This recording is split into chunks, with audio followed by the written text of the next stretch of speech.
Hello and welcome back. It is time for PUBG Mobile Pro League Arabia, the final day. You are here with me, DK, and of course, on my side here, I've got Span Cargo. Span, how are you doing today?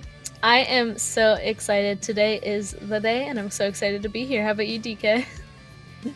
I am over the moon excited to see what the teams will bring in today. I mean, over the past 2 days, we've seen some absolutely phenomenal gameplay coming in. I mean, day one, a good bit of aggression coming in right there in the start, and of course things settling down then a little bit as we progressed further onwards. But coming in to day two, we saw just some absolutely insane plays. We saw a 22 kill game coming in, we saw an 18 kill game coming in. Things were just absolutely crazy. Now, if that is anything to go on, I think we are in for quite the ride in today's final 6 matches. Just looking at how the teams have been performing over these past 2 days, today is going to be absolutely insane to watch. I do not disagree. Yeah, it seems like the first day was kind of a little bit more on even footing, everybody kind of getting not too far away from each other, but then yesterday there were quite a few teams that went on ahead and started really stacking up some points, and some of which were teams that didn't do necessarily as well the day one. So it seems like they may have kind of, regrouped a little bit, figured it out after day one, did really well in day two, and now I'm kind of curious to see who else is going to go on ahead, regroup, and do amazing today for the last day. I mean, we've seen some strong consistency coming in. On day one, we had the players from RICO, Infinity, NASR, and HOTLINE finishing in first, second, and third place so far for that first day of the Super Weekend. Of course, for the second day, we saw the players from SUDOR coming in with a double chicken. GUNZ also bringing in their own chicken dinner. But then, of course, RICO, Infinity stepping up once again, claiming 2 chicken dinners just yesterday. So already, there is quite the strong start, especially for teams like RICO, Infinity. And of course, if we look over towards, what we've been seeing so far on those overall standings, things are looking pretty tough. I mean, we were talking about this before coming into the broadcast. That middle section of the leaderboard, I'm thinking we're going to be seeing quite a bit of changes coming in on that front, as the teams are so close together, especially in that middle part. And of course, even there could be quite a bit of an upset still coming in at the top of the leaderboard, as we saw, of course, in yesterday's games, some absolutely huge points being brought in. So there is definitely that chance, that opportunity for the teams to still make that run, to push on in to that top position. Of course, as we know, top 5 teams from here will be moving on to the next phase. The top 5 placing teams are moving on to what is going to be a pretty exciting EMA. So, man, it is going to be absolutely tough. But I have to say, though, I am pretty impressed with 2 teams so far. Aside from the teams that we see sitting at the top of the log, I mean, on Thursdays, we were talking about teams that we are looking to see step up and bring that gameplay, bring in that performance. And of course, Fate and SUDOR, a team, 2 teams, both of us, kind of identified with. They really delivered on their performances just over the past 2 days. So it's going to be interesting to see whether or not they will be able to continue that momentum, bring in the necessary plates to potentially give the players situated in the spots just above them a run for their money.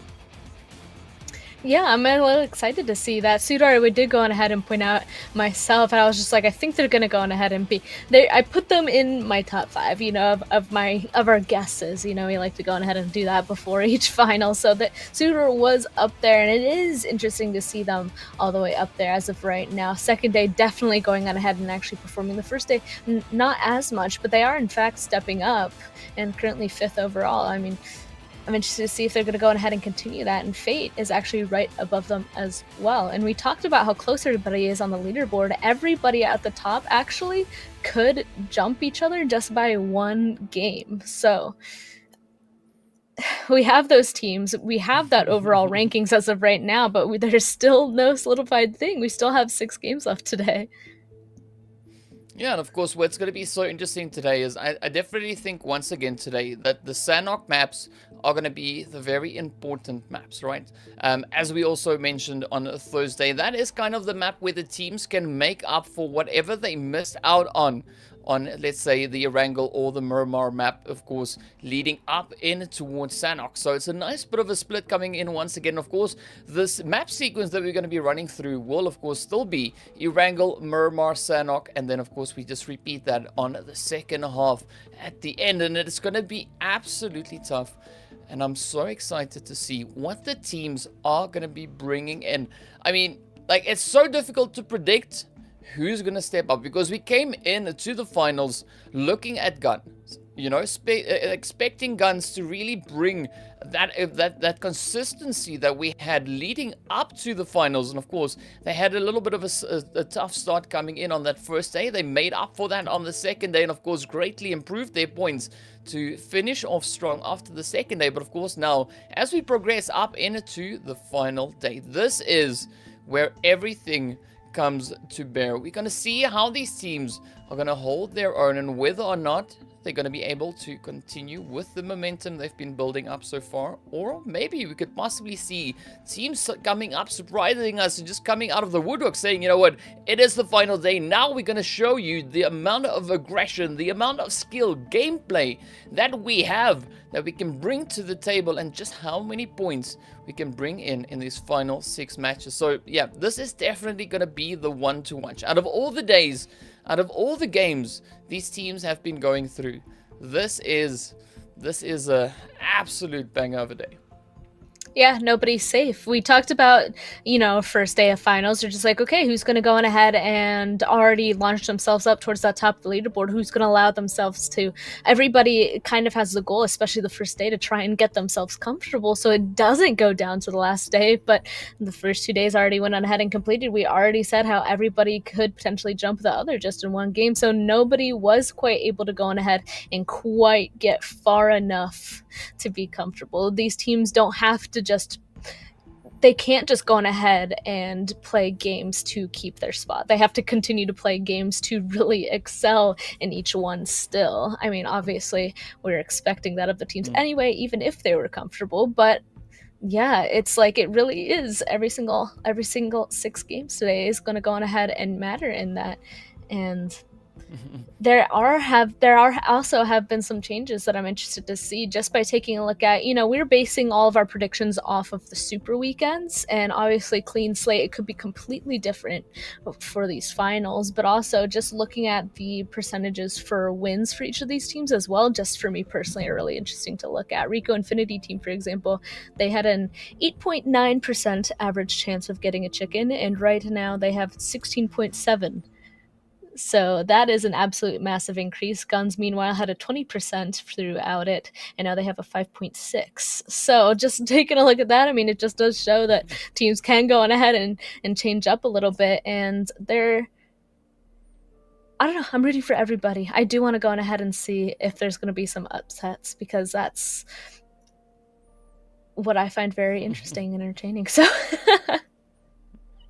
But what I also find very interesting to look at is just the level of gameplay we see coming in between these teams. Again, there's no particular team that is really able to break away from the rest of the pack. We did see, of course, after yesterday's matches, that RICO Infinity ended up 25 points ahead of the players from NASR. So, as we know, of course, that is a gap that is easily closed in one good game. So definitely looking to see what is going to happen, because we have no certainty of who will be placing up in those top 5 positions, even who would be placing right at the top. It is going to be an absolute neck-in-neck fight all the way down to that last map, which is, of course, going to be Sanhok. So this is going to be absolutely crucial. I mean, this is where the teams can't afford to back down at all. Every single map, every single game, they have to bring their utmost best. And of course,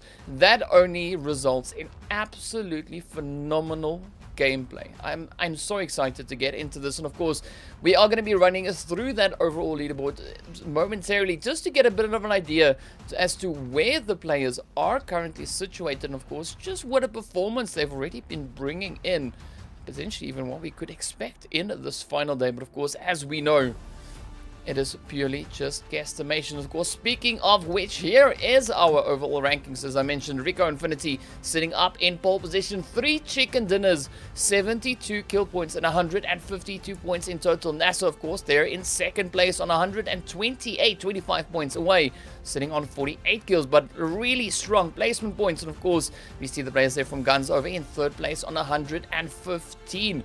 We got the players from Fate over in 4th on 111 points. SUDOR Esports in 5th place on 109. YaLLa Esports sitting in 6th place there on 100 points. Then of course we had the players from Ra'ad sitting over in 7th, and Galaxy Racer also then in 8th. Both teams rather, sitting on 99 points. Second page, we got the players here from FalconsEsport there in 9th place, sitting on 92. HOTLINE Esports in 10th on 87. We got the SCYTES in 11th there on 75 points. Real Tiger sitting over in 12th place on 62. And of course, we got the players from RTG also sitting on 62 points. iKURD over in towards that 14th place on 56, and of course Alpha Legends on 46 in 15th, and then over in 16th we've got the players from Snipers, 33 points. So as we move from the top of the leaderboard down to the last slot, there is a considerable change in points as we progress down. But of course, as I mentioned, that middle to top half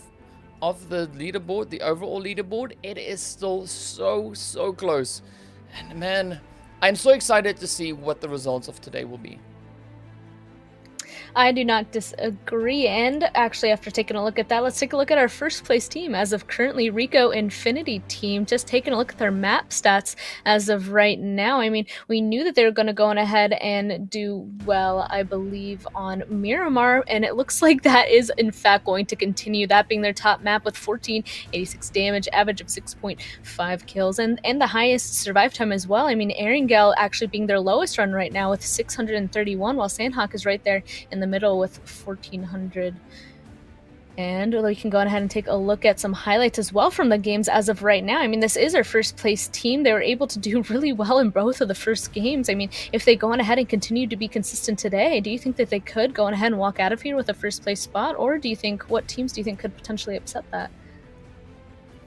Well, I don't know. It is so neck and neck. It's really difficult to say. But of course, looking at RICO Infinity, you know, when they played on Miramar yesterday, they of course were able to acquire a 10 kill game. So a really good show of aggression coming in from them, and really impressed just by how they've been able to continuously improve their consistency, just their overall gameplay, and the level of skill they bring in to this. Absolutely so comfortable when moving through all these engagements. We saw just now there, Ragnar just casually gets up, puts the spray down, gets the chicken, and you know, like that's it, you know, no sweat, just relaxing. And I mean, that speaks so much to all these teams. A lot of these players, they handle themselves so well under pressure. I mean, I would have cracked probably long ago on the first match, I guess, right? But just looking at how they are approaching this, how they are just staying calm, I mean, absolutely insane stuff. Of course, another team that we were talking about is the players from NASR. We saw them, of course, sitting over in second place on that overall leaderboard. And of course, Miramar is the map in which they bring in the most damage on average. Erangel being the map on which they find the most kills, of course, sitting there on 3.75.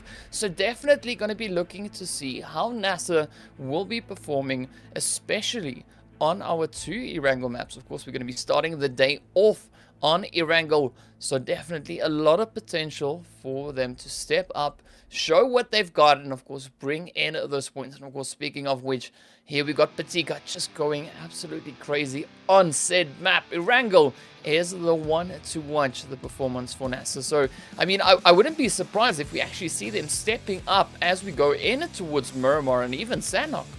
They're also actually the team that has the craziest conversion, I'm going to call it, when it comes to amount of points, whether it be kill points or placement points. And they have the biggest gap. So they have 48 kill points and 80 placement points, you know, like over 30-point difference there. They have the widest conversion, I'll say. So it does look like they're really, really good at going on ahead and being consistent, staying alive until that late game spot. And maybe they're just a bit passive. I mean, they're able to go on ahead and make it in there, but they don't have as many kills as the teams currently around them on that leaderboard. So I'm interested to see. I mean, it's working out for them as of right now, but will they go on ahead and continue that strategy, or will they be a little bit more aggressive today? I'm interested to see what's going to go on ahead and happen with that. But right now, they do, in fact, they're the team that has the first place in that craziest conversion there. But all that tells me is that they are really good at the positional play, right? Yeah. So they don't always necessarily position themselves in a way where they line up with a potential rotation for, you know, an enemy team coming nearby. So in a way that is a bit of a safer play, and that is also a pretty clever play if you ask me, because they're able to find themselves into those later phases and being selective with their engagement. So not jumping into any and every fight. So to me, that is a big brain play coming in. So, you know, that kind of makes sense why we see a strong placement point coming in from them, but not as an aggressive kill placement coming in, you know, in respect to that. But of course, you know, as we move down that board, if we look over towards the players from GUNZ, they've got a very even kills and placement kind of balance coming in towards them as we now move up in towards their stats compared to the team from Fade who we have sitting over in 4th place. So you can see GUNZ, of course, being super aggressive, coming in there on 15,000 damage in comparison to the 12,600 damage we see for the players from Fade. And of course, you can see the players from GUNZ 3 kills more than we see for Fade. And of course, also a considerably higher number when it comes to those knocks. The headshots pretty much side by side, as well as the amount of health being recovered by both teams. Both of that sitting on about, what, that was about 13,000, I think it was, if I looked at the number correctly, not maybe not missing a digit, but either way. So GUNZ really have a good consistency when it comes to the amount of kills they are able to bring in, and also then looking at the amount of placement points. So really nice balance that we have there. And I mean, also when we looked at RICO Infinity, they also have a very close balance between their placement and their kills. But of course, you know, Fate was also one of those teams that we really were expecting to see great things from, and they stepped up, they delivered, they brought the action we were hoping to see, and absolutely fantastic things. And I mean, that's what makes today so difficult, because another team that you were talking about, Span, is of course the team from SUDOR.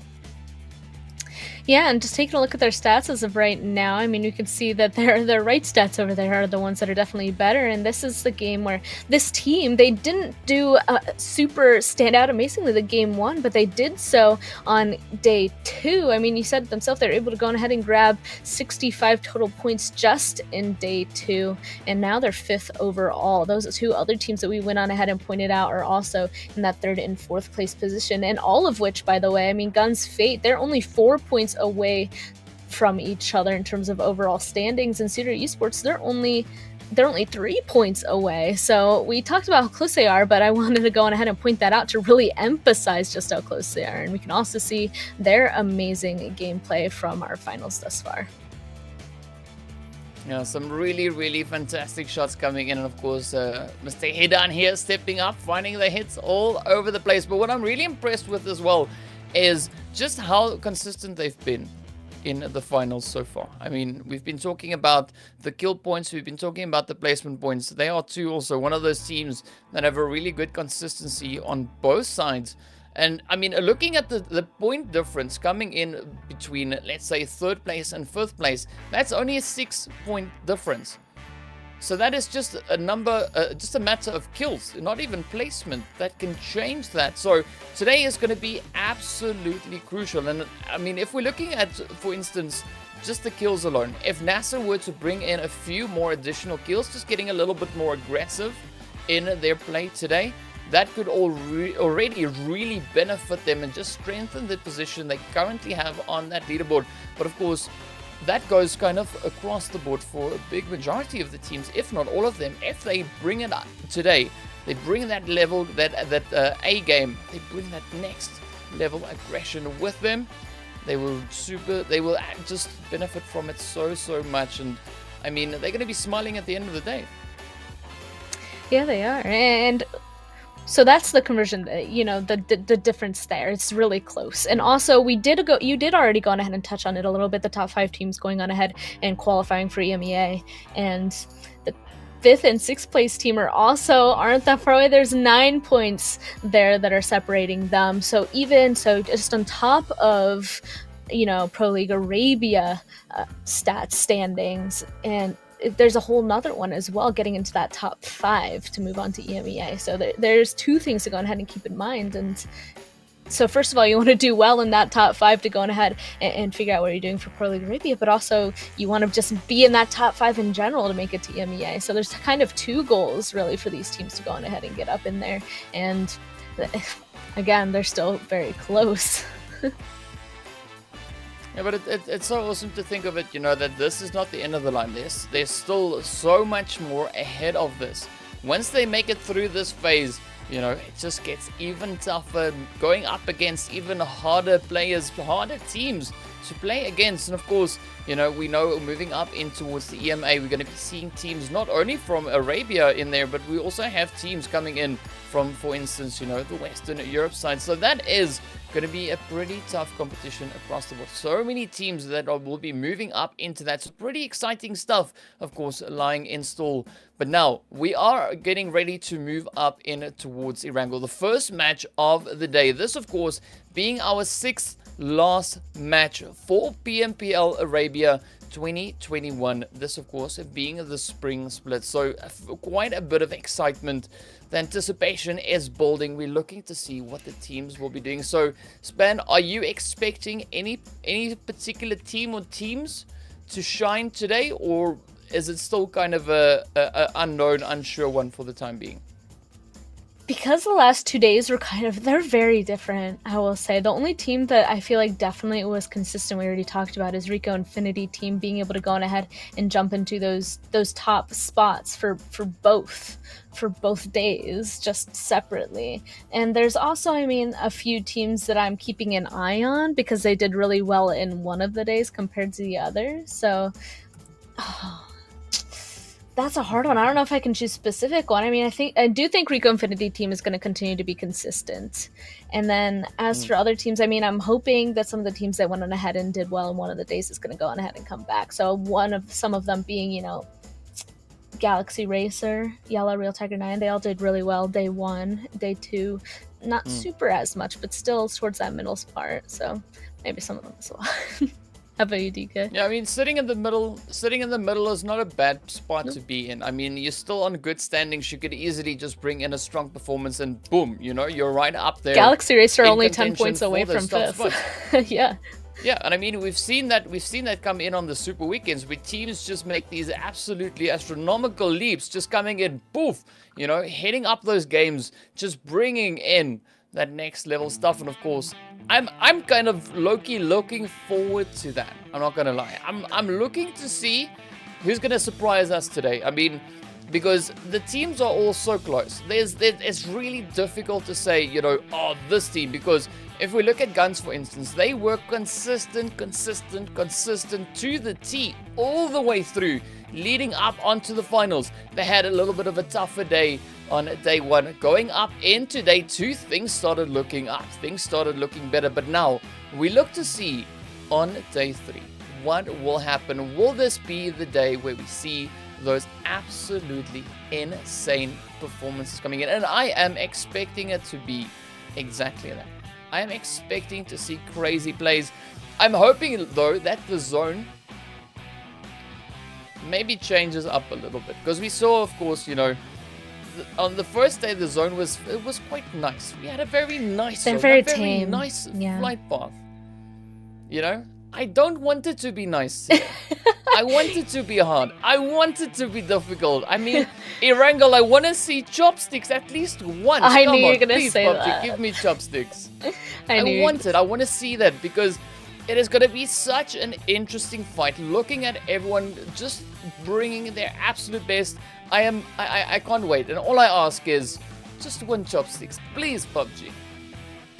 No, I definitely agree with you. I mean, day one, I was content with the plane paths and the zones. I was happy about them. I feel like it's always nice to start off on that level playing field because it does show there's two different ways to look at it, right? If it's more of a level playing field, it really does go on ahead and show the strengths of each team and how they're going to go on ahead and overcome at equal footing to everybody else. But now, I mean, this is a PR for a reason, you know, like the teams, they are able to go on ahead and really adapt to tough situations. And this is the last day of finals. So maybe I'm on your side as well. Maybe I do want these setup games to go on ahead and challenge them even more. And let's take a look at that schedule as well, DK.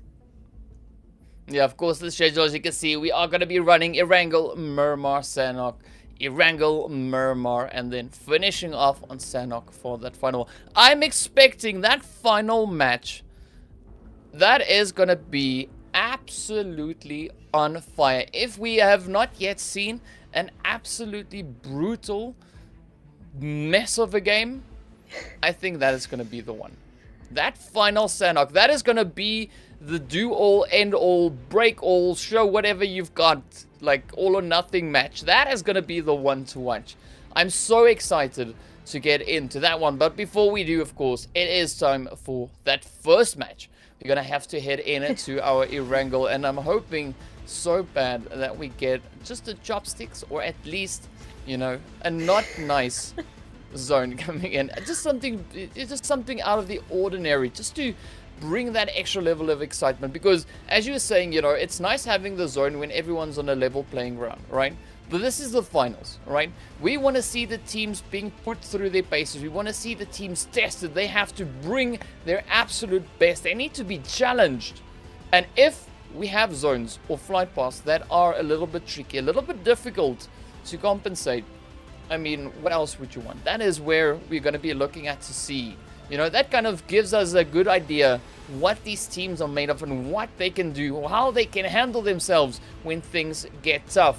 So yeah, really looking forward to see what is going to be happening. So I'm expecting, of course, you know, Erangel to be quite the interesting match as we're getting ready to move on in towards that. And I mean, who knows, even today we could see an exceptional performance coming in from the players from Galaxy Racer. We could see an exceptional performance coming in from Falcons, HOTLINE, SCYTES, Real Tiger 9, RTG. I mean, everybody on this list, I'm hoping to see that.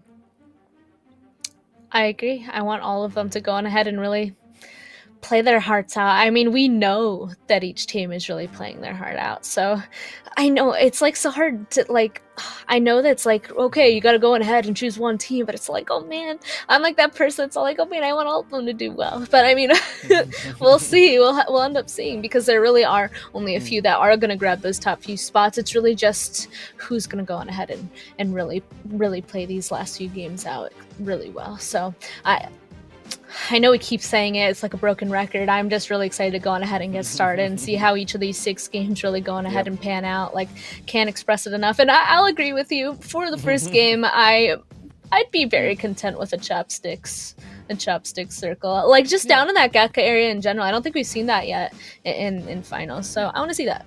I think that terrain is interesting. Yeah, I mean, win on Erangel, why not? You know, like, come on, if you can bring in chopsticks, bring in chopsticks. I've got my own pair, I'll go fetch it, you know, just to bring it in. Because I want to see chopsticks. If I don't see chopsticks in this Erangel mat, I'm going to go fetch my chopsticks and sit here and wait for it to come on the second Erangel, alright? I'm going to sit and wait with my chopsticks in hand if we don't get just going to skip the rest, just go straight to next Erangel. Yeah. Yeah. Like, hopefully the chopsticks will have, but of course, let's see exactly what is going to be happening as we move in towards Erangel. And of course, here we are. It is time, and of course, it is Born to Win. Welcome to the exciting match brought to you by Oppo. Get your gamer mode on with the much-loved Reno 5 series. Span. Alright. It is an okay flight path. Nothing too crazy, but of course it is not it's not the decider just yet. The decider is still coming. We're waiting to see where that zone is going to be going. Any predictions? I mean, it's over there to the western side, so I mean, maybe it's a feeling good kind of plane path. Maybe it'll pop over there on the west, but also it's starting straight over Military Island, so like that's also could be room for, I don't want to say concern. That would definitely be one of those challenging zones that we're kind of looking for, but you know, we're both just going to hope for a Gakka chopstick ending. So we'll end up seeing in a few seconds now. Everybody now jumping on out. They do, in fact, have their usual drop spots, and we haven't seen anything crazy from them from any of the finals in terms of that. So it should be tame until the first rotation time. And shortly we'll see that first circle going ahead and pop. That's it. I'm going to go get my chopsticks. I'll take the reins. I'm gonna go get my chopstick because I'm not satisfied with this. But it's at least alright. I gotta say though, the zone did shift up a little bit extreme. It did go over to that far eastern side. Alright, so I'll give it that. But I'm not satisfied because we don't have the chopsticks. So I'm gonna go get mine. I'll be right back. Heard. Well, it is going over to this eastern side, and we did talk about how we wanted it to go chopsticks, excuse me, in the first place because it's interesting terrain there. We have these big open fields. We do have a mountain over there as well, very small compounds. It is an interesting just location in general to really play out of. But I'm not disappointed with this circle as well because it's also really interesting terrain. No matter where the second zone goes on ahead and decides to go, it's going to be completely different because far on the northern side we have that huge mountain. In that center zone spot we have a ton of fields, and then lower down we have a ton of ridges and hills. So, and this coast here we can see the Rad is at Milta. So there is a lot of terrain differences that is giving us on this circle. And I mean that's just what Erangel is for in general, I will say. But this plane path also over there on that western side, it does look like everybody is in for a far first rotation. Yeah, well, yeah, that, and of course, Erangel's also for chopsticks. That's what I want, you know, it's like, so I'm not satisfied that we didn't get it on the, I want to see it at least once today. I mean, come on, it's like what else can I ask for, you know, it's like, it's going to be so interesting, of course, but yeah, you know, this is definitely going to be a very interesting terrain for the teams to be playing on, especially with it being so far over towards that eastern side. But of course, now we look to see where the teams are going to try and rotate up into. Of course, SCYTES down the usual spot all the way down over in towards that Sosnovka Military Island. So there could be a few interesting rotations coming from this. Of course, everyone else still just going through their looting phase, trying to get themselves set up and ready and prepped. Because I can just feel the tension here already. I don't know if it's just maybe the lights or something, but it's building. Oh my goodness, yeah. I mean, just this entire last game, I'm sure that there is so much tension. Everybody here definitely has that in their mind. Okay, this is the last day, the last 6 games. None of us are very quote-unquote safe. I mean, there are a few more teams that definitely have further to fall if they're not going to go ahead and do well, but it is just a huge mental game coming into this last game. All of them, I'm sure, are very determined. And it's gonna be quite interesting to see that determination come to fruition as the teams move in. They start committing to those rotations, start finding themselves in those positions which they think would be best in, you know, and in anticipation of that zone, and of course the best position they could play from at the current time. So quite a few interesting things to look forward to as the teams, of course, make their way on through. And I think it's going to be a pretty hairy fight. I mean, with that zone, especially far over towards that eastern side, we do also have a section of the map completely cut off because it is water. But we did see, of course, in the one super weekend, that doesn't mean much. The teams still go wherever the zone takes them, be it in the water itself. They will go swimming and, you know, go look for Atlantis. Oh my goodness. Imagine if we had another one like those. Now, that is the pinnacle of difficult zones. So, that was insane, actually. I still remember I was just taking screenshots during that because I was like, no way that the zone is actually possible. But going into finals, I'm curious, will we have another one of those impossible zones again? I mean, obviously, we do not know whatsoever. But yeah, that would definitely be interesting to see. I forgot about that for a second, I'm not going to lie. Yeah, of course. I'm expecting a big. Well, in fact, like we've actually had quite a few interesting plays coming in. One thing I have to say though is, I mean, the teams that we see here throughout the whole Arabia region, right?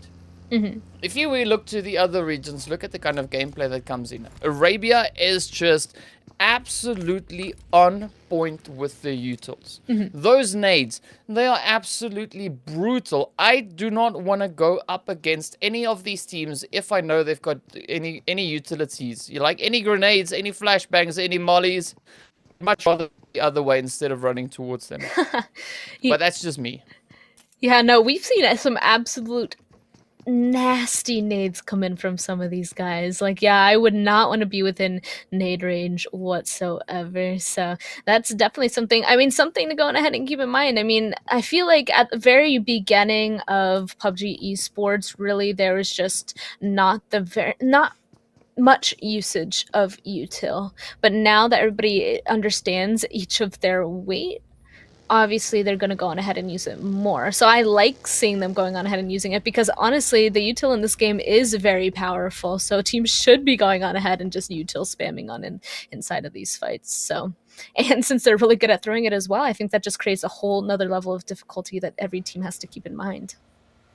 I mean, I gotta say, definitely the meta for Arabia is it's a whole different ball game all by itself. But I mean, I think every region is like that. Every region has got its meta. Every region has got the way that they play, right? So I mean, it's going to be super exciting, of course, when we get into those later phases, just to see what the teams do, how they're going to take those zones, how they're going to move about, and how they're going to try and plan their positioning, because we've seen this time and time again. If a team sets themselves up beautifully, positionally, in that zone, they just benefit from that position time and time and time again. They are so spot on with their shots, they are so spot on with the aim, that it makes it so difficult to contend against the team holding that strong position. Exactly. And I mean, that really does come down to that map knowledge. We touched on it a tiny bit already actually today. There is just a huge weight when it comes to both macro and micro. Macro, being the big rotations, knowing the map locations, the terrain that is in fact playable and what areas have line of sight of others. And then the other half, which is micro, which is more gunplay. So gunplay, it also super important. We already talked about the nades coming into it. You really have to be good at both, so you can't have one more over the other, I would say. And then everything that these teams do, every rotation, every nade that they throw, really does have intention to try and have the game sway in their advantage. So every spot that is also taken, it's for a good reason. Each one has its advantages and disadvantages. I mean, speaking of advantages, RTG already sitting there, smack dab center zone. Galaxy Racer also smack dab center zone. The snipers lying in wait. Everybody else, pretty much, from this lobby are all still pushing further inwards, moving up bit by bit. And of course, it is going to be an absolute mess. A hornet's nest when the teams all start going at each other. And of course, I mean, just looking at the school region there already, you can see so many teams all moving up alongside. We got iKURD, we got Falcons, we got NASR. Everyone has got a very similar idea while rotating up in towards the zone. And I think the first team to be able to move in to a strong compound and secure themselves, fortify that angle, they will just reap the benefits of that. I do not disagree, and I'm kind of concerned about iKURD's location up there, Funnel Hill. I mean, it is a good location to go on ahead and rotate through and take later game, but maybe right now is a bit too early, especially smack dab in the center. They're going to be under a ton of intense fire because they're currently smack dab in the center of multiple teams. So iKURD, I wouldn't be surprised if they're there and they kind of just lay low for a little bit, but I also wouldn't be surprised if somebody goes in and joins them. And it looks like our first shots of the game are also flying out there. Looks like Fate Esports catching out Real Tiger 9 on their rotation, already losing ramp. Yeah, and of course we've seen a Real Tiger 9 bring in quite a few interesting plays in all the games of past, but now this is where everything comes to bear. Looking to see how they're going to try and find these angles, find these shots.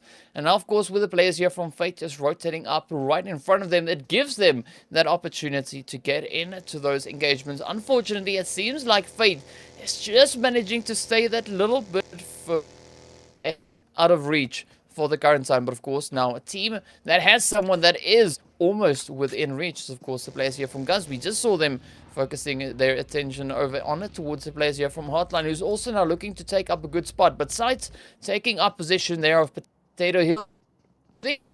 Pretty interesting, as we got GUNZ, we got SCYTES, we got a HOTLINE. All three teams fairly close, but now the blue zone is closing in. We are making our way up in towards the next phase, but Thanos gets hit as Helm End put the shots through, and of course R1 follows up with the confirm, the first player that we see getting taken out right there. And then, of course, now that is only the start. Things are only going to heat up from this point onwards. Of course, now the seal has been broken.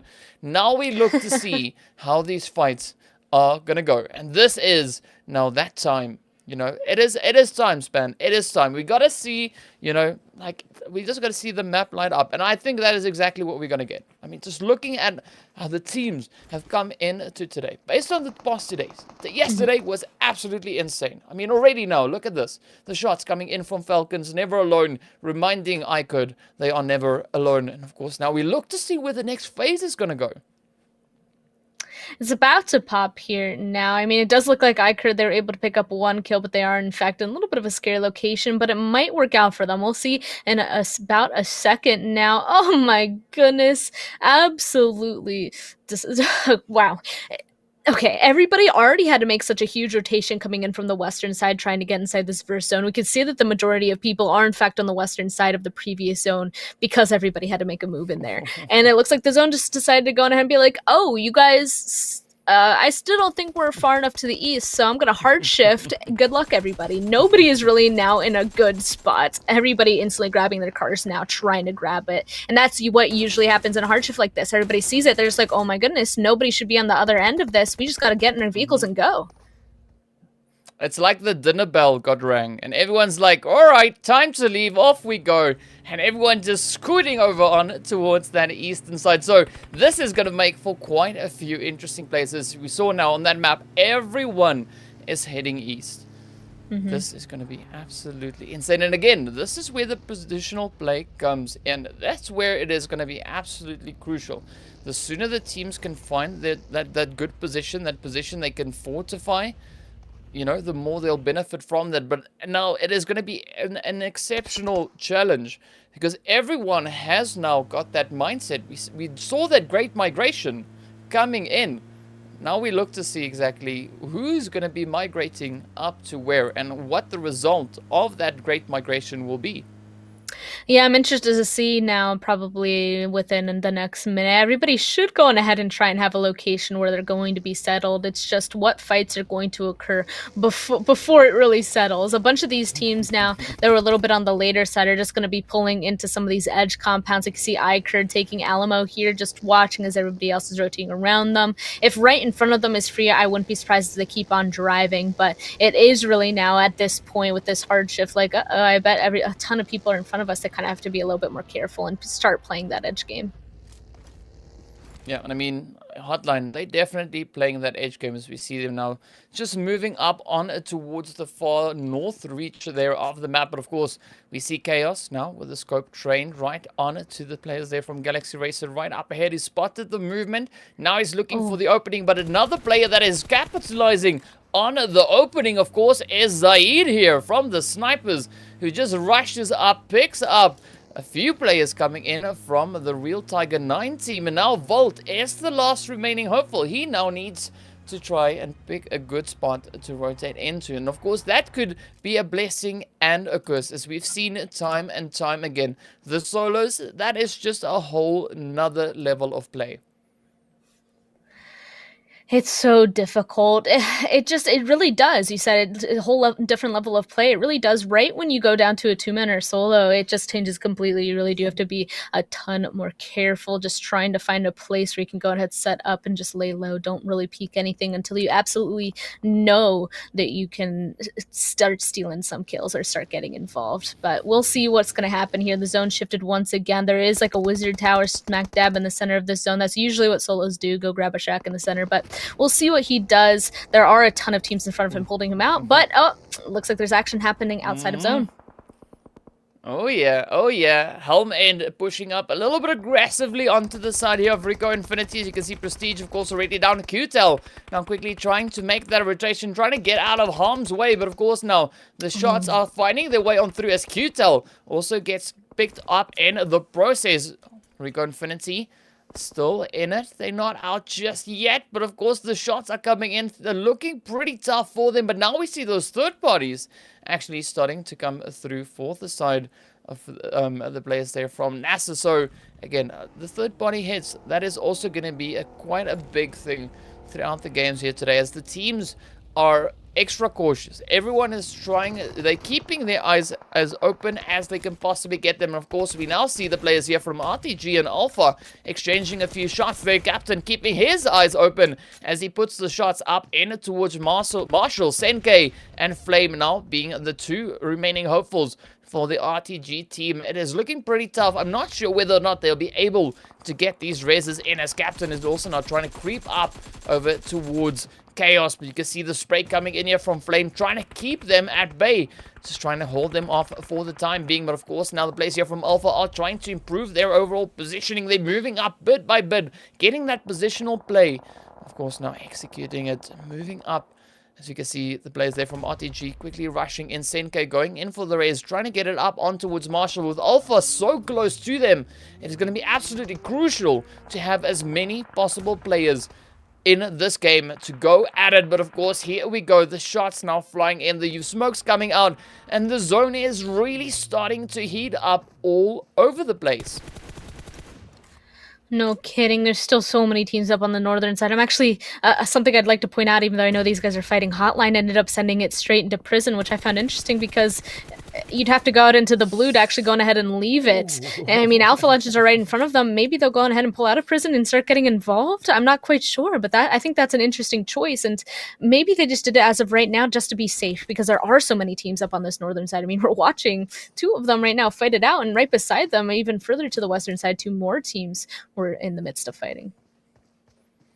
Yeah, I mean, if the players here from RTG are not careful, they could get caught in a very uncomfortable sandwich. Of course, now Alpha not even going to wait around for that opportunity as they now start pushing up as well. We see the players there from Falcons also now getting eliminated. Things are looking pretty tough. 14 teams still remain. We are in the fourth phase. Oh, but Jody with the nades though on towards Senke. Easy pickup, but now Alpha starting to push on in, applying the pressure once again, picking up RTG in the process, but they're not out of the woods just yet. Of course, as expected, the shots are coming in. Those third-party hits are finding their way on through, and this is what makes it so interesting, as that zone now once again moves on up. This is like a carrot on the stick. This zone shift the whole time through this map is like a carrot on the sticks, just making the players run all over the place. And of course, YaLLa being one of the teams trying to move up into that position, but they are experiencing a few shots now coming in from a little bit more of a northerly angle there. We've got also the players from Raad positioned on the side. NASR also trying to push on in. We've got the players here from SUDOR right there alongside YaLLa. Bandar comes flying off of the rocks, takes a little bit of damage coming in from Saif. But now, Powerful looking to make the play, looking to make it up into the possible next phase. He could possibly pull it off, but of course now Munir comes in, picks up that kill on it towards YaLLa, making them now just on a two-man team. Well, that of course is only if Powerful can get the res back in. Yeah, looks like SUDOR kind of searching for it as well, but they don't want to go on ahead and really push over there, overextend, especially with their location side zone. They're just going to wait for them to come to them further. But also, you're right, the zone is kind of running away from the majority of the people, everybody kind of having to chase it. In this zone as well, there's very few locations where teams can play. Otherwise, there's a huge bull smack dab in the center, but everything else is pretty much open field, except for the locations that we already see where people are. So... I mean, Away's coming in with a beautiful spray there on towards Umar. Now looking to pick up a few more as he put the shots up in towards Molto. Mumbai now just lying in wait, trying to end up in a really good performance that we're seeing so far coming in from Galaxy Racer, already sitting on those 2 kills. Now, of course, we look to see whether or not they'll be able to pick up more. iKURD and SUDOR, though, sitting on 5 kills apiece. The snipers sitting on 4, so some really tough plays that we've got so far. But of course, now we still have 12 teams remaining. We're coming to the end of the 5th phase. We'll be seeing that 6th phase pop up momentarily, but in the meantime, of course, the players here from iKURD and Alpha are still battling things out over in towards the north. Galaxy Racer right there alongside them. Things are looking tough. I don't know who's going to be able to make it out of this one in one piece. And it looks like, it looks like all 3 of the teams are kind of fighting at each other. Galaxy Racer starting to toss over some nades. It looks like they're just fully committing to getting involved, but they're the ones that are starting it. They got to be a bit careful because I'm sure right when iKURD hears this, they might push as well. And right now, 2 down for Alpha Legends so far, just 1 left. And here comes the rest of Galaxy Racer to a 2v1. And,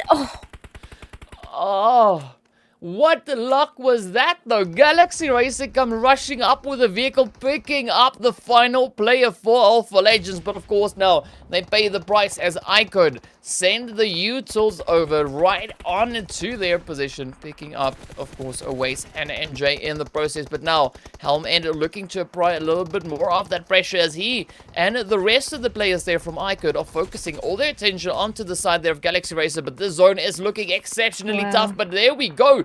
Few more hits coming in as Kalaga and Helm-End both feel the sting of that knock coming on through. S-Rod now just right there on the edge of zone, trying to make that play. Only a few seconds left before the blue zone starts moving on up. We're heading up into that 7th phase, but the spray coming in from Max. Oh, taking a next level play up in the vehicle. Doesn't even bother to get out, just shoots straight on through. Some really interesting maneuvers across the board, but of course now Max getting knocked out in the process. No, not yet. He's just super low on health. That was very, very close. But of course, 9 teams now remain as we jump over towards the players here from Fate. We got SCYTES right there alongside them. Snipers also looking for that entry in towards the zone. They've managed to sneak in 2 players, but now SCYTES turning their attentions over on towards Fate. Picks up a beautiful one as Reef now gets knocked out here by Phobia. Isawi just up ahead, just trying to make... Is he going to back up into it? Oh, it was so close. Phobia getting ready to push. SCYTES still sitting on all 3 players, of course. Now Phobia looking to clean it up, clear the edge of the zone as he makes his way on through. He's figured out where some of the players from Fate is, and of course puts the spray in, picking up several kills, now leaving Lath to fend for themselves. Yeah, they ended up just leaving that situation, just crashing the center wizard tower, which was free, and it looks like the other wizard tower on this eastern side, they're actually in a huge fight with it, and it looks like one of the members here has an MK14, which is a bit scary, and SUDOR, all they can do here is continue to push. Oh, I mean, Hassan here for NASR now, everything riding on his shoulders, but Saif strafes into that one, puts the shots on in, and down they go. Right back up into the lobby. SUDOR already sitting on 12 kills for the first match. We're not even done yet. There's still 7 teams remaining, 17 players. We are in the 6th phase, about to head over in towards that 7th phase, and this is where things are going to get exceptionally tough. Of course, you can now just see the spread on the map. The team scattered throughout the zone, looking to see where this next shift is going to take us. And Span, I could tell you, this is going to be so tough. It really is. This location, like I said, I mean, there are a few bulls here, but we can even see, like, the ring around the center person, Sawi. It's so out in the open that everybody kind of has to play these ridges on the edges. And the zone, once again, popping, it shows it's going to pull over to that western side once again. Everybody on the east, they're going to be fighting their whole way in.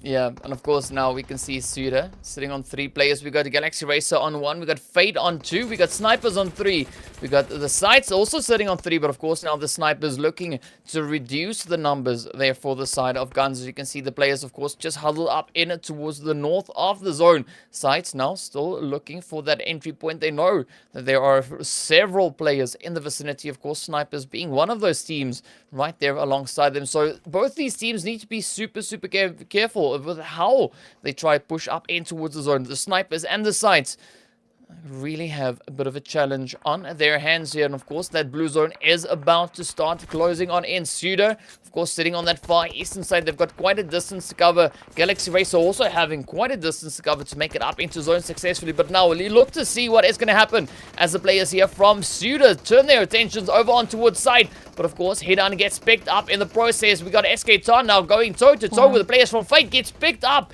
in the process. Down he goes. Fate sending them into the lobby. It's an absolutely fantastic gameplay coming in. 5 teams remain. As you can see, Max all the way up in the far north, just sneaking his way up in towards the zone. Snipers now dropping down, getting serious as they are looking to hold this position in the south.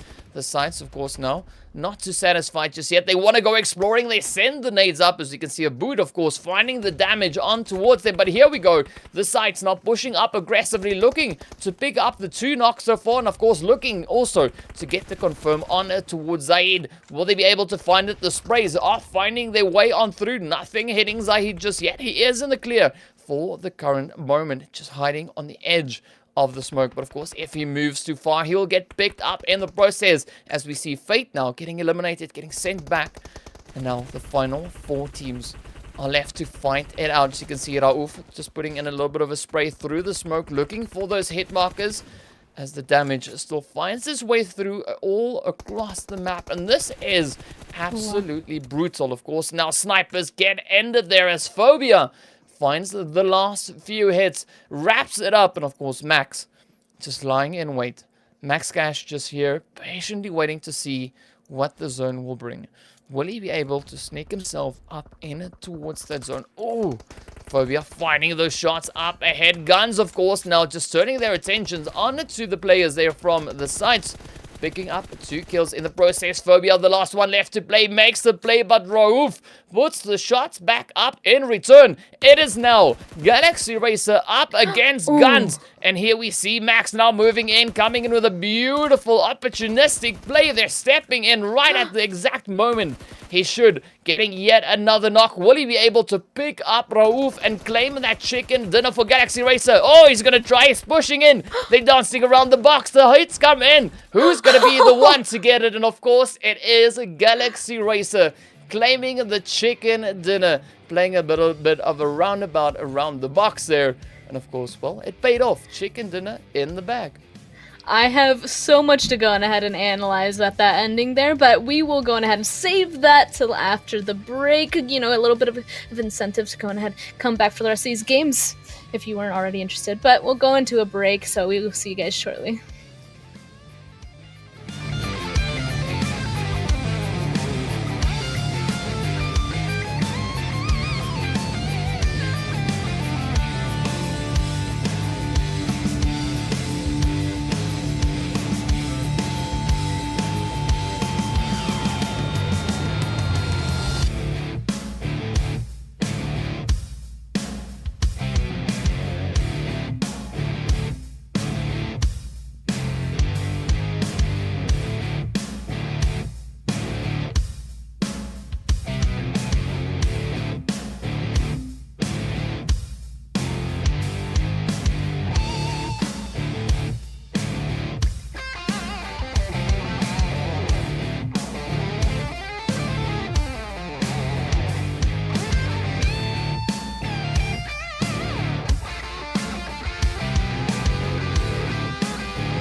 Hello and welcome back to PUBG Mobile Pro League Arabia. This is the last day of the finals, the big day. But of course, we got to give a big shout out to Nimo TV, the official media partner of PUBG Mobile Pro League, National Cup and Campus Championships in 2021. And of course, we just came back from our first match in which we saw the players from Galaxy Racer claiming a beautiful chicken dinner on Erangel. And what a way to start the last day span. Absolutely insane stuff. Yeah, and there's a lot I feel like to analyze going into those ending circles there. I mean, immediately when that last hard shift over to the western side, I mean, the one that had to move was SUDOR, so they went ahead, crashed onto the Wizard Tower in the very center of the zone, and unfortunately they didn't win it. For some reason, who was in the center just slipped my mind, unfortunately. Who was that? Oh man. Oh, now I'm mad at myself. The first shift. The person who is the solo that was left inside of the Wizard Tower at the very end there. But all that matters, I guess, really, is that SUDOR ended up losing that. The person inside that Wizard Tower, they're inside the entire time, and I was like, will they go on ahead and continue to win that? But then a nade took them out, and then I'll talk a little bit more about it because our match stats are actually ready. So going on a tangent, let's jump over here really quickly.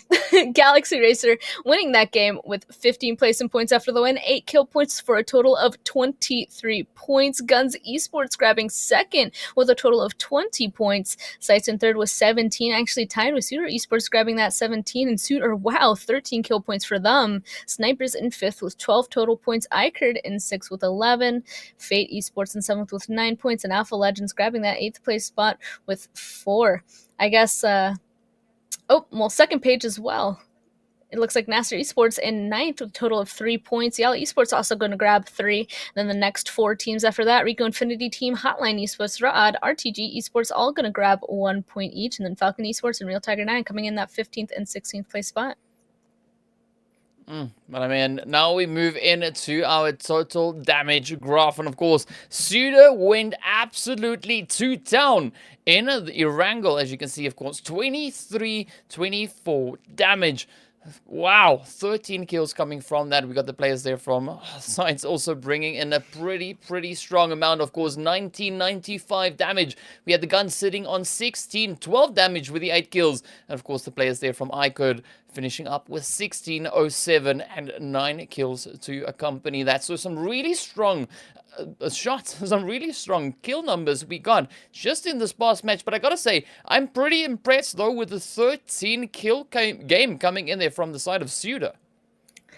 I'm really impressed with that as well. I mean, they were fighting that entire time over on that eastern side after making it up on top of that hill, so I'm not surprised that they were going away with that amount. And then that crash into the Wizard Tower was really the only thing that they were able to do, and unfortunately they lost at that point. But another thing I'd like to talk about while our highlights start to go on ahead and start reeling is that Pax Clash Galaxy Racer, they were so patient. That solo on this northern side of that last zone, he saw the members right in front of him from GUNZ Esports, yet he still held his trigger. He waited until the last possible moment. He knew everybody else was eliminated, and then he started shooting when he saw him rezzing. So that was beautiful trigger discipline coming through him, and then he ended up winning that 2v1, which is absolutely insane. But he was there, just, oh my gosh, how many times have we said how much power a solo has? And I don't know if we've really seen that come into action, but this was definitely one of them.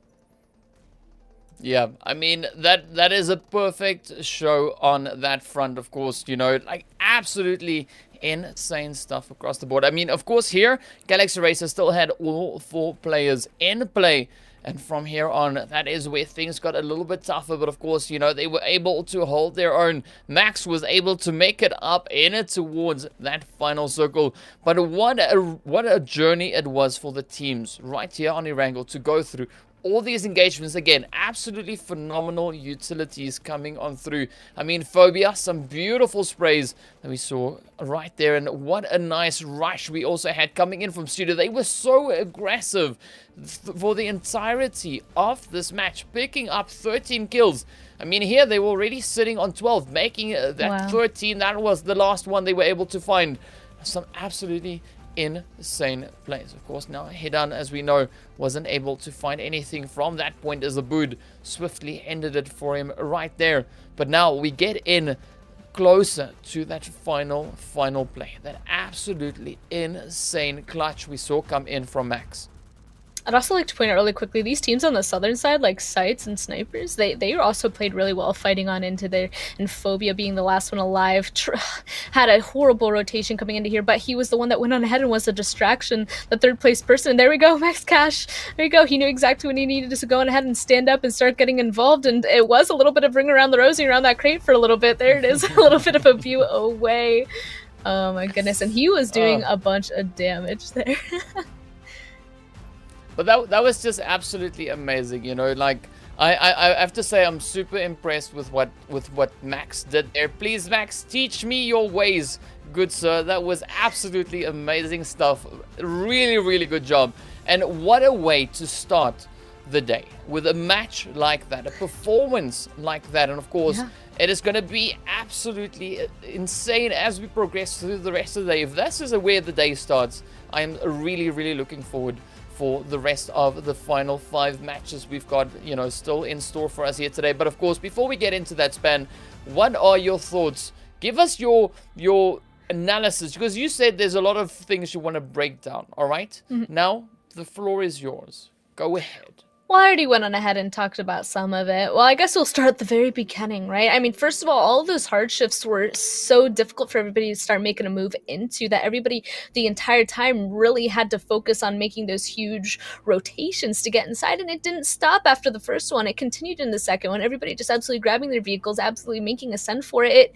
That created a lot of early fighting. So I will say that. So there were a lot of early fighting that ended up happening, fighting for positioning, and the location that the zone decided to choose straight on top of a hill that had an open side, that also created even more fight. So just the entire time there was so much action that was happening because of the shifts and the location that the zone decided to play into. That's why we saw teams like SUDOR going ahead and gain so many kills, right? They were able to fight their way into those positionings, and then I already went on ahead and talked about it. I'm kind of curious to see if they would have won that crash onto that wizard tower. I feel like maybe something could have been different. And then the last person in that wizard tower ended up dying from a nade. At the end there, nobody was inside of that wizard tower, right? If a team was able to stay alive in that wizard tower that entire time, I feel like maybe the people in there would have been the winners. That's honestly what I expected. I'm like, that is the wizard tower to be. So honestly, really amazing to see the crashes come in there, because SUDOR knew that they needed that location for themselves, and then beautifully placed nade as well, because whoever threw that, they knew that they needed to get rid of that person. So that's really it. And then I already talked about the solo with the trigger discipline. The entire time there's just really good gameplay going into there.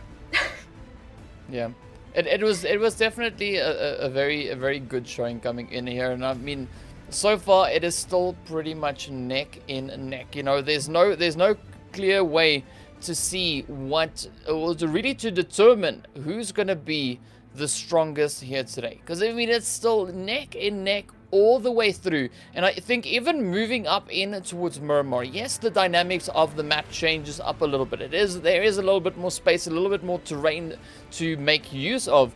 So I still think it is going to be exceptional challenge for the teams to play on Miramar. Just looking at the mindset the teams are kind of, you know, applying here today, just the way they've decided to step into these games, you can see this is the finals. The way the teams are playing, there's no guessing, there's no wondering. Everyone is bringing their A game. Everyone is stripping up to the plate. They're bringing that next level stuff, and of course, it's going to be neck and neck. It's going to be so tough all the way through. That's why I'm so excited, you know, to get up in towards our Sanhok maps, just to see who's going to try and make up in those particular maps. I'm interested in that as well, because actually we took a look at some match stats from our top 2 teams at the very beginning of the cast, right? So we saw what GUNZ and RICO Infinity team had up there based off of all their stats, and their 2 main maps were Miramar and more so Erangel, right? So they weren't the top stats for Sanhok. So who exactly are the top stats on Sanhok? Some other teams that aren't at the top of that leaderboard. So probably right below them potentially. So I do think there's a lot of potential there for Sanhok to be one of those game-changing maps, and it's going to end on that map as well. So I do think keeping in mind the strong maps for those top teams right now and the potential for Sanhok is huge. I mean, we still have another map to go before we get into that Sanhok stuff, but I am definitely looking forward to both. So next up, of course, we're heading over in towards Miramar, right? So what are your expectations going in towards Miramar? All right, so we've already seen a really strong showing coming in from the teams across the board, but who do you think will be a team to watch moving in towards Miramar?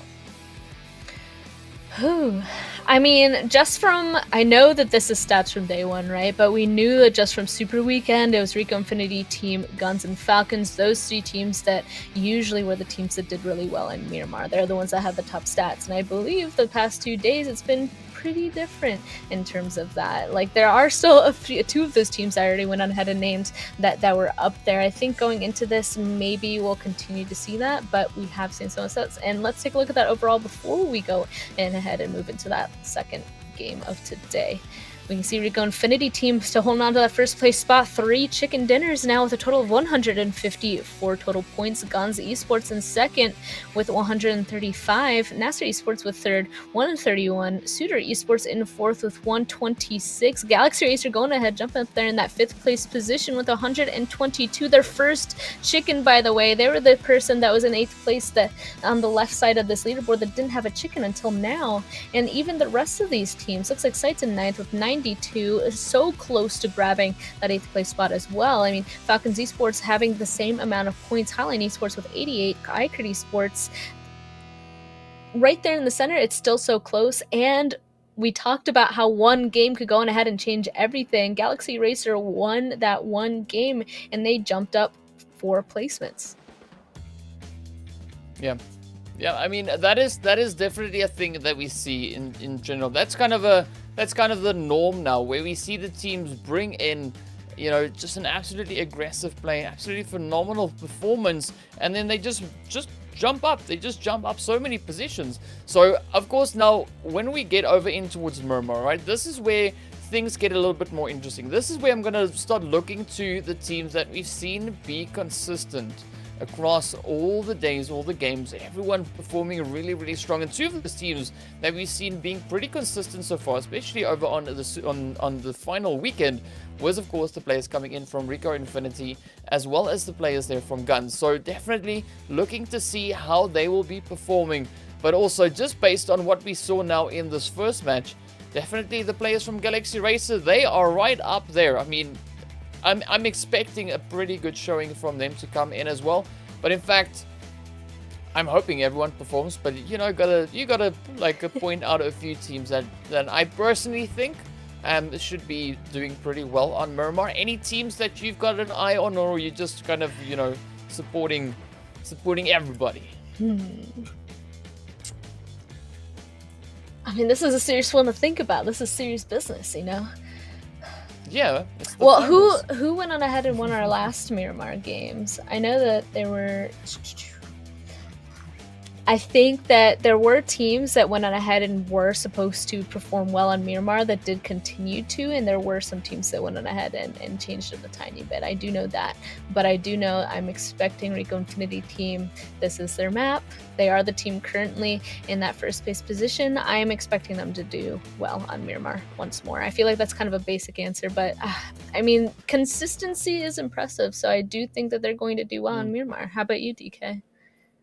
Well, I mean, if we look to yesterday's performances, just to get a kind of idea, because it's already a big up from day 1, right? Day 2 was already insane, right? Yesterday we had SUDOR finishing off on the first Miramar map on 18 kills, so really, really strong showing coming in from them.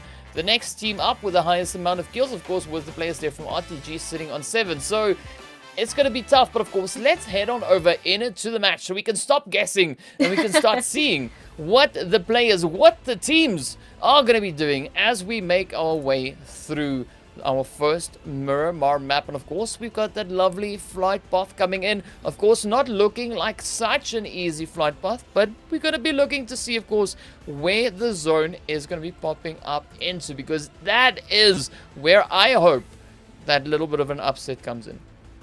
It looks like our plane paths are also really liking the western side of our maps so far. I mean, of course, that's going to be a difference coming into Sanhok, since everybody should be able to spread out, but it is effective. Makes a difference inside of these two bigger maps, because as we know, you can't go ahead and stretch out as far. You can't reach your usual spots. So there are some teams that could potentially have to go to their alt drops instead of their main ones, and that could go on ahead and affect their main game. And that just goes to show that if this zone goes ahead somewhere completely different than the plane path like our last game, that means everybody is in for a huge rotation and just fight to get in immediately. But this one, again, over to that western side, we'll just have to wait and see what it's going to have in store. And wow. Yes, please! That zone. Oh, Span. What is your opinion on that zone? My opinion, I'm excited. You know, I've said it before. Usually when it goes down to that southern side, you definitely have to keep it in mind. You can see even just the coloration on the map, that darker brown. That's where it gets super, super rocky, super out in the open. There's barely any trees there. Definitely very harsh terrain to go ahead and play. Coming into this, these teams really need to go ahead and prioritize those compounds down there. That's usually what happens in a zone that pulls down to the southern side. Like anywhere else, usually teams can play in a bunch of bridges, but down to the southern side, teams need to go ahead, find those compounds on top of those hills to go on ahead and really do well, because otherwise every other location is a bit more dangerous. But we don't know if it's going to go all the way down there, because even Los Leones is still inside this. Could this potentially be a huge city ending? We don't know just yet. I mean, we're not seeing any crazy changes coming in with the drop locations per se, but of course, you know, we do now have the team starting to rotate down in towards that southeastern side, and I am super pleased with the zone, because it means things are gonna be crazy. Things are gonna be tough. It's gonna be absolutely insane to go through Miramar with a zone like that in the company that these players find themselves, these teams find themselves. So definitely looking forward to see what the map will bring, and of course what performance the players are going to bring. So definitely I'm going to be looking, as I said before we jumped into the match, we're looking at the teams that have been you know, pretty consistent in the past days, looking to see whether or not they'll be able to find that momentum or even continue pushing through with that momentum. So definitely a lot of potential, and things are only getting tougher and tougher as we get deeper and deeper into this finals. So true. And it looks like we're going on ahead, jumping over to a RICO Infinity team as well. We already went ahead. I kind of chose them as the predictors of doing at least really well on this map. I'm curious to see, but they have a ways to go. I mean, they dropped Amante. That's their usual drop spot. It looks like they're going to have to make a huge rotation in. Meanwhile, teams like Fate, their drop spots in Los Leones, they're kind of chilling as of right now. They're going to be able to loot for a little bit longer, or potentially going ahead, loot up exactly what they need and start making a move and grab those compounds that as of right now I do think are super important to go ahead and grab. So I'm interested to see now, since RICO Infinity Team 2 have a little bit of a challenge ahead of them, what exactly they're going to do. Yeah, again, you know, especially with a region like this is where that positional play comes in. I mean, like, I sound like a broken record probably by now, but it is the truth. As we've seen that now work out time and time and time again. Some really, really interesting stuff happening across the board. But of course, now SCYTES in their usual spot. Nothing out of the ordinary, but it's actually a good drop for them. Looking at where that zone is, they don't have such a crazy rotation to do. Of course, they've got that road all along the southern coast to get all the way up in towards the zone. And that seems to be a fairly safe passage, just based on what we saw on the map, you know, where the teams were positioned. But of course, now if we look over towards the players here from Raad, they seem to be still going through their loot phase, getting everything ready. Of course, they are over in towards La Cobreria, so quite a much more northerly position. So they have quite the distance to cover to get back up into zone. As we saw there, it's almost 3 kilometers for them to go. So they might come in on a bit of a late rotation, or that's kind of what I'm expecting to see, just based on the distance that they are away from zone. But of course, we can say exactly the same here for the players from GUNZ. They've dropped all the way over in towards El Paso, quite a distance to cover to make it up in towards zone. And this is where I then start asking the question is, do you think at this stage, looking at where the zone is, and of course, you know, the number of teams that we have still left in this game, do you think teams could benefit from the late rotations, or would the early rotations be a little bit more essential in this at this point? It depends on where you are. So all those teams very far away that we were just looking up on that northwestern side up there, they're going to be waiting a little bit longer, especially since they're going to go ahead and loot up and they're going to come in late because they have to know that there's so many teams in front of them. They kind of just have to wait for them to go ahead and grab all these spots. They want all the teams to go ahead in front of them to move further inside so that they can go ahead and get a spot on at least edge, because one of the worst things that could happen to you, honestly, especially in the first rotation, is to rotate by a few teams and have some of your teammates be taken down just off of rotation, not even getting into a fight, you know? So they want everybody in front of them to stay in front of them, get further in so that they can go ahead and backfill them and potentially actually go ahead and third party. We know that there's a huge advantage when it comes to that. And we, of course, see quite a bit of that on Miramar. So we know the teams, I mean, like any opportunity they get for third parties or even, or even just potential engagements, you know, they don't shy away from that. In fact, we see that aggression getting dialed up. And that is something that we see quite a bit of, especially here in the finals. And I'm really, really happy that that is the case. The teams, you know, they are serious about this. Everyone is bringing it. They're bringing the aggression. They're bringing their positional play. They really, you know, just giving it their all. And I'm absolutely loving it. Of course, even Jigsaw is giving it his all there with his spray on towards Hidan, who is now trying to stay hidden as he tries to move out of harm's way. Just get behind some potential hard cover. And it looks like Safe is now driving on over to help out. But, oh, wow, okay. It does look like Safe is not going to be able to keep his teammate safe. Volt right beside him as well. I don't know if they'll be able to potentially get that res, but SK-Ton, it also looks like, oh, they're kind of split up in this situation. Who are they going to go on ahead and deal with? I don't know, but it is going to be quite difficult to play. And this is what you were talking about, you know, looking over towards this region on the map. It's such a tough terrain to play on. So definitely already quite a bit of a challenging factor for the teams here. And I'm quite satisfied with the zone shifting where it did. Looking, you know, taking into consideration we are. This is the finals. It is the last day. You know, the game can't be nice anymore. Now we need to see the team step up and deliver. And of course, this is kind of forcing their hand. And one of the teams that we've seen really delivering today so far, of course, was the team from SUDOR. But now we look to see whether or not they'll be able to pick it up again. They definitely lost one person so far, unfortunately. They were super spread out, one of them being taken down by not even iKURD, an entirely different team. But now, iKURD, they're kind of, I can't even tell, is iKURD surrounding SUDOR or SUDOR surrounding iKURD? I feel like it's kind of a mixture at this point, but we already know that SUDOR at least has one less person. So if they're going to continue to be spread out, I'm a little bit worried, because if another one gets knocked, then they're going to be hugely at a disadvantage. And as of right now as well, a lot of them are kind of out in the open, and a bunch of teams now, they're getting closer and closer towards the center, and it looks like they have to keep on coming since the zone just popped directly over top of them once again. A lot of teams, actually a lot of teams still inside zone, out blue zone, I mean. Yeah.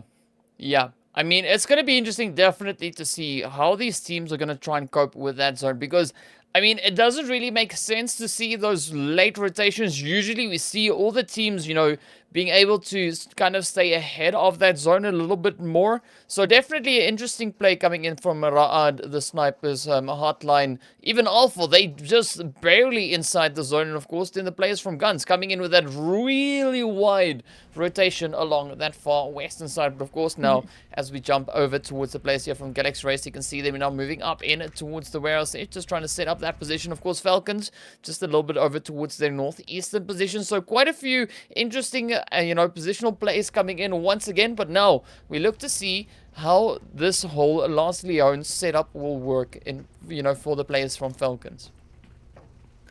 We will say, honestly, these buildings right here are very strong, I will say, going on ahead and grabbing up here. If this does, in fact, become a Los Leones ending, or at least pulls towards this cliff, which I've seen it go on ahead and do before, I mean, this spot, the Falcons and YaLLa, honestly, both of them are over here. They're going to have a really good spot. They can oversee their entire western side. If anybody's going to go on ahead and pull up into those warehouses beside them, they can just go on ahead and start shooting down on top of them. So we'll have to see if that's going to happen. And otherwise, they're really close to each other. They could potentially get in a fight as well. But it looks like the iKURD and SUDOR fight has kind of continued. Each of them still not shooting just yet, but still very close to each other. Wait.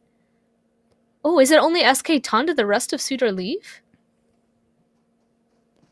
I think so. Like that. Maybe they were like, "No, you've got it. You've got it. We've got full faith in you, my friend. Just show us what you've got, safe and track 2. They've rotated up elsewhere to set themselves up potentially for a good anchor point a little bit later in the phase. But of course, we'll look to see how this works out for SKTON, whether or not he'll be able to survive here until, the team decides, okay, now it is time to make that play. And it's definitely an interesting spot to be in.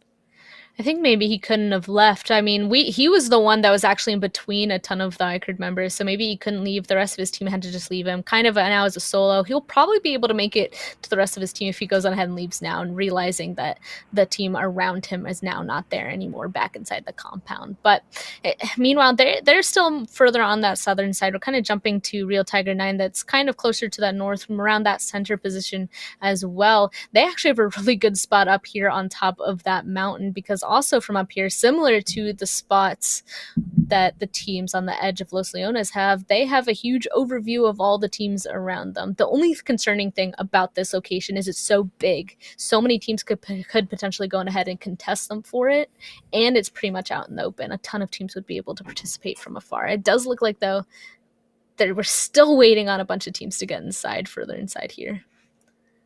I mean, snipers and, of course, HOTLINE still just all the way out in that blue zone. And as we know, the blue zone is going to do quite a bit of damage. So, yeah, definitely not what I was expecting to see from them rotation-wise. But now, the zone having shifted up, it just makes it a little bit easier for them. They don't have to go that much further to get all the way up in towards the zone. So things are looking a little bit up. But what is not looking up is the south of that zone. Look at the sheer number of players coming in from the south. Absolutely insane. I am so excited. We're having Los Leones ending. I don't think we've gotten a city ending in the first day, so I'm looking forward to it this day.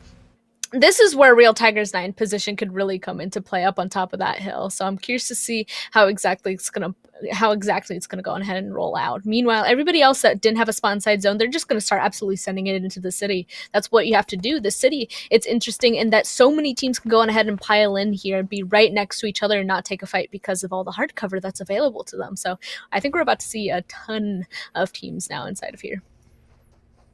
Yeah, and of course, we want to see that consistency coming in from the teams. Looking to see who's going to be able to hold the momentum that they've been building over the past 2 days. This is where it all comes to show. We're looking to see what is going to happen as Marshall now focuses over towards Sadat, just on the offside there. Just quickly tapping away at the vehicle as he now just tries to make things a little bit more favorable for themselves, making it ever more difficult for the opponents there. But of course, looking at Los Leones, this is going to be an absolutely insane town fight. And Span, you've been looking for a town fight for quite some time, and now finally PUBG delivers, gives you that. So I am hopeful that we get chopsticks when we get back to Erangel. But of course, well, yeah, now we got to be satisfied with the town fighting that we should be having. Of course, so far, everyone's still just looking for those positions, but that is what makes the town positions so interesting. I absolutely love it. And honestly, Los Leones is very different as well, since it is so massive and so sprawled out. There is still a lot of open spaces, especially where those very wide roads are. So Los Leones is also an interesting city in itself. And it looks like right here, Real Tiger 9 did in fact pull down the mountain. They know that they need to at least have a foothold in one spot, and they were able to take out a member of, what was that, Fate? That ended up extending a little bit too far, it seems. Or was that was SCYTES.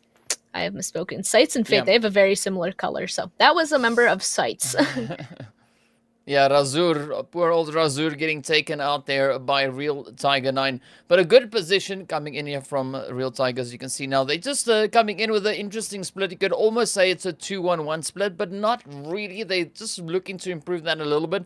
But now, what's looking pretty tough, though, is this position where we see the players from SCYTES and NASA. We got the whole squad from NASA up on the top here. And, of course, 2 players from site now, just position here from what we can see. In fact, sorry, there we go. All 3 of them are in fact positioned right there. So this is definitely going to be an interesting one as the players here from NASA now try to secure that angle within the zone. But of course, now they need to get up a little bit closer, a little bit further up north, up into that safe zone, as NASA now getting ready to mobilize themselves and potentially start their rotation. But it is going to be a tricky one to get out of because they've got GUNZ right there alongside them. They've got the players from SCYTES. We got iKURD in the vicinity as well. We got Real Tiger 9 just a little bit further up north. So things are looking particularly tough. But even over on the southwestern side for RICO Infinity, Galaxy Racer and SUDOR, expecting quite a few engagements to come from this.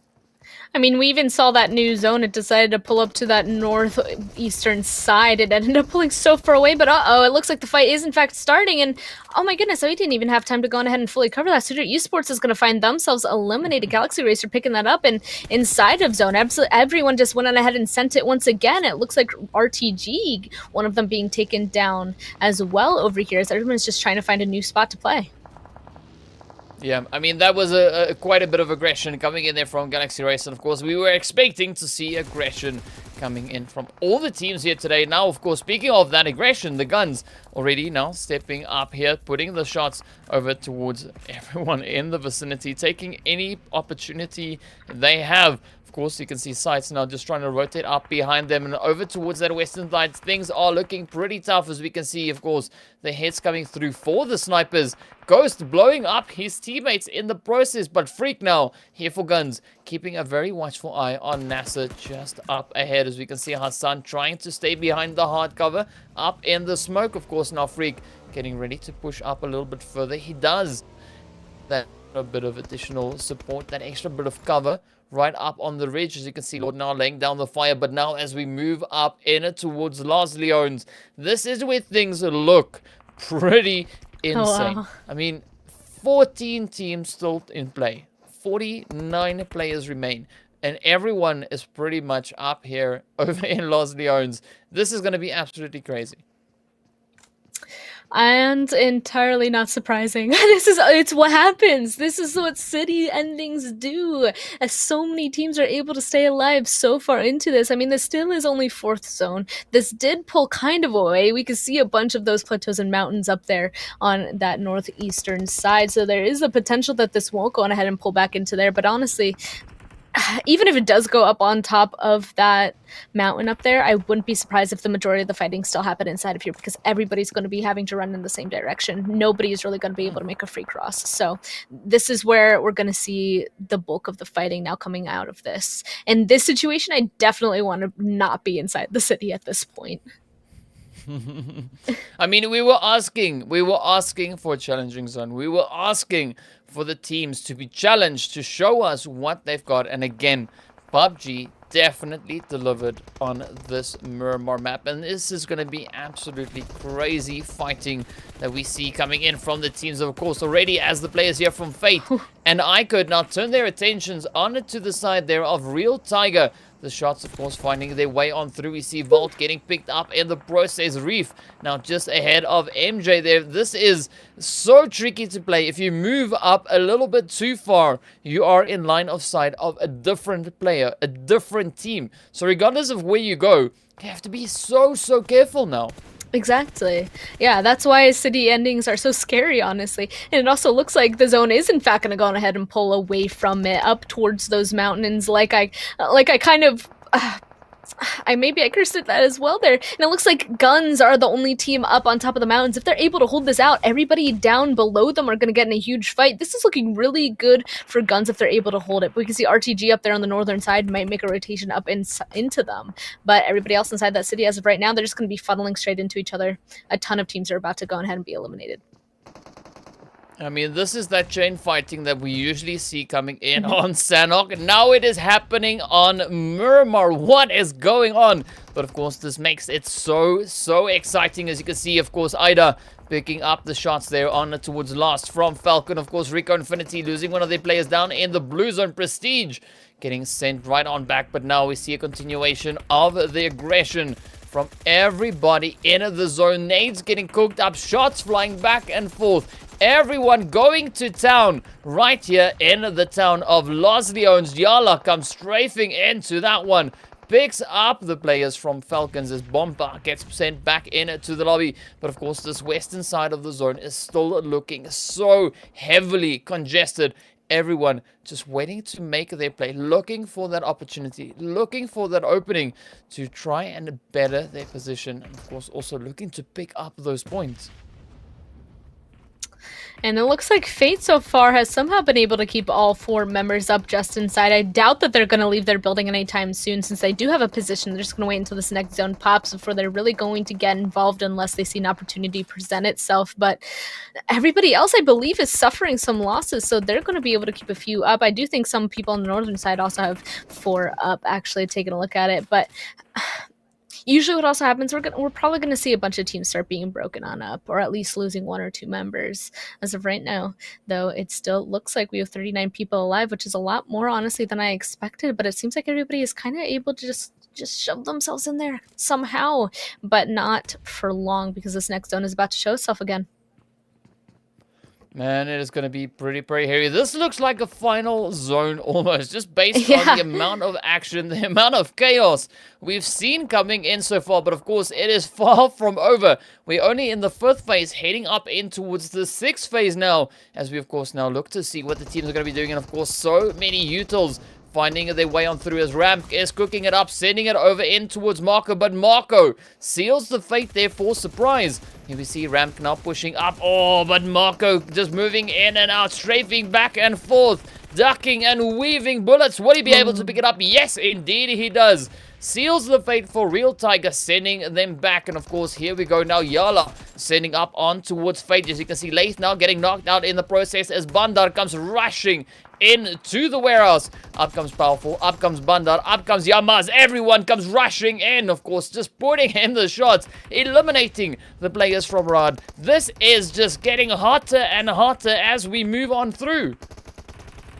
Wow, I mean, this is the point. Everybody has to make a move, so everything is going to start pushing, and there's so many teams happening here. Fate just ended, another one popping up. Fate Esports, they had 4 up, no longer in a matter of seconds, a blink of an eye. 2 members left for YaLLa, though, still have to continue forward, and we can still see that, I mean, Galaxy Racer and iKURD are now the teams holding them out, and they're in their own altercation. We see iKURD trying to toss over a bunch of util. Galaxy Racer blissfully okay inside of the compounds that they are able to grab, because it's just on the edge, but that means they are going to have at least 2 teams try and fight them for it. Meanwhile, GUNZ still has a really great position up on top of the hill that might be contested by RTG. I still think that whoever gets the top of that plateau might be in for a really good game, but first, who is going to push first, iKURD or YaLLa?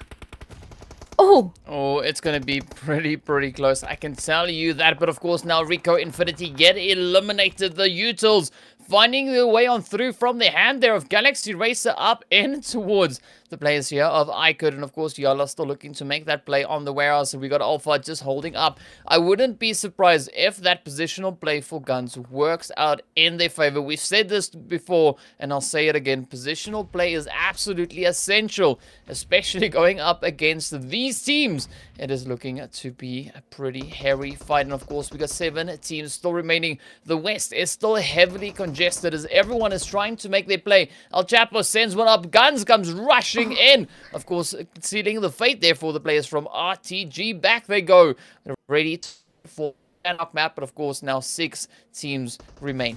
Everybody looking to get that chicken dinner. They're looking to find those points. Galaxy Racer now just defending their forward from the hands of iKURD. Just looking to push a little bit further on up, trying to come in from that southwestern side, sorry, rather. Now, of course, we've got iKURD and Galaxy Racer side by side. We also have the players up ahead there. Chaos just holding that angle alongside the players from HOTLINE. But of course, GUNZ just hugging the edge of that ridge. But now Galaxy Racer, YaLLa, and iKURD side by side. A solo for YaLLa, a solo coming in there for the players from iKURD right in front of us. Of course, well, sorry, Helmend is right there alongside R1. So it is looking up for the side of them. But will they be able to find the hits? Will they be able to get out of that blue zone? As we see Galaxy Racer now getting super aggressive as they push up towards Bandar, picking up the kills in the process. Galaxy Racer now down to 2 players. 2 of their players already getting knocked out in the process. Alpha looking to make that play. The zone, of course, shifting up once again, right up in favor of GUNZ. They read the zone beautifully. But of course, now we see YaLLa getting eliminated. 5 teams remain. iKURD now trying to out-heal the damage coming in from the blue. Alpha making their rotations, making their rush onto the edge of the cliffs. We've got players, of course, from a HOTLINE trying to stop them from accomplishing any good position on that hill. 5 teams left to find it out. Span, this is going to be absolutely crazy.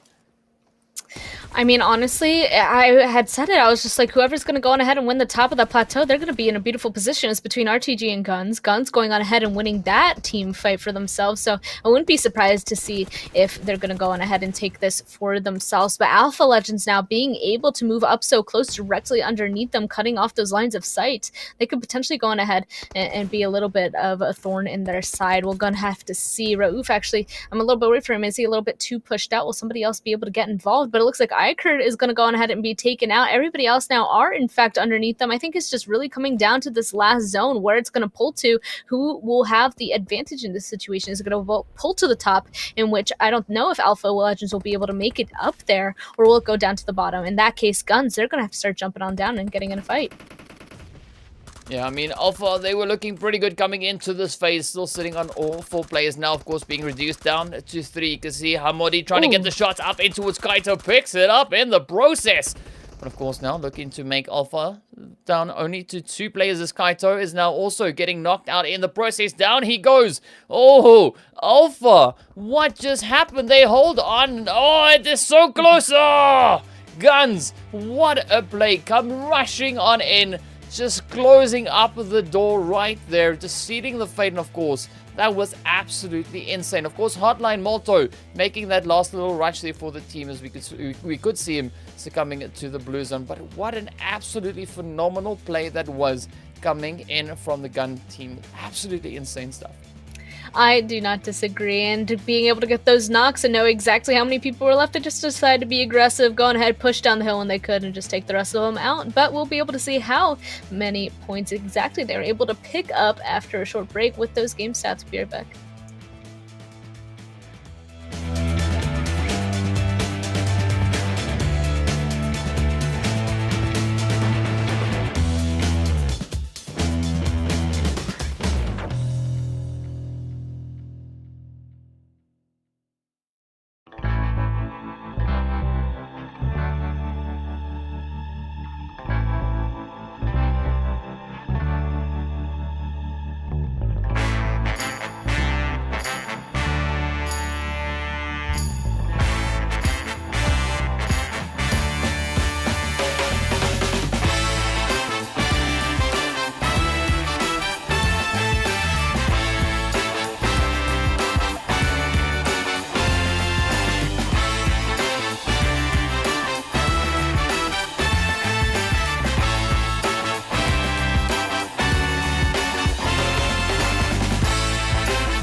Hello and welcome back to PUBG Mobile Pro League Arabia. This, of course, is our final day, the last day for the teams to show us what they've got. And boy, have they been showing. Of course, we just came back from Miramar where we saw the players from GUNZ just descending on towards everybody with quite a bit of aggression, coming in with an absolutely phenomenal play, finishing off quite aggressively, getting 12 kills in the process. So really, really well done. Good job, of course, man. Span, this is an absolute insane day. I mean, Erangel was tough, was hot, was heated. Coming in towards Sanhok, the players made it look like, well, coming into Miramar, so they made it look like Sanhok. Things are just absolutely insane. Oh my goodness, they really are. And honestly, really when it comes down to a city ending as well, that's where the difficulty really does increase, because there are so many teams that are able to go on ahead and make it in there that it's just so filled with people that you even said it yourself while we were watching it happen. Like right when you try and start making a play, there's another team that's been watching you, waiting for you to go on ahead and make a move so they can shoot at you too. So even if you're trying to go on ahead and take out the next team that you need to take out to get further in the game, another team is there to go on ahead and one up you, basically ruin that chance for you completely. So that's really the challenge when it comes to those city endings, and I'm glad that we were able to catch one, because I don't think we've cast one this entire league, if I'm not mistaken. Maybe one other one, but not in Los Leones. So that was really exciting to go on ahead and actually see happen. Even though it did pull out to that plateau in the end, it still created so much congestion, so much fighting coming out of the city. Yeah, I mean, especially in a city fight like Los Leones, you know, that position is absolutely key. But of course, you know, speaking about key, we're going to be jumping in towards the match stats just to look at a bit of a breakdown of what the teams did. And of course, you can see GUNZ just going to town there with 12 kill points and 27 total points. Alpha Legends, of course, then in second place there on 16 points. We got iKURD in third on 15. We got YaLLa in fourth, also sitting on 15 points. 11 kills for YaLLa though. HOTLINE over in fifth place on 14 points. Galaxy Racer coming into sixth place on 11 points. Of course, the Snipers over in seventh on 6. And then we got the players there from Real Tiger 9 over in 8th place, finishing up on 5th point. So really strong kill plays coming in this match. And of course, as we move on to that second page, we don't see any kill points, only placement. RTG finishing up in 9th there on 2. RICO Infinity in 10th on 1. Fate on 1. Ra'ad finishing on 1. That has been such a tough one. NASR, Falcon, SCYTES, and SUDOR not being able to find any kills in that last match. But of course, looking at the amount of damage, the sheer crazy, insane numbers there. I mean, GUNZ, 2,400 damage, 12 kills. And then of course, Alpha Legends, Galaxy Racer, and YaLLa, all three of them bringing in that 1,500 damage. With of course, YaLLa converting 11 kills from that amount of damage. They were able to get a bunch of kills. They only got 4 placement points, so they ended up being taken out pretty early on, which we will maybe catch in these highlights that are now going to start popping on up here. But they were able to go on ahead and fight the entire time, which is honestly surprising. I'm honestly surprised that we didn't see maybe some kills spread out a bit more, since there is so much third-party potential. I was kind of expecting maybe a bunch of teams to get a bit more, but there was just fighting from the wait beginning, honestly. Right when people realized this is going into Los, like even out here in the warehouses, just automatically started getting into those big fights, and kind of already touched on it. I mean, right when we saw the next zone happen, where I was just like, uh-oh, it's like half plateau, half city. Whoever is going to be able to get out of the city somehow and make it up there are probably going to be in for a really good spot. And that was GUNZ. GUNZ were out there. We saw RICO Infinity team trying to get out there on the southern side, and RTG get out there on the northern side, but GUNZ were there first in the center. They were able to go ahead and win those fights, so they had the top end. Yeah, but I mean, just looking at YaLLa just playing through this, they were so aggressive, just steamrolling their way on through. But look at that nade from Ultron. That was absolutely beautiful, right on point. But of course, you know, GUNZ were the team to claim the chicken dinner there. Absolutely insane stuff coming in, but especially as they took that position up on the high ground there. Again, that is where the positional play really worked in their favor. And of course, I mean, Alpha, they held their own all the way through on to that very last play.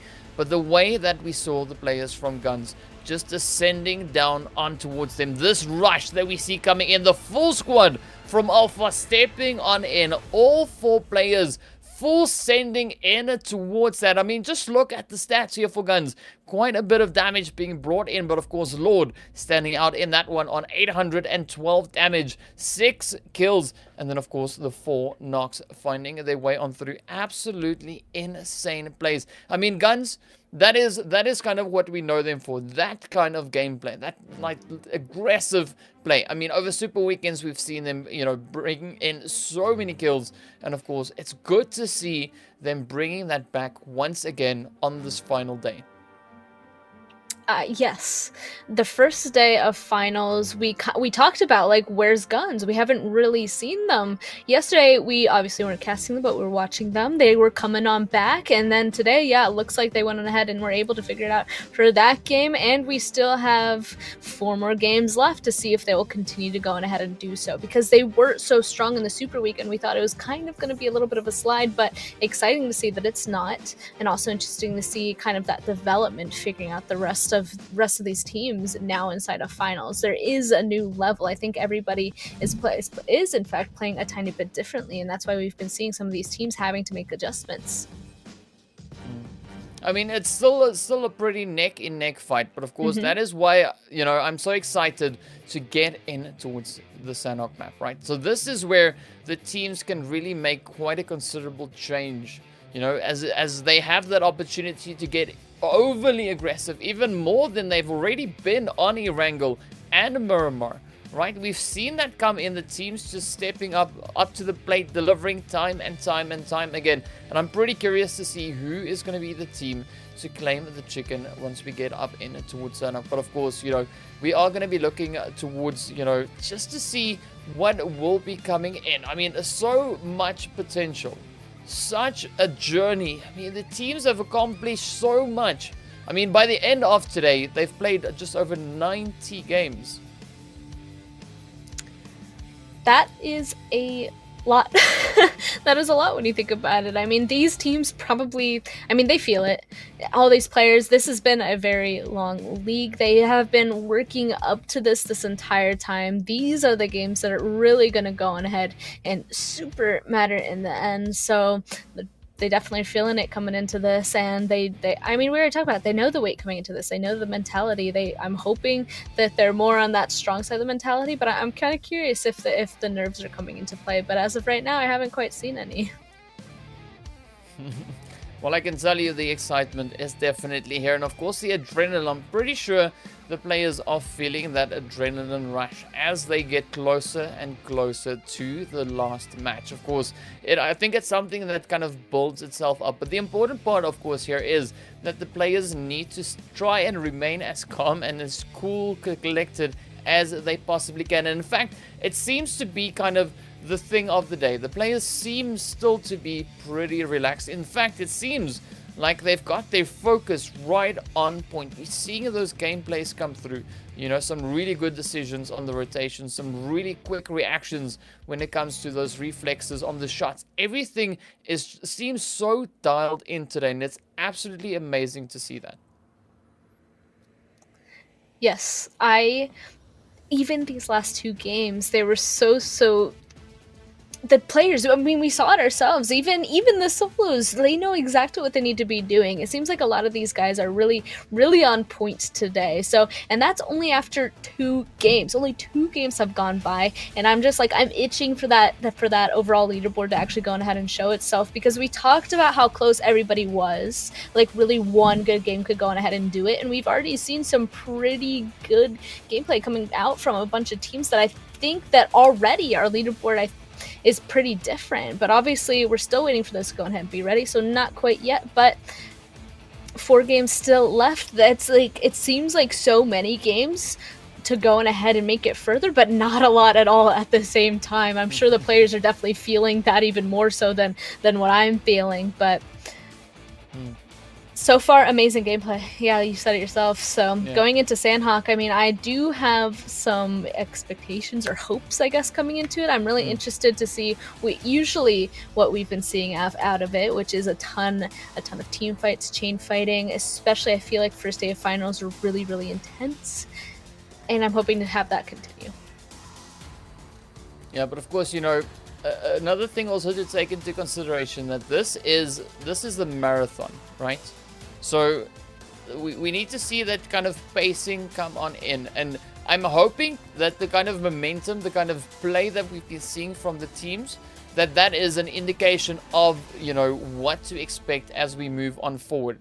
Because if that is, it is going to be it's going to be absolutely amazing to witness, and I think it's still going to be a pretty close fight all the way through to the end. Of course, as we get ready to move over in towards the Sanhok map, looking at what we saw in yesterday's games, right? We saw a pretty strong performance coming in from RICO Infinity. They were, of course, able to pick up 10 kills over on towards Erangel. The second team with a high amount of kills on that was, of course, the players from Falcons. They got 8 kills, finished up over in 5th place, of course, for, you know, matches.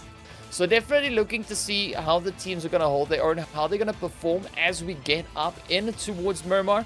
So definitely expecting quite a few interesting things to come in. But of course, now it is time to get into our overall standings to look at where the teams find themselves on the overall standings. And of course, we find the players from GUNZ right up at the top, sitting on 162 points. We've got the players from RICO Infinity currently sitting in 2nd place on 155. Galaxy Racer over in 3rd on 133. NASR over in 4th on 131. SUDOR over in 5th place on 126. Fate sitting over in 6th place on 121. YaLLa in 7th on 118. And then, of course, as we move over towards the players from HOTLINE, currently over in 8th place on 102 points. The next page, of course, we see Ra'ad over in 9th on 101. We got the SCYTES over in 10th place on 92. Falcons in 11th, also sitting on 92 points. We got iKURD over in 12th place there on 82. We got Real Tiger 9 over on 67. And as we move a little bit further down the list from there on off, we see the numbers starting to look again a little bit more consistent, but there is a little bit of a separation coming in. All right, we're seeing the teams higher up on the leaderboard slowly starting to move away. They're starting to create that little bit of a gap, right? And that, of course, is expected as we see that consistency coming in time and time again from the teams. It's going to be pretty interesting to see, of course, you know, just how that will continue throughout the day. As we've seen the teams step up, we've seen the gameplay. But now, you know, some of the teams really got to, like, now they got to focus. And this, of course, is the map on which they can do this. This is the map on which they can bring those changes. If they're not satisfied with their overall standings or their overall points, this is the map to make up for that. Exactly. I mean, you can kind of argue that Sanhok is the map where you're really going to focus on. It's really where your gunplay, your kills are going to come into play. It's like that is where you're really going to be having to be on point in terms of your fights, right? But also on top of that, maybe not so much on your macro play, your rotations and locations, but you can kind of argue that as well. I mean, you do still have to go on ahead, find the better positions, because there's going to be so much more fighting. There is so much more fighting because of how small the map is, that really having a good spot is arguably even more vital than on those bigger maps. Especially, it's all so close range. So there is still going to be a big mixture of both, but still more, we're going to see more fighting than rotations because the map is smaller. But there's still going to be a lot more, I don't even know what to say, so many small dynamics that are important on Sanhok that aren't present on those other two maps. So I'm looking forward to it. And it looks like this is our first one, and we're going to be ending off on it as well. So Sanhok definitely is an important map in this. Yeah, and of course, you know, that they are fighting to get up on that leaderboard. And of course, let's hop in game to see just where the fights are going to be breaking out as we move on in towards Sanhok with the Reno 5 Series. Born to win, welcome to the exciting match brought to you by Oppo. Get your gamer mode on with the much loved Reno 5 Series, and of course, now we are here on the map. We don't see the flight path, but it doesn't matter. We know on Sanhok that the teams can pretty much reach almost wherever they would like to go. Now we look to see exactly where they choose to go, and of course, who's going to bring the aggression first. Who's going to be the team to step up and just go over this map, just going to town on everybody, bringing in the action, and of course, well, raking in those extra few points. It looks like, wow, all of our planes have really just wanted to be over on the western side of every single map, interestingly enough. At least this one. I mean, we already talked about Sanhok is definitely small enough where everybody should be able to get far enough away. And another thing that we haven't really seen on day one was a contestation there, a boot camp between YaLLa and Galaxy Racer. But is it happening now is kind of what I'm curious about. It does look like YaLLa not entirely inside there, but definitely around it. At this point, there does come a time, do you think that these teams will purposely start putting themselves in a place to hurt a specific other team? Because now it's like going into the last 4 games, should there be targeting of the teams directly above you to try and jump over them? So I'm starting to look for those kind of patterns, see if that could potentially be happening now. Well, we definitely know that the teams are more than capable to hold their own against each other, right? So if they feel that they like kind of, you know, now's the time to try and go for that kind of play, you know, they could still possibly pull it off. But of course, you know, we wait to see exactly whether or not they can do that. But you know, the tough call on that is you know, if you push up and you go to challenge a team in a particular spot, right? You have to be very careful with who you challenge, because I mean, any of these teams that you go up against, they are, you know, everyone is playing on a very, you know, very like skill level here. So if you believe that you can take them out, well, you got to believe that they can take you out as well. They can send you right back up into that lobby, you know, and we've seen this time and time again. We've seen some solo players just clutch it out. We've seen squad wipes happen in, you know, less than a second. Some absolutely insane, brutal plays coming in. So, yeah, it's definitely a tough call to make. So you got to be 100% sure. You got to know that you can find those angles. And I mean, even though looking at the players here from iKURD putting the shots down in towards NASR there from RICO Infinity, you know, this is exactly one of those things. If you want to challenge someone, you got to be able to, you know, take the consequences that comes from that.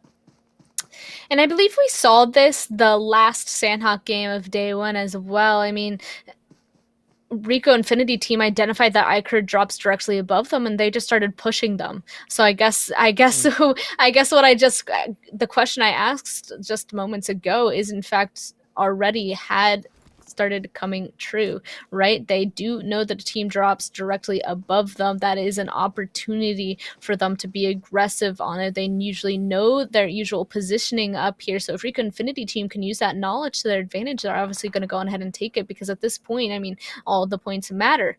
The leaderboard is in fact close. RICO Infinity team kind of pulling away, but still not safe, not even 10 points away now, dropping down to second place. I mean, they want it back, so they're definitely going to go ahead and take advantage from the knowledge that they have. Yeah, and of course, you know, what better map to take it back than right here on Sanhok. This, of course, gives the teams ample opportunity to do exactly that. And of course, we can see Alpha and YaLLa pretty close together, looking to see if we're going to have a bit of a fight break out here on the lovely green postures of the Sanhok map. Snake Valley, as some people call it. Of course, no. We're not going to be seeing any snaking just yet. No need for that.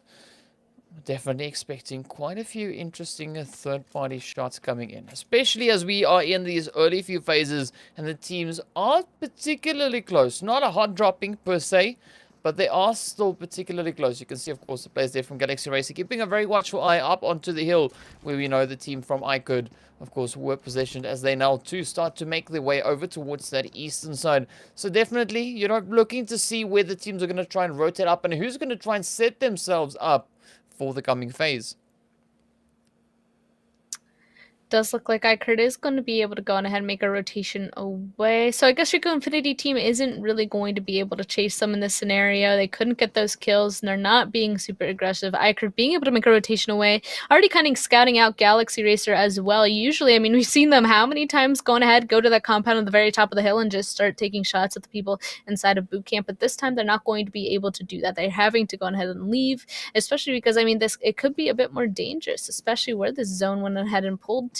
Maybe just going on ahead and prioritizing their first movement is more important. Yeah, I mean, to be honest, this whole map is dangerous. Looking at just how the players are spread, where everyone is, I would not like to be there. This is, such an uncomfortable, and especially driving a Lamborghini, in the jungle. That's a very interesting... That's a very interesting maneuver coming in here from HOTLINE. But I mean, if not, why not? Might as well, when in Sanhok, whip out your Lambo and go riding on the lovely green dunes there. But now, we look to see what the players here from SUDOR are going to be doing. Of course, now it's pretty close to the team here from RICO Infinity. As you can see, Prestige keeping a very watchful eye up onto the top of the hill. Spotted the movement.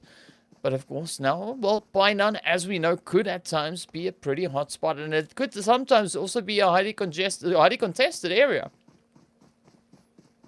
Especially because it is used a lot for crossing on over. If people want to go on ahead and get across those bridges, Painan is a little bit safer. It provides that cover to be able to jump across that river. So yeah, I agree with you. It's usually congested around there, especially the compounds. Getting up onto that hill from Painan is absolutely huge. So it's really it's basically a very good walkway for a bunch of teams. So that's why so many teams try and take advantage of it, and really they just end up running into each other. Meanwhile, everybody else who's able to make it away from there faster, I mean, we'll be able to see how they're going to go on ahead and perform. YaLLa Esports, the ones that we're spectating right now, kind of just chilling out. Directly beside them, as we can see, is NASR, and I'm not surprised to see them so close to each other because that's just how Sanhok is. Yeah, but of course, it is like the crossing grounds. But I mean, like we've seen a few tough fights over in towards the Quarry region. This is not a particular spot that you want to be in, down below, in that bowl. Sometimes we see teams looking at, a little bit brave and they go venturing into there, but fortunately we're not seeing anyone, pulling out those moves just yet. But now, speaking about moves, we see Alpha making their way on through. We got YaLLa just up ahead of them. So expecting things to get pretty interesting, but it is, however, getting quite interesting over in the kill feed now. As you can see, Captain, he's just looking at the rocks, looking at the trees, just admiring the view from up top there. And it is a very interesting view as we now, of course, jump over towards the place here from YaLLa. Ida also now just going through the compound, but of course we see the sights just off in the distance. But now moving back up in towards Painan, in towards our crossing, our great river crossing. You can see Ragnar now just trying to find a few shots there in the direction of Hidan and Saif. But fortunately for the players from SUDOR, that smoke just gives them that little opportunity. But now Ragnar has spotted out Saif in the moment, waiting for the angles, picks up a bit of damage in the process. Doesn't manage to get the knock just yet. But he is now, of course, looking to do the same to anyone that dares cross the river. This is a very difficult situation to find yourself in underneath this bridge. It does look like he would be able to go and head back up off of there, use the little bit of the ledge that he has to further get inside of the trees. It'll put him in a little bit more of a safer spot, and up there I bet he'll be able to help out the rest of his team to get across from RICO Infinity team, now trying to hold them out on that southern side of Painan. I mean, these are such open sight lines here that we'll have to see if SUDOR will be able to go on ahead and make sure that they're safe. I mean, if they get far enough away, they should be fine. Two of them, Track 2 and SKTON, we can see are in the compound directly to the southern side, though. A little bit closer than the other two. So will they be going ahead and backtrack? I have a feeling they probably will, because at this point, making that rotation, just getting across that river is the first main obstacle to focus on. And uh-oh, it looks like Phobia from SCYTES tried getting to the rest of his team in that vehicle, but it's found out from YaLLa. Oh, and of course now a quick response coming in there from SCYTES as they put the shots over in it towards YaLLa. But now we can see iKURD now trying to get down to Phobia, trying to get their numbers back up so they have a fighting chance in this lobby, looking to bring in those points, looking to step up with the performance there, of course. Now, YaLLa still not being able to get up on towards Bandar, as you can see. Yamas moving a little bit closer. But Ghost and the rest of the team here from SCYTES just playing the angles. We can see Ida just up ahead. And of course now the SCYTES, they are looking for the opening there. As you can see, Razur also now keeping a very watchful eye here. No nades in sight, so he is safe for the current time. They won't reach all the way over towards there, so we won't see him getting knocked out just yet by another nade. But he is, however, trying to find the shots up in towards Bandar as the SCYTES are playing at the top of this ridge. And it could be a quite interesting position should they find the shots down on towards YaLLa. With that higher spot as well, I like seeing that they have a vehicle as well, just to make some sort of a quick rotation. Usually vehicles are really scary on Sanhok just because of how close everybody is. You know, that making any sort of a drive is usually very, you know, dangerous, and that everybody could just go on ahead and go for big shots onto it, take them out instantly. But if they're able, if they need to make a big move, they're obviously able to, and they have a good position to go on ahead and just launch down that big hill into safety anyway. But obviously don't have to move just yet. They're probably very content in the situation. And these other teams that honestly, there isn't a huge difference when it comes to compounds and terrain, in my opinion. Kind of both have hard cover, a lot of it, and both have the opportunity for another team to go on ahead and sneak up onto you. Yeah. Well, there's definitely a lot of sneaking happening on Sanhok. You know, it is the snake map. It is the map on which we expect to see, you know, the action come on in. And hopefully we'll see that Miracle come in from Miracle over on towards the players there from iKURD, looking for those shots, not really finding them just yet. But as we now move on a little bit further up towards the players here from Ra'ad, you can see the team from SUDOR just down below. Everyone moving through, looking to see if they can find anyone in the vicinity. But of course, snipers still getting caught on the far eastern side of the zone. And it seems like we have that nice center play coming in towards Bootcamp Quarry and that whole challenging region, you know, with the hill in play. But I'm looking to see where the next one is going to be taking us, you know, whether or not it's going to go all the way up in towards that central difficult spot. But of course the zone is about to pop, and yes indeed, it just centers up on itself.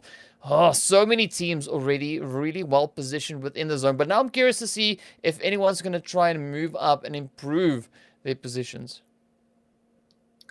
Well, Alpha Legends grabbing that center spot with those compounds. I mean, it is lower down in the bowl. So while they have a center spot, they're kind of in a lower position where a bunch of teams will be above them, just around them. So, oops, I accidentally punched my mic. I punched you. There you go. Hopefully that wasn't audible. But, you know, hopefully everybody will be, it'll be interesting to see how they're going to go on ahead and handle being inside of a bowl with everybody above them, around them. So we'll have to keep an eye on that. And it looks like actually directly below them, HOTLINE and iKURD starting a fight. Yep. No, they're not starting a fight. They're continuing the fight as they now... Oh, HOTLINE comes running in, putting their shots in. But of course, Galaga steps on up, gets the wipe in on Thanos. Molto now moving up in the process. This sounds like a Marvel movie we're busy watching here, with all the action coming in on Hassan. What?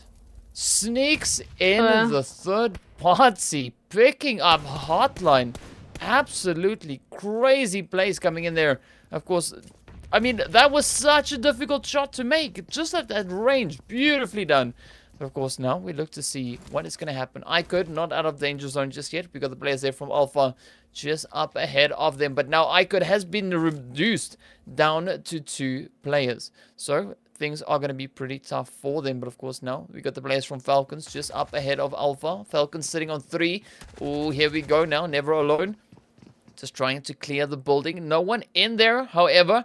But of course, you know, it's double checking. Just making 100% sure that you don't push in and potentially maybe run into someone. But he could also be, you know, fooled by the mannequin in the building at times. But of course, now Kaito, he's not fooled. He's just lying in wait, looking for that angle. Picks up a quick kill. Munir now trying to send the nades over towards his teammate there. Trying to get the res up on towards Sadat. But of course, Hidan just steps on up, gets the confirm. But Saif is also down. So a nice trade-off between the players here from Raad and the SUDORs.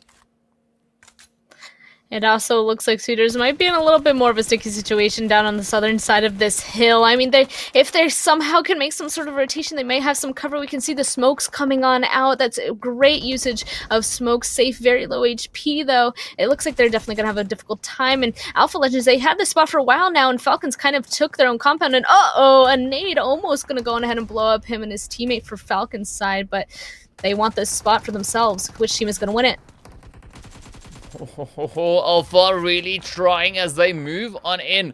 Captain bringing the aggression there alongside the rest of his team. Of course, now Chaos quickly trying to recover a little bit of health. Did take quite a bit of damage, but up comes Last now, looking for the angle, looking for the opportunity. On it towards Alpha. Would he be able to pull this one off? Up comes the nades, getting sent in. Alpha taking quite a bit of damage there once again. Chaos not having much luck just yet with all these utils, but of course that is exactly as expected. It is the Arabia region. It is Sanhok. So it is going to be absolutely insane. So tough to play. But of course now Falcons just moving back and forth, trying to secure their compound. They're only on a 2-man team.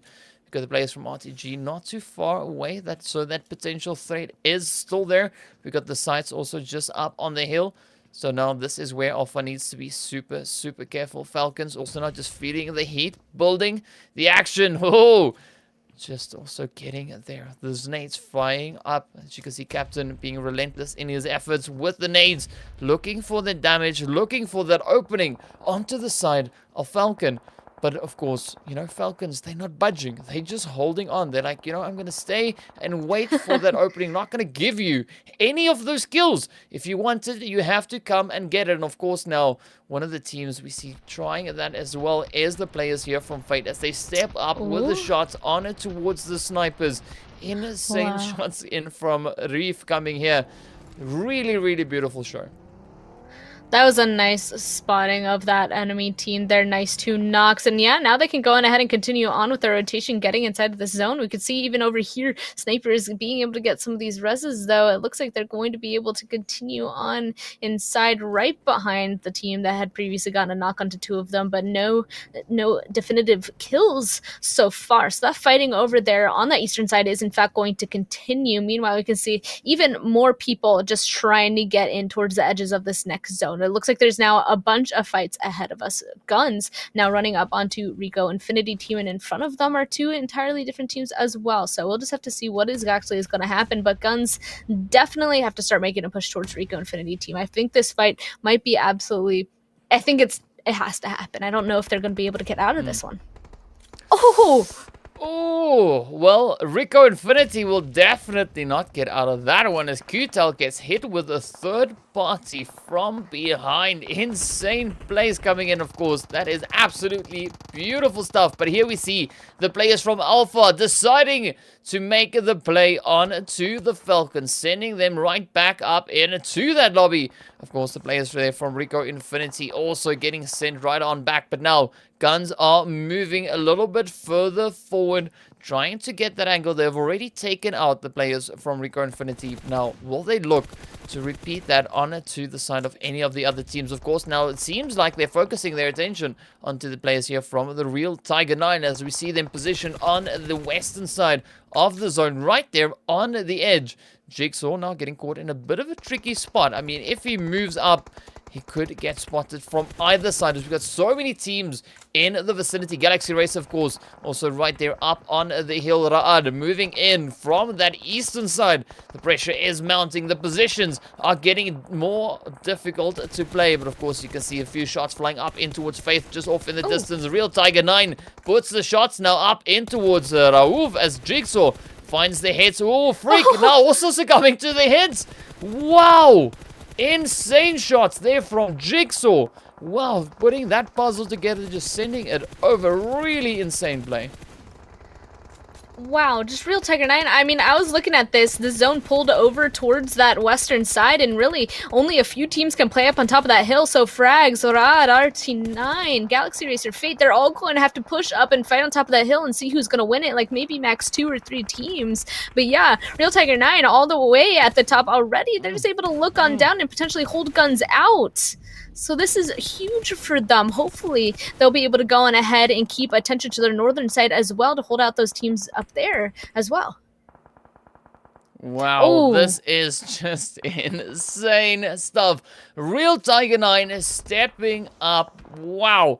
But of course, now if we look to the points, the players from SCYTES and iKURD, both teams already sitting on 6. A few more hits finding their way there on through there from Hassan from NASR up in towards the team there from Ra'ad. Galaxy Racer now getting bombarded here by Surprise. Sending up those hits. Now will he be able to pick it up though, Captain?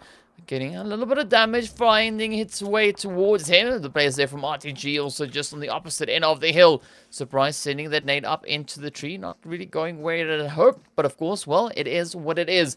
So you can see now the players here from NASR moving on up. Finishing the job there as they now too look to fight a little bit further, a little bit more on in towards the zone. RTG now into the danger zone out in the blue. This is the 6th phase, but of course now Real Tiger 9 putting the players from NASR in the danger zone as well. As you can see Ramk now just trying to rush on up. He was so low on health. No surprise that 1 or 2 shots took him right on down. Vault and Surprise now looking to get into those hard cover positions. Of course, now NASR keeping a very watchful eye on the ridge lines up ahead of them. But here we go. Alpha just coming to the blue zone. Right back they go, of course, now with the nice assist there. Oh, the shots finding their way on through now as Nabo now tries to get the hits in it towards several players, in fact, here from Real Tiger 9. Galaxy Racer, of course, still up in the north trying to make their own play back down in it towards the zone. But here goes the shift, heading all the way over towards that eastern side. And, of course, now Vault trying to put the shots back up in it towards NASR head after head. Galaxy Racers are coming to the blue. Surprise! Now having a few hits come in here from Nabo. Some really tough fighting, though. Wow, just absolute. This is so open on the side of this hill as well, right? I mean, we do have the trees, the long grass, the rocks. That's why everybody is kind of laying down in those specific situations. But otherwise, if they make any sort of the move, it's going to be really out in the open. And I thought we were going to see, we were talking about nades earlier. Was that one going to go on ahead and do something? But RTG is safe for now. Galaxy Racer is going to find themselves knocked. And honestly, 5 teams still alive. 7 teams, excuse me, 6 now is huge. Oh. There's so many teams, but now RTG is going to fall as well. Everybody's just crawling to try and grab that top spot.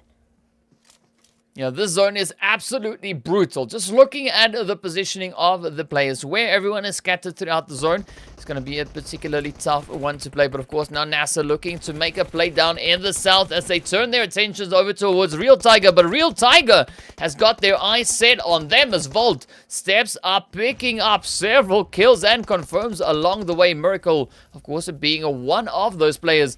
But now Nabo just trying to inch his way forward. The rest of his squad getting taken out by the nades, the explosions, the absolute insanity we see on the map here. And of course, the snipers, Amir trying to make that play out in the blue zone. Of course, iKURD already sitting on 13 kills. Snipers looking to make it a little bit less, but of course, instead makes that 14 kills now. iKURD really stepping it up right here on Sanhok. Of course, the 4 final teams now left to fight it out for that chicken dinner. We've got the players there from GUNZ. We've got RTG. We've got iKURD as well as NASR. Things are looking so tough. And of course, I mean, this is going to be a pretty tough one. I mean, Real Tiger 9 really impressing me with their performance on the Sanhok map, but iKURD just blowing it out of the water. NASR also bringing in a strong performance, 7 kills so far.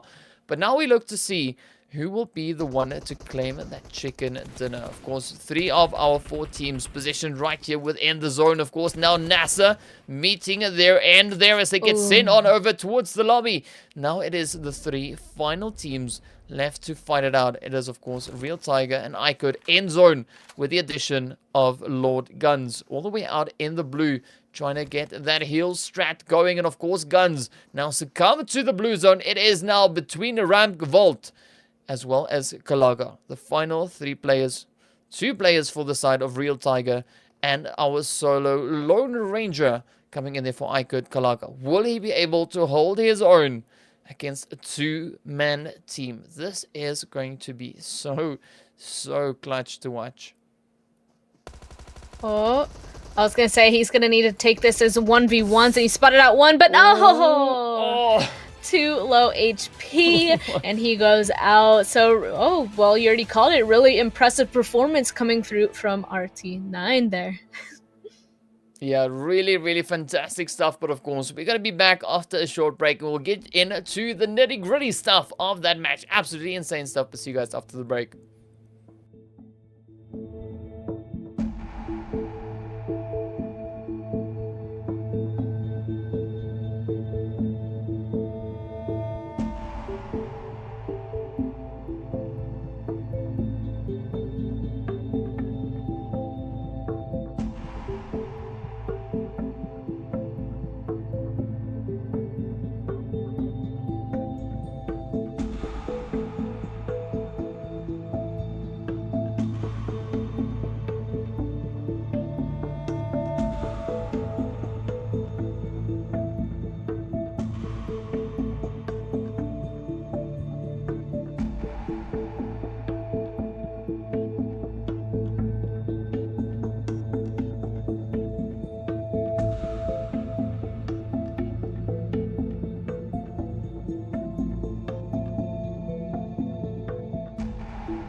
Hello and welcome back to PUBG Mobile Pro League Arabia.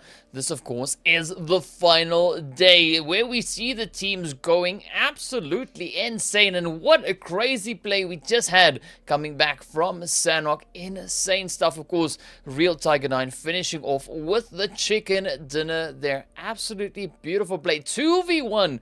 Up against the players from iKURD. But of course, now let's jump into the stats to see exactly where the teams ended up with regards to points. Of course, iKURD sitting up in first place, sneaking in 14 kill game, bringing them that pole position, 26 points. Real Tiger 9 finishing up in second place though on 22. We got NASR over in third on 15 points. GUNZ in fourth on 13. The Snipers in fifth place. Then of course, as we move on through, this is where things look pretty tough. Of course, we saw the players there from the sites finishing in sixth place. RTG finishing up in seventh place. And of course, the Alpha Legends coming up into 8th place. But looking at the total damage, again, some crazy high numbers coming in there from iKURD. 2200 damage, 14 kills. Of course, Real Tiger 9 and NASR both bringing in the 7 kills. SCYTES on 6, Alpha Legends then on 5. And of course, you know, just a few highlights just to remind you. I know the match just ended, but I mean, there are so much that happened. You know, we just got to look at it again. I mean, there was a lot of impressive plays, I will say, that came on in here. Especially, I will say, hopefully we'll see it soon, the fighting happening in the very center of the compound. Yeah, iKURD versus HOTLINE there, and then later another team going on ahead, having to flush each other out. That in itself was so important, and even just all the fights, that end zone was very interesting, I guess, to say the least. Kind of more open, I guess, comparatively on the very side of a hill for Sanhok, but everybody else, they had a hard time trying to get inside zone in the first place the entire game, it felt like. Yeah, I mean, this was just an absolutely exceptional match. Of course, the zone not being as aggressive, a little bit more of a you know, slow, easy flow going in there, but really good pacing, and the teams just having to stay on their toes. No one can really settle just yet, but so that resulted in some absolutely insane plays. But of course, you know, these utils being on point as always, you know, kind of expected to see those utils come in, and this of course leads us closer and closer to that absolute crazy play we had right here in the finish. Of course, Kalaga stepping up with a little bit of damage. Ramp tries to get it, but gets taken out in the process. Really, really tough plays, but of course, no surprise to see Estrad and Kalaga finishing up here with the top players of the map. Of course, Ramp as well as Chaos right here for the players there from Real Tiger 9 and Alpha Legends, but Kalaga bringing in 1084 damage. Estrad finishing though on 7 kills. Really impressive stuff, and of course that only gets me even more excited before moving up in towards Erangel, because I am hoping for my chopsticks. I want my chopsticks. I want it. I told you I'm gonna go get it. I went to go get it. I grabbed it, and now I want to see chopsticks. Out of everything we could possibly have, I'm hoping that is what we have. But of course, you know, a really, really strong showing again from these teams. And as expected, you know, we see the map from Sanhok being kind of a crossing point. You know, you were talking about Painan being that, you know, that crossing point as well in the map where the teams can change from the one side. I feel like kind of that is what Sanhok is, you know, in our games here today. Like that is kind of the crossing point where the teams can, you know, bring in that extra little bit of play to look for points which they couldn't necessarily find on Erangel or on towards Miramar. So yeah, some really tough things coming in. But of course, yeah, we're heading right over towards Erangel once again to see what the teams are going to be doing, and if there's any lessons that have been learned coming in from the first visits over on these maps. So what do you think, Span, is going to be happening once we get right back up in towards Erangel?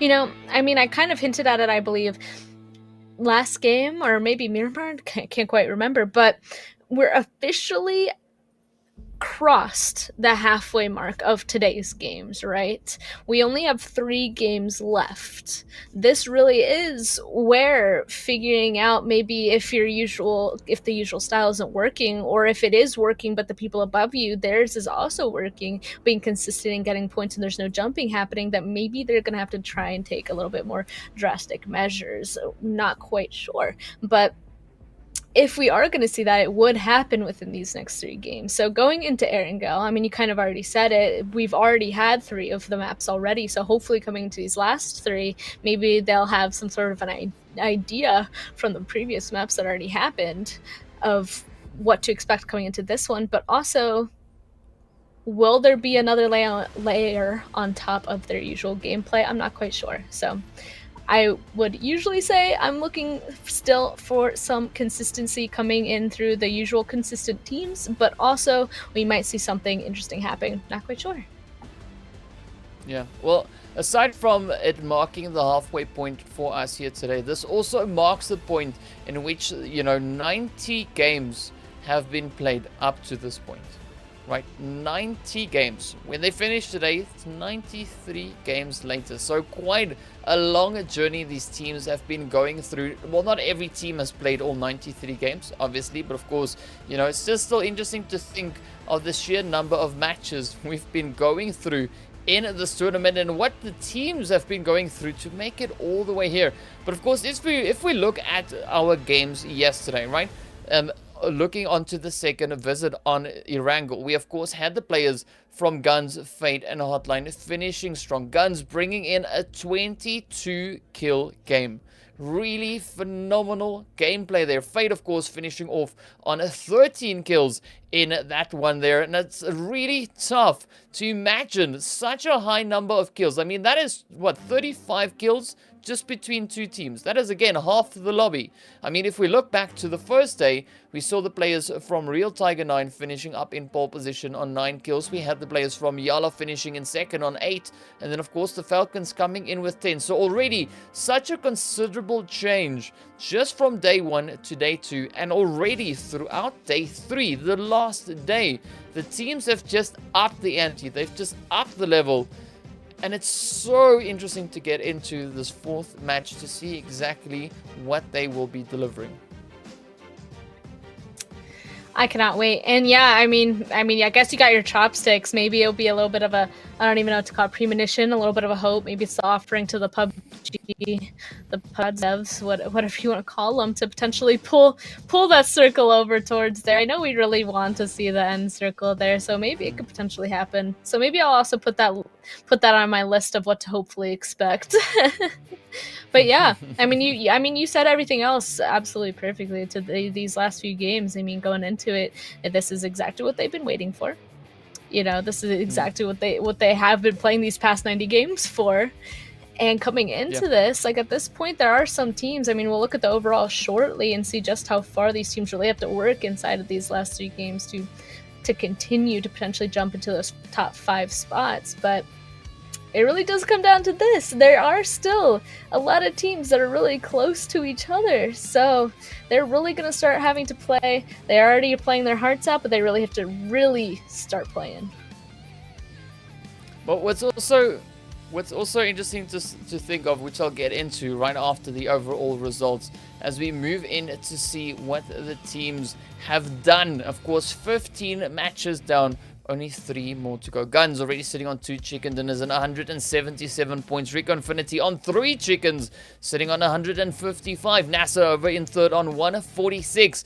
Galaxy Racer, of course, over in 4th there on 135. SUDOR over in 5th place, sitting on 128. We got Fate in 6th on 125. YaLLa over in 7th on 120. And of course, the players from iKURD sitting on 108. The only team on the first page not finding a chicken dinner just yet, but they did, however, beat out the players from Real Tiger 9 in the previous match. But of course, now the second page, as we move on over, we can see the players there from Ra'ad sitting on 40 points in 9th. We got a HOTLINE in 10th on 46. Well, the total numbers are missing, but of course, that is a surprise we'll tell you about later. Ra'ad right there in 9th, HOTLINE in 10th. We got SCYTES in 11th. We got the players from Falcons over in 12th place. Of course, Real Tiger over in it towards 13th. And, we leave the results blank there, so you're gonna have to kind of do some quick math, you know, just to figure it out. But of course, it makes for such an interesting, you know, procedure as we go through everything. And, you know, like, the lowest amount of points we have on the overall standings there, of course, is 59 over towards the players there from Snipers. Then RTG sitting on 71. We got Alpha Legend sitting on 72. We got the players from a Real Tiger 9 sitting on 89. Of course, the Falcons on 93. The side sitting on 99.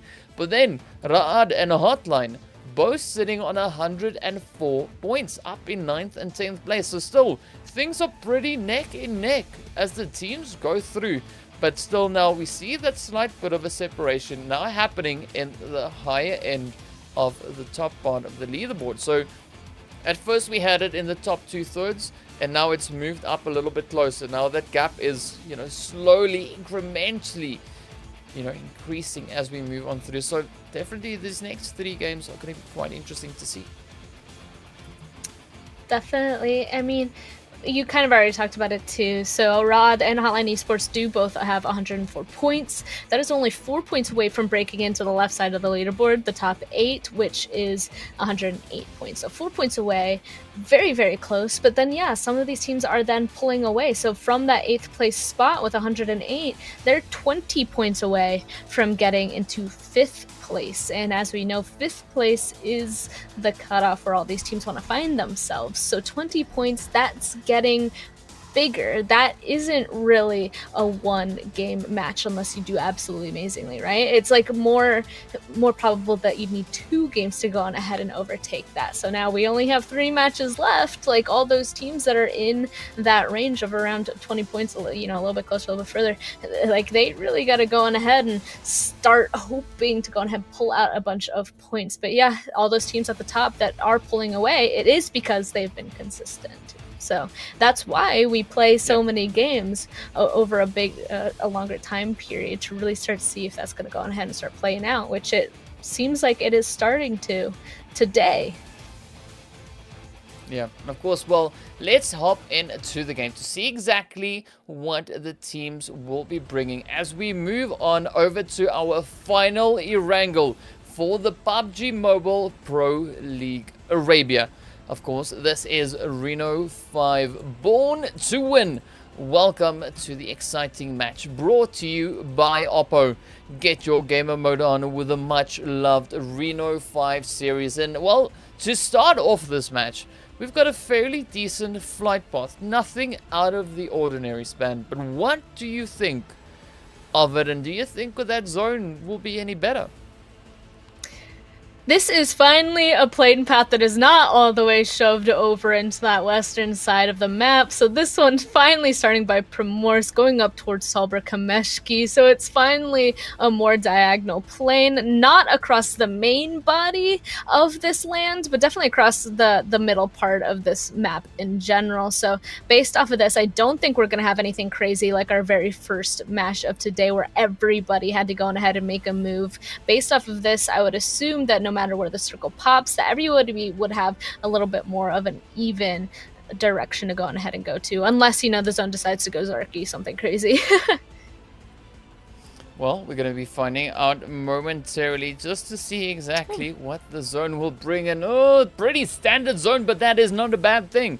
Because now Chopsticks. The teams have that opportunity to, yes, go into Chopsticks. It is still in play. We'll see around about the second phase exactly where that zone goes. But, I mean, it's a fairly satisfying zone. It'll be, you know, a little bit relaxing for the teams as they don't have to worry too much about the rotations. They can focus on getting their loot ready and getting themselves set up for the coming phases. Looking forward to it. So it does look like it's really only very few teams that are in fact going to have to make some sort of a big rotation. Pachinki, of course, smack dab in the very center of this zone. There are a few teams that the majority of these teams are already inside of it. I'm interested to see where they're going to decide the best compounds to be at, you know, what compounds they're going to choose, and if potentially anything really is going to happen. There's really 2 paths as well. You know, I already talked about 2 paths, whether you're going to continue to play normally or have to play it a little bit drastically if you're just too far away from the cutoff point. But also, there's 2 ways to go ahead and do that. Are you going to go on ahead and try and be as passive as possible, get up into that placement points, and then really go on ahead and go hard fighting at the very end? Or are are you going to be aggressive from the very start? There is a mixture, just depending on which team. And it looks like somebody is already knocked. Real Tiger 9 has Volt currently knocked. Yeah, oh, of course, and that out. is Wait, all what? the way down. What? I think he drowned. He drowned in Primorsk. Wow. I think of all he must places have crashed, right? on the map. It's Wow. possible. I'm not quite sure what happened there, but rest in peace, my friend. Of course, we'll be looking into the rest of the map to see what the teams are going to be doing. And of course, looking over towards School and Rozhok, it is looking pretty hard. We've got the players from NASR, as we can see there. We've got iKURD, we've got RTG, all just hanging around in the vicinity. And now, this is where things are going to get interesting. To see, of course, you know, how the teams are going to take their positions in this phase. Everyone, of course, now quickly going through the looting part of it. And then we're going to see those rotations potentially come in from the teams, of course, depending on whether or not they are satisfied with where they are. Also, depends on whether or not they are satisfied with the points they've got at the current moment. If they want to maybe cause a little bit of an upset, you know, go out looking for, you know, a bit of a fight, looking to bring in some more points. And, you know, for the time being, things are pretty chill. You know, it's that silence before the storm, that quiet before the storm. Yep, looting phase, definitely the calmest time, unless there's a hot drop. But, I mean, this plane path was good enough. These players definitely, I mean, there hasn't been really any hot dropping except for during the Super Weekends with Boot Camp on Sanhok. But otherwise there hasn't. So it is pretty calm coming into the very beginning of each game, which is honestly kind of nice to see. Everybody should be able to go on ahead and try and loot up quite evenly. I mean, everybody at this point has to know how detrimental early game fights really are. I mean, it messes up your looting patterns, messes up your initial rotation. You could potentially go on ahead and lose people immediately right off the bat, which is obviously not ideal. So I'm not surprised that we're not seeing hot drops at this point, this level, you know, because they're just so bad. But, you know, that'll give everybody a chance to go on ahead and loot up and create a little bit more of an interesting first rotation mid to late game, honestly. Yeah, we're definitely going to be looking to see where those rotations go and, of course, where the players are going to try and position themselves. And, I mean, yeah, sometimes it's nice to have a little bit of early game action, but, of course, you know, that at this point, the players are playing a lot more of a strategic play. You know, they're not looking to go crazy. They're thinking of the big picture. Like, and that, of course, being, you know, finding a good position on the overall standings. They want to try and get up in towards that top 5. And it is, of course, quite a bit of a fight. Yes, they get rewarded for being the team finishing up at the top of the log, you know. And every position has its rewards. But, of course, the most rewarding positions are, of course, those top 5 ones. As they then, of course, get to move on towards the EMAs. So definitely looking to see who will be up in those slots as well. But now, everyone still going about their business, making sure they're ready. And of course, Isawi, he looks wrapped and ready to go. You know, you can just put him in the post and he will roll right on out. But of course, a slight bit of a rotation potentially coming in. And I'm expecting to see some of the teams just repositioning. You know, not necessarily anything aggressive, but I think it's more of a bit of, you know, that tactical decision making coming in. Yeah, you know, just like they were at a compound that was down below in a bowl, definitely not ideal for any sort of scouting. So that's why, you know, like Galaxy, for example, is driving on up on top of a hill, starting to get those scouting on in, because scouting and making those rotations early on, that's really the most important part of the game. That sets you up for the rest of the game. So it really is that you said it yourselves, not entirely moving big moves to be aggressive, but definitely just moving to give themselves a little bit of advantage in terms of game knowledge, in terms of knowing where people are, where they're rotating, and where exactly they can play next. It's all about strategy. It's all about, you know, all the essential little bits and pieces that we can see, you know, getting put together across the board. And of course, you know, I'm really curious to see, as we see the teams starting to get a little bit closer, as we are nearing the end of this first phase, the blue zone, of course, making its way on through. This is where the players start getting, you know, within render range of each other. That's, of course, where we can see with the players from the Snipers and Galaxy Racer. MJ just exploring the you know, the wide open road. Just looking to see what is up ahead.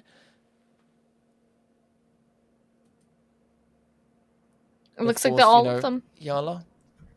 Yeah, everyone's just waiting.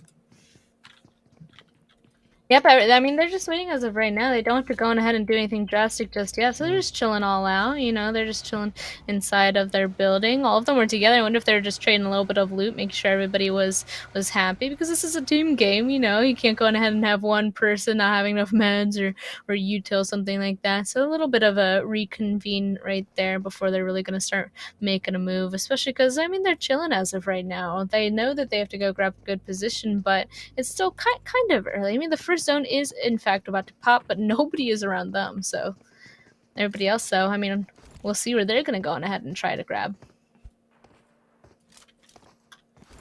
Yeah, it's definitely going to be a pretty exciting rotation about to come on in. So now, waiting in anticipation to see exactly which locations the teams are trying to move into and whether or not they'll be able to find a good secure position to make a good play from. As you can see, of course, the players here from HOTLINE making their way, just holding in the compound. It's almost smack dab center zone, but of course we're waiting to see where the next shift is going to be going of the zone at the current moment, centering up over through around that Pachinki region. So let's see now whether or not they'll still be in zone as the next shift comes in. And the answer is yes, centering up once again, just a little bit more over on towards Pachinki. So definitely expecting to see those rotations now start coming through. I'm looking forward to see who's going to go on ahead and play up on top of Church. You know, that's the highest part of Pachinki. So I wouldn't be surprised if we see a team going ahead and set up there. And also, if this does continue to be more of a city game, I mean, it's going to be exactly the same thing that we saw from Los Leones. We're going to see a lot of people going ahead and start sending it on in there, because that's where the safest place is going to be. As of right now, though, it's still just GUNZ. Nobody up at Church just yet, but RTG taking their northern side. I mean, iKURD also kind of scouting it out. I mean, GUNZ might have just lost their top position here with this Church, but I mean, I guess at least they still have all of Pachinki. Maybe they'll go prioritize maybe the barns off in the field as well. But it does look like our first fight has gone on ahead and started as well. It's going to be between Snipers and Galaxy Racer. Oh yes, here we go. MJ already getting knocked out in the process, as well as picked on up. The shots now finding their way on through, and of course Snipers already having their first kill under their belt. Will they look? Well, they're definitely looking to pick up more, but of course, will they be able to get that done as Galaxy Racers now just moving up in front of them, away right there on the side, just lying in wait, waiting for Marco to come over the ridge so he can put those shots in and just, you know, just welcome him to the edge of the hill. Of course, those utils finding their way on up once again. Zahid getting hit by Awais, who was lying in ambush. Of course, now Marco trying to make that play, trying to make the head, and of course finds the shots up on towards Awais. The utils being king once again. Now, Snipers trying to retaliate, but of course SCYTES right there alongside them. So it is going to be a pretty difficult spot to be fighting in, as they are pretty exposed. But fortunately, we see a lot of smokes already being deployed. And now the Snipers can focus on getting their numbers back up, as we can see the shots there. Of course, coming in towards Ultron, who got knocked out. So Max is now the last remaining hopeful, potentially, for the Galaxy Racer team. Things are looking pretty tough, though. I was gonna say, I'm surprised SCYTES hasn't gotten like closer or something, but they don't really have to. They spotted out one, and Snipers going on ahead, finally pushing after getting that res, spotting out the last member of Galaxy Racer. It looks like they're going to be our first team eliminated in that 16th place spot, and it looks like Snipers are able to grab the top of this mountain. And I mean, SCYTES, they're all the way down on the southern side. I feel like that's not the best place to be able to go, so maybe they'll go on ahead and try and figure out a way up there as well. Maybe just surprised that SCYTES didn't decide to be a bit more aggressive, but honestly, maybe they didn't have to. Yeah, well, we never know. Like, it all depends, you know, things could have gone either which way. There's always that what if, you know, what if they did this, what if they did that. But I mean, for the current moment, just looking at what has happened, you know, things are still pretty relaxed. Not too much, but it's also not too aggressive. The players, you can see it's a very... there's a little bit of a calculated play coming through here. You know, the players really holding back. They don't want to, you know, do anything foolish just yet. they're holding up, planning the best possible rotation they can pull off. And of course, we see the players there from GUNZ even coming in with a really wide 2-2 split. So definitely some interesting plays coming through. But of course, now with that zone shifting up once again, we're going to be seeing a little bit of a migration coming in over the map once as the teams all now need to try and move back up in towards that zone. You're talking about planning for rotations, but honestly, on this hard shift, there really is none with a hard shift like this. It's just grab your vehicles and just absolutely send it. Obviously, said that before we knew. Hard shifts are so difficult. Everybody just gonna grab their cars, try and find a spot inside zone. I mean, it already looks like Fate is kind of being the brunt of the usual situation that happens, driving straight through the middle, is getting stuck between two teams, doing a ton of damage. Reef right there popped one of their tires as well, so not quite going to be as fast, but whoever gets through all those people first will find one of the best positions, two of which it looks like three actually. RICO Infinity team going to be grabbing the side of Ruins right there, and same with Falcons. Oh, let's see now. Will NASR be able to find this? It's keeping a very watchful eye there, but of course, they do have a little bit of company, as you mentioned. You know, Falcons right there down towards the south. Things are looking pretty tough, but this is where it gets interesting, especially around these compounds. We've seen some insane fights break out here in the past, but of course, now Fate also looking to pull up in towards Watertown. We've got a few teams up in Headshot Hills. Things are looking pretty tough, but of course, that is exactly what we're expecting. It is the finals. It is match 4, and there's no more time for any relaxing plays. This is where things are getting real. The players are getting down and dirty. They're getting serious. Of course, focusing on the performances here, and things are looking up. Of course, looking to see exactly who's going to be the team to move themselves up on that leaderboard. Yeah, you're right. It's starting to get real with this hard rotation. I think it really definitely clicked into everybody's minds. Okay, wow, this is really getting started. This zone, this game is not messing around. We need to go ahead and try and find a good location. And it looks like iKURD is going to try to do that by taking this spot from Fate. They already got a knock on a 1. The res came through, but here comes the nades. Maybe they'll be able to go ahead and get a re-knock. But Esrod, it looks like he might be in a little bit of danger, but he's able to get away in time. So Lath goes down, and oh, well, there's crashes everywhere.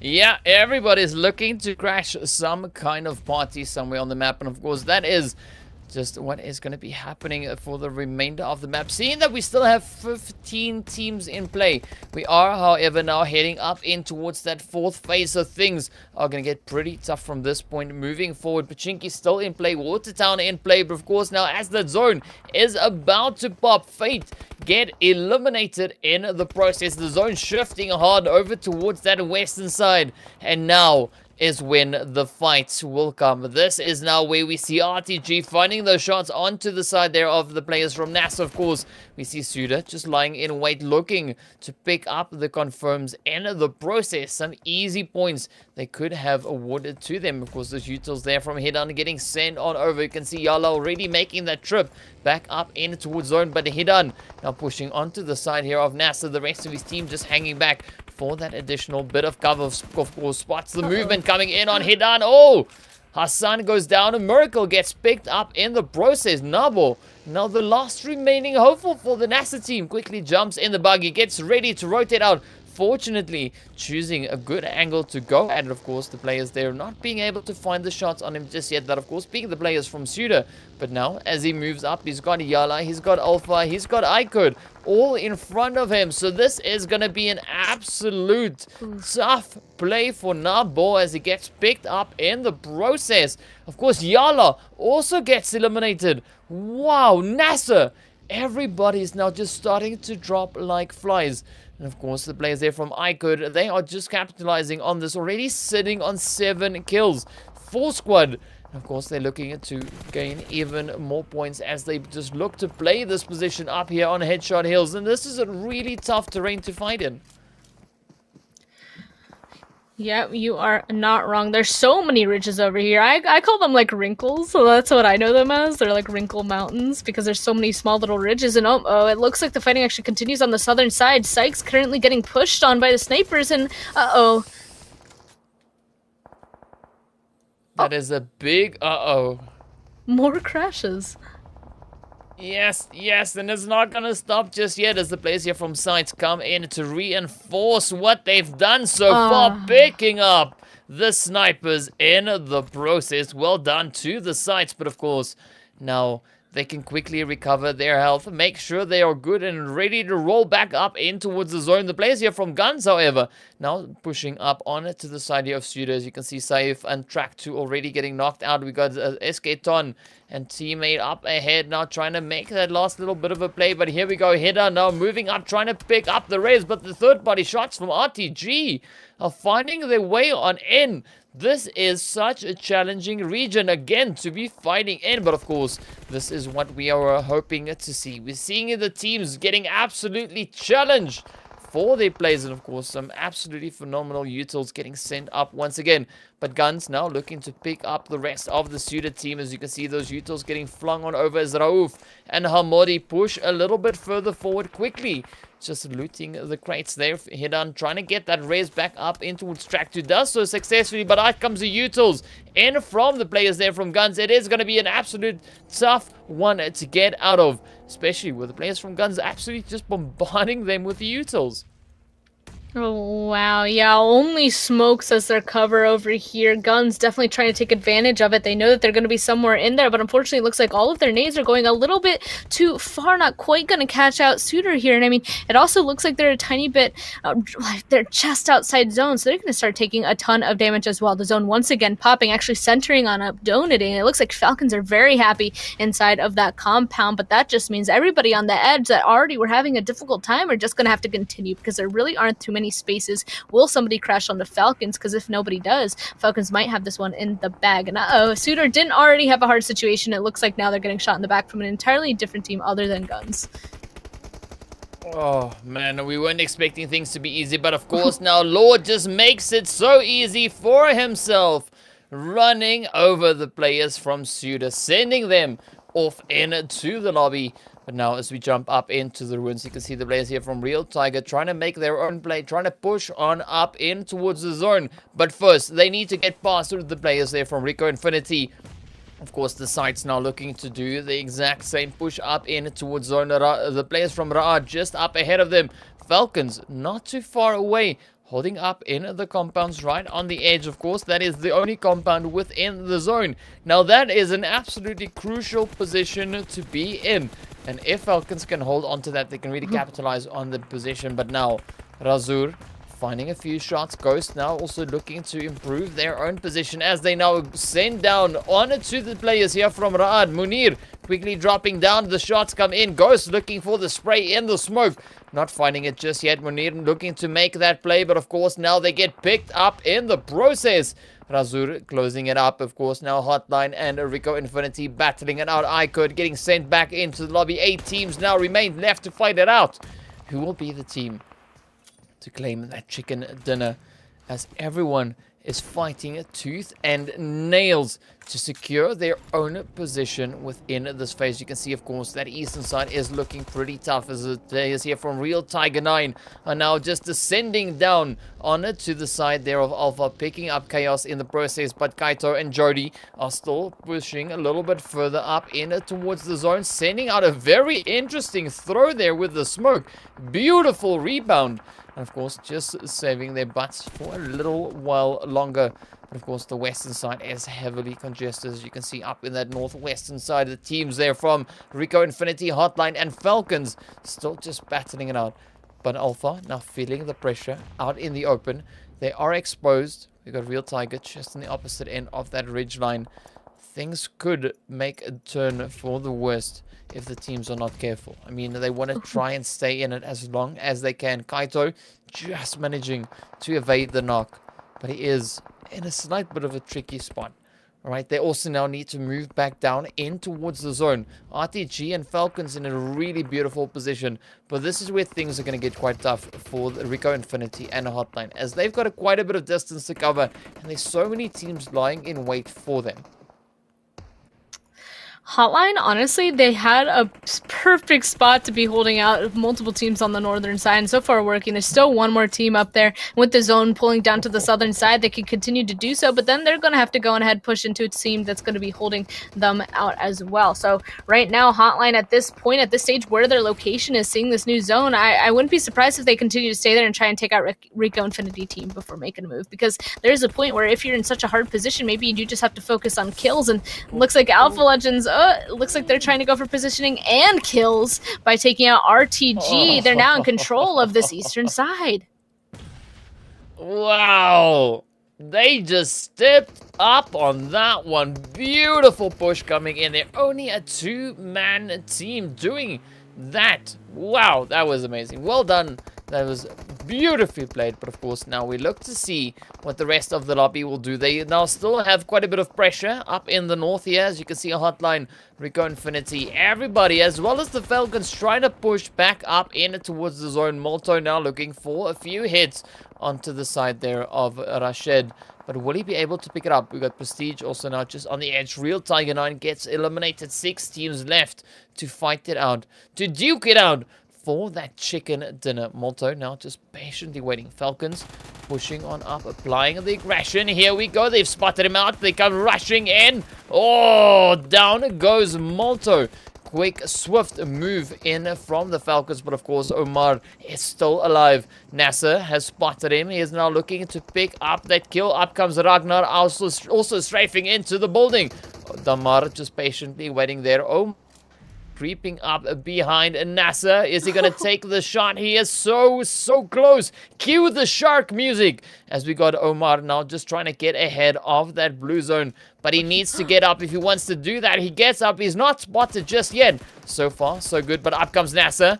Oh, the hits continue to fly as NASR closes it up. But now Falcons and RICO Infinity are fighting for control of this northwestern side of the zone. Oh, Last gets hit in the window. Never Alone is now alone. And of course, well, they are now alone in the lobby. Well done. What a push that was coming in from RICO Infinity. Alpha Legends also getting eliminated. 3 teams now remain. It is RICO Infinity. It is the players from SCYTES. And of course, it is the GUNZ.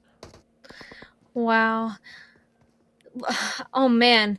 The people who went on ahead and won the compound RICO Infinity team, Falcons, unfortunately not winning in that situation. It really looks like it's going to be RICO Infinity team and SCYTES that are very happy here. GUNZ, though, still being able to stay alive into that 3rd place position. They're now the ones that really is going to have to make the big move, because this zone pulling over to the western side, I mean, they have to go on ahead and make some sort of a decision. Who are they going to go on ahead and pull up to or crash or get close to? Because that could go on ahead and completely change the rest of it. And it looks like they're starting it off with some knocks onto the furthest people away from them, RICO Infinity team. I mean, this is such a difficult decision to make. Who are you going to try and focus on? Are you going to try on the team that you can spot out in the distance? Or are you going to look to the team that is pretty close to you, but you don't know exactly where they are? But of course, now you can see Rauf. He isn't even wasting a single moment. This is a shot comes straight on through to the players there from RICO Infinity. GUNZ just picking that one up. But now it is the SCYTES up against the GUNZ. A 2v4 battle. The players here from SCYTES already sitting on 8 kills and a really strong showing so far from them. The GUNZ, of course, sitting on 10. Now it is 11. Oh, make it 12. GUNZ claim the chicken dinner and a 12-kill game. Absolutely insane play. And of course, they finished off with a full squad still alive. Absolutely insane stuff. That was an amazing push across as well, an amazing split, using that ridge to take out both teams basically at the same time, taking both those fights. But we'll be able to talk more about that and with those match stats to see just exactly what points went where after a short break. Don't go anywhere, y'all.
Hello and welcome back to PUBG Mobile Pro League Arabia. Of course, this is the final day and we just came back from our 4th match over on Erangel. And well, it was an absolutely insane game. Once again, GUNZ coming in with their 2nd chicken dinner of the day. And of course, doing so in style, finishing off on 12 kills. Absolutely phenomenal performances we are seeing here today in Span. It is getting pretty close on that leaderboard. Things are not looking too easy anymore. Well, not that it ever was, but still, you know what I mean. Yeah, it does look like now going into this. I mean, at the very beginning of all the games today, we're just like, wow, everybody is really just in one game's reach of each other. But after every single game that's gone by, the few teams have been really showing that they're going to go on ahead and grab all the points. And speaking of points, let's go take a look at who grabbed what from this last match. GUNZ Esports grabbing the chicken dinner also got a total of 27 points. SCYTES in second with 20, then Alpha Legends in third with 18. RICO Infinity grabbing 4th with 16 themselves. FalconsEsport in 5th with 11. iKURD in 6th with 8. HOTLINE Esports in 7th with 4. And Real Tiger 9 with 4. There's 2 teams I want to point out. One being iKURD and the other being Alpha Legends, both of which were able to jump up here with the amount of kills they got. Look at that. 7 kills for iKURD and 10 kills for Alpha Legends. Yeah, some really impressive stuff, as I've already said. But of course, you know, we're seeing that consistency coming in. That is the key, you know. Consistency is key, and of course, that is what brings the biggest impact to the overall leaderboard. It's just how the teams are able to hold themselves on a consistent basis. You don't necessarily need to get the chicken every single time, but just be consistent in that. And of course, we see the players there from SUDOR over in 9th place on 4 points. The Snipers in 10th on 4. And as we move down the numbers, looking pretty tough. But of course, you know, it is what it is. We're in the end stretch of this tournament. We're in the end stretch of the finals here today, and of course we're looking to see exactly what is going to be happening as we get into our final 2 matches of the day. Of course, next up we will be heading over towards Miramar, but before we get to that, Span, some really tough plays that we had coming in this match just here on Erangel. Of course, we have a few highlights just to point out a few of those, just to remind everyone what exactly we saw happening in this game. And of course, some really phenomenal stuff as expected. And of course, as per usual, some really tough plays.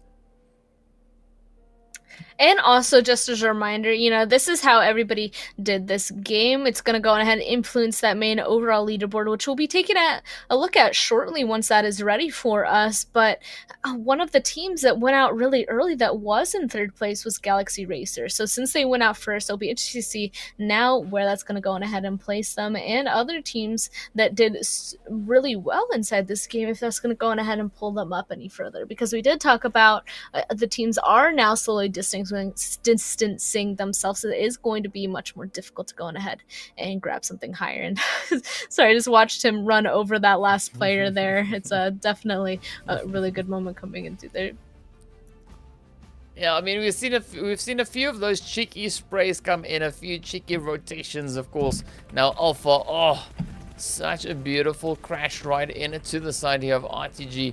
Like I said before, I'm really impressed with the overall performances we're seeing coming in. It's absolutely brutal stuff. Again, I'm so glad I'm not playing against any of these teams. I don't think I would even make it past the lobby. But of course, the shots just finding themselves up time and time again. Really impressive. But of course, now, this is where we saw the players from GUNZ just capitalizing on the chaos. Look at that, already 10 kills, looking to pick up the last one, and they did. But honestly, looking at the gameplay we have here, it is just beautiful. This is such a nice representation of PUBG, and of course, you know, we've got 2 more to go. So, you know, it is so far from over, and it's really exciting just to think of, you know, what we've already been seeing today, the changes. But of course, the players from GUNZ bringing in a second chicken dinner on the finals here today. Absolutely phenomenal stuff.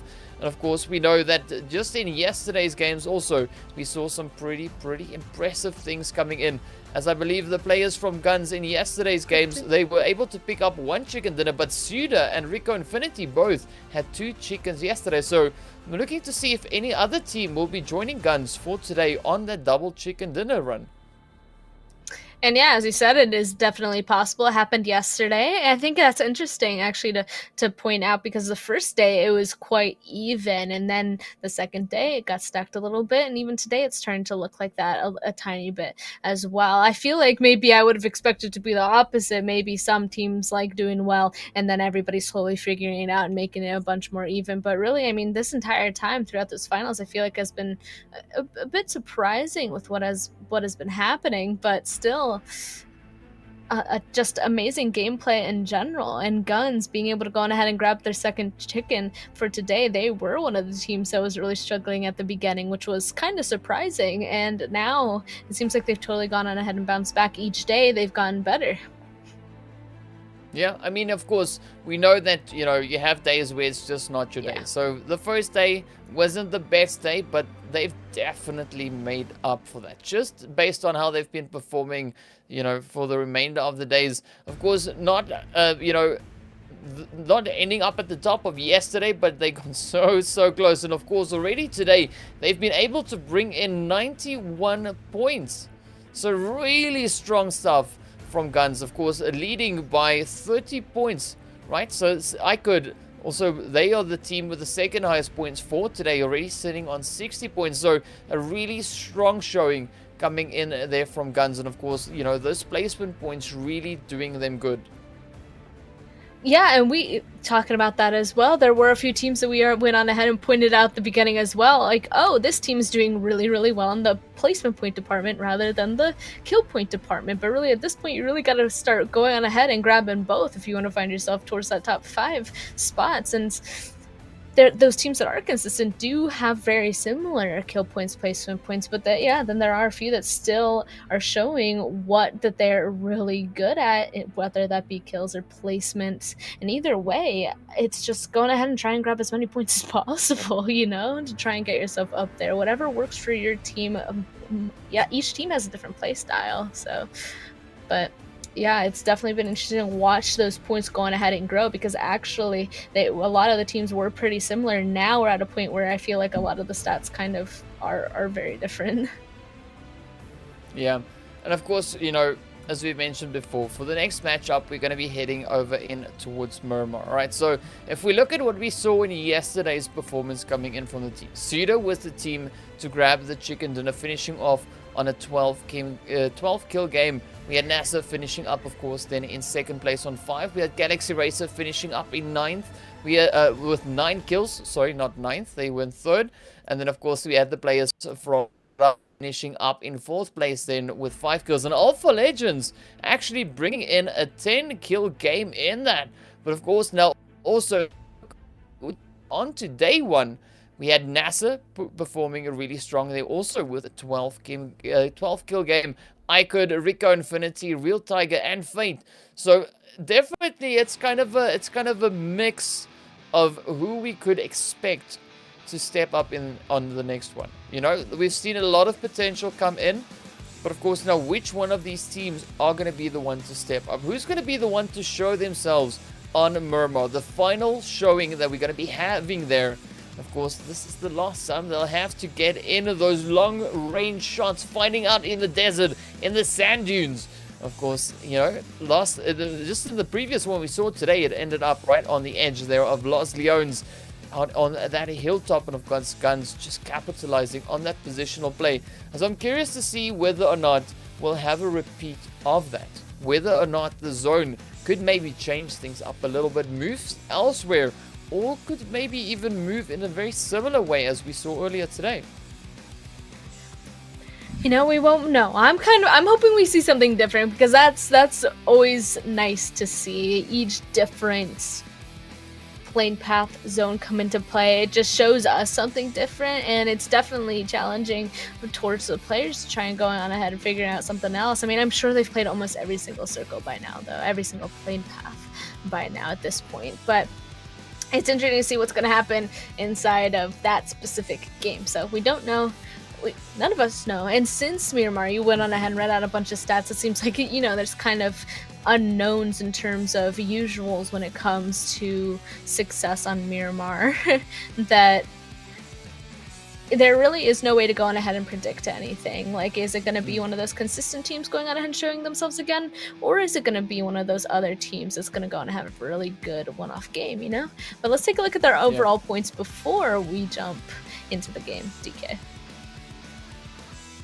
Well, of course, looking at it right there, we can see the players from GUNZ sitting up in pole position, 204 points. RICO Infinity trailing behind by just over 30 points in second place. Also, 3 Chicken Dinners, 171.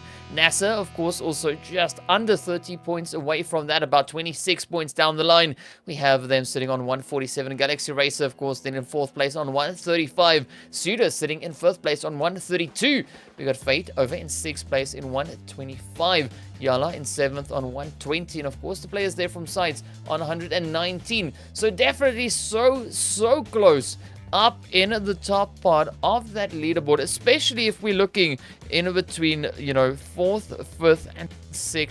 It's not tough. But of course, you know, this page here, this is the surprise page. We're looking to see who's going to be doing what, but the more important part is to look, of course, now is who's going to be the teams, which 5 teams will be the ones to take that spot. Because as we've mentioned, you know, not only are they playing for the title of PMPL Arabia, but they're also playing for their slots in the EMA. So quite a bit on the line here. And I gotta say though, like 4th, 5th, and 6th place, even 7th place is still neck in neck. Only 15 points separating those slots. That's the difference between 4th place and 7th. So anything can happen. I mean, even 8th, the SCYTES, they're 1 point behind.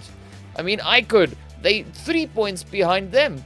You know, so it is really neck in neck. One good game could be the game to secure yourself a slot in, you know, the top 5. But of course, whatever the teams don't accomplish, next up on Miramar, they of course have the final match, Sanhok, to show up and just bring in whatever it is that they still need. But it's definitely going to be quite interesting. I'm expecting Miramar to be absolutely brutal now, right?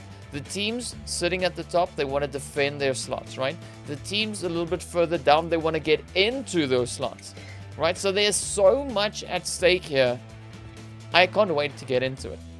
I can't wait either. I mean, we already took a look at it. It looks like GUNZ Esports at this point did, in fact, go ahead, pull away from the pack. They just have to go on ahead and be safe for these next 2 games, holding on to that first place position. But 4th through 9th, yeah, all of them could go on ahead and grab that top 5 spots. So really, which 2 from, you know, that number, that many teams are going to go on ahead and do so. So that is a lot of options, a lot of variables. So going into these next 2 games, I mean, it's kind of nice to see that it's not predictable. You know, we can't just be all like, oh, we don't know who's gonna go make it. No, they legitimately are all so close to making it top of that top 5 spots. So every single fight that we watch, because there's so many teams. I mean, 4th through 9th, that's a bunch of teams. There's so many teams. Every single fight is really gonna matter going into these next 2 games. Yeah. Yeah, and then of course another thing that they're also playing for, the individual players are playing for, is that MVP title. You know, there's a nice reward that comes along with that as well. So definitely things are looking pretty tough so far. So I'm pretty keen to see though, when we get to that point later on, of course, you know, who will then take the title as the MVP for PUBG Mobile Pro League Arabia. It is going to be absolutely exciting stuff, and there's so many players in the running for that. I mean, again, there's no one particular player that we could really point out or single out to say, I think it's going to be this one, right? We've just seen such a great consistency coming in from so many players, so many top fraggers, so many tough plays. It's so difficult, and I'm so happy that I am not the one that needs to make that decision. We can just rely on stats, you know, like, woo! I mean, that is something that I think that would be like a really bad one to do, you know, like it's one of those pressure spots that you don't want to be in. But speaking about pressure, right? Miramar, I'm expecting the pressure to come in, and of course, speaking of which, let's head on over to in-game. Let's see exactly what that flight path is bringing us and where it will be going. And of course, as we know, this is the Reno 5 Series, born to win. Welcome to the exciting match brought to you by Oppo. Get your gamer mode on with the much loved Reno 5 Series.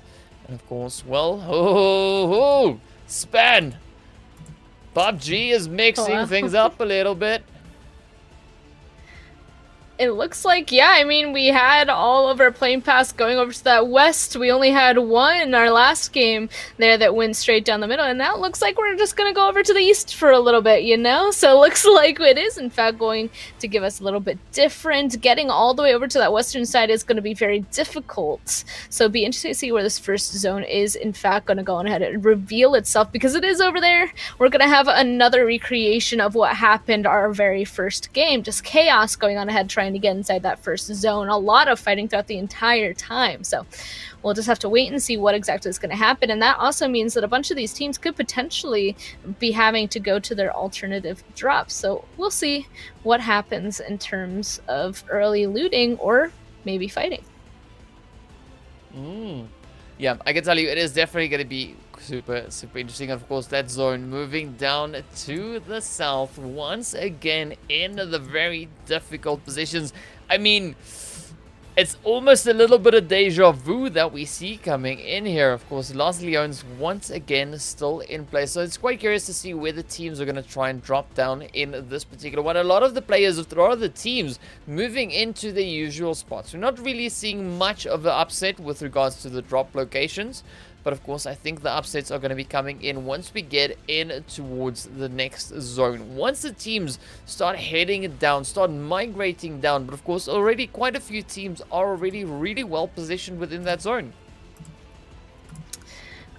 Yeah, and it looks like, so this is the same zone that we had for the first zone already mentioned there, and Los Leones, oh man, I don't know if I want another one of those, but we'll just have to wait and see. Not in control of that whatsoever, but we kind of know what to expect, at least at this point. We'll see what's going to go on ahead and happen coming out of that. At this point, I guess, you know, I kind of wanted it to be something different, so we'd see these teams, you know, be challenged in a different way. But since we're getting a similar zone, I guess the other thing that we could be looking forward to is like, okay, wait, these teams are just like, oh, we're used to this. We've already been in here. Now we kind of were used to that terrain already, kind of giving us, you know, a little bit of a refresher from our first Miramar game. Let's go ahead and see how we can make it better.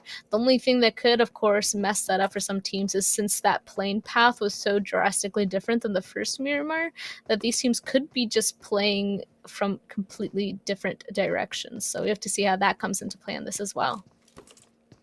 Yeah, definitely it's going to be interesting to see where they choose to go to. And of course, another interesting thing is Zaid running out in the open, just exploring the terrain a little bit, just looking about, admiring the scenery as one does. But of course, Raad is up ahead, so he can't explore for too much longer. He is, however, heading over towards that vehicle, and well, Delhub just on the opposite end over in towards water treatment. It's going to be interesting to see whether or not we'll be seeing an engagement coming in between the players there from Raad and the snipers. But of course, now Zahid quickly pushing on in, and where's he going to go? Oh, he might be heading up into water treatment. Is this a wise rotation, a wise move to make? I mean, there's nothing wrong with scouting out a little bit. All right, so cool. He takes it very, very cautiously. Moving up, just looking to get a bit of a lay of the land. Trying to see who's all down below. There we go. All right, yes. See, now that, I have nothing wrong with that. That was some good scouting coming in there from the snipers. And of course, as you know, a good sniper needs a good scout. You know, and Zaid being a good scout at the current moment. But of course, there is another player from Raad just up ahead. Desha. So, he can't scout for too much longer, because I'm pretty sure Desha has spotted him out as well. Yeah, looks like he has a really good alternate angle. Yep, there we go. The first few shots hitting. Oh, wow, a lot of them taking him down very, very low. Just one more shot would have, in fact, taken him down. I was actually getting nervous. I was like, oh, I mean, he's going and he's spotting people out, but where's the rest of his team? A little bit worried. And it looks like Desha is just going to give up his angle over there towards the western side. So that is good for Zaid. He can heal on up, grab his vehicle, and start moving again. But I don't know if Zaid has spotted him out, so he might be stuck here. And if he stays here for too long, Raad might make a move onto him. But he does have that vehicle. He could go ahead and start making a rotation away now, which I assume will probably happen shortly. Oh, yeah, I think he might just be trying to, you know, just gather as much information as he can, while potentially maybe waiting for his teammates to move up. We can see Marco and Amir, they have mobilized themselves, right? So now, of course, we just wait to see whether or not they'll be joining up into this position and assisting with the pressure. You know, whether or not they'll be able to find that, of course, now. Oh, the bolt action shots getting sent on over. Fortunately, Klabj just manages to stay behind the cover there, but of course now looking to put a few shots in retaliation up in towards Del Hop. Yeah, just a little bit of a back and forth. I actually kind of I was a little bit worried for Zaid there, and it looks like his teammates, they were just going on ahead and making a rotation all the way on the other side, so definitely trying to hold out Raad at this point. They do want to take that seriously, it seems. It looks like they were just set up for an early fight. I mean, because normally if they didn't want to take this fight, they would have just driven away by now. But look at them. They're actually rotating in front of them as of right now, potentially trying to box them on in now. Uh-oh, this is not looking good for them. Oh, directly! Car crash! Ooh, wow, nice show of aggression coming in here from Raad. Marco gets knocked out in the process, and of course down goes Zaid as well. Now, well, that wasn't Zaid. Sorry, that was Klabj getting taken out right there. Of course, now Zaid, the scout, is now the last remaining player for his team. What a turn of events that was at the hand of Raad. Wow, that nade was right on point. Unfortunately, not making it all the way over though. But the trajectory of that nade was absolutely amazing. Of course, now Raad getting ready to move up a little bit more. Will we see them send up aggressively? Or they definitely gonna try? Oh, beautiful cover fire. Zaid gets picked up in the process. Beautifully done. Quick, swift move there from the players of Raad. Wow, that was impressive. Well done. That really was. I mean, it was snipers, I feel like, that was trying to be the most aggressive in that situation. I feel like now they're realizing, let's go on ahead and try to really get the last few amount of points going into Miramar here. And unfortunately, they were just able to go on ahead and protect themselves in that situation. So that's really good for them. But we can see there, one more left running away as of right now, trying to continue to play out the rest of this game. And it looks like further inside zone, Falcons are about to run into RTG. Yeah, there's a lot of potential running coming in here. And of course, we look to see who is going to be the one to run the show here, as the players are all now still just busy rotating around. You can see HOTLINE also now just casually making their way on through.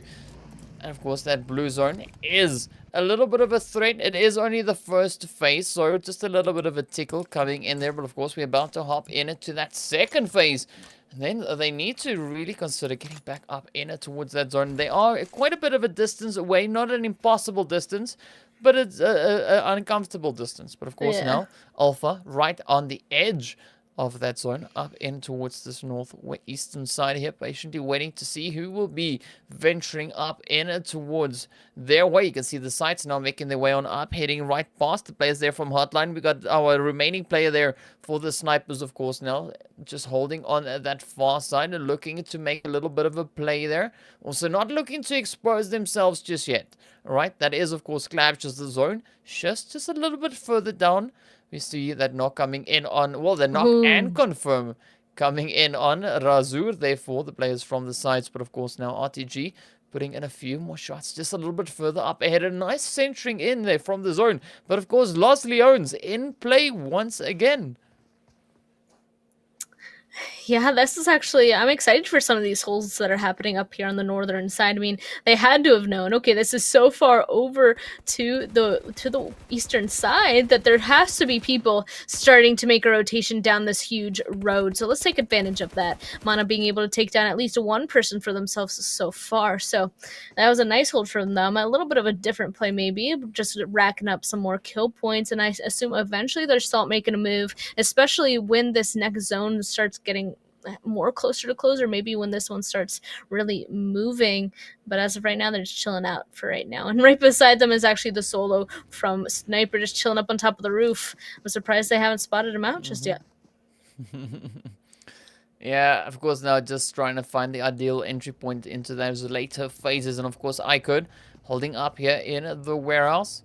Just keeping a very watchful eye on towards Fate, who we see just up on the hill over in towards Los Leones. So, again, a very interesting terrain for the players to find themselves in.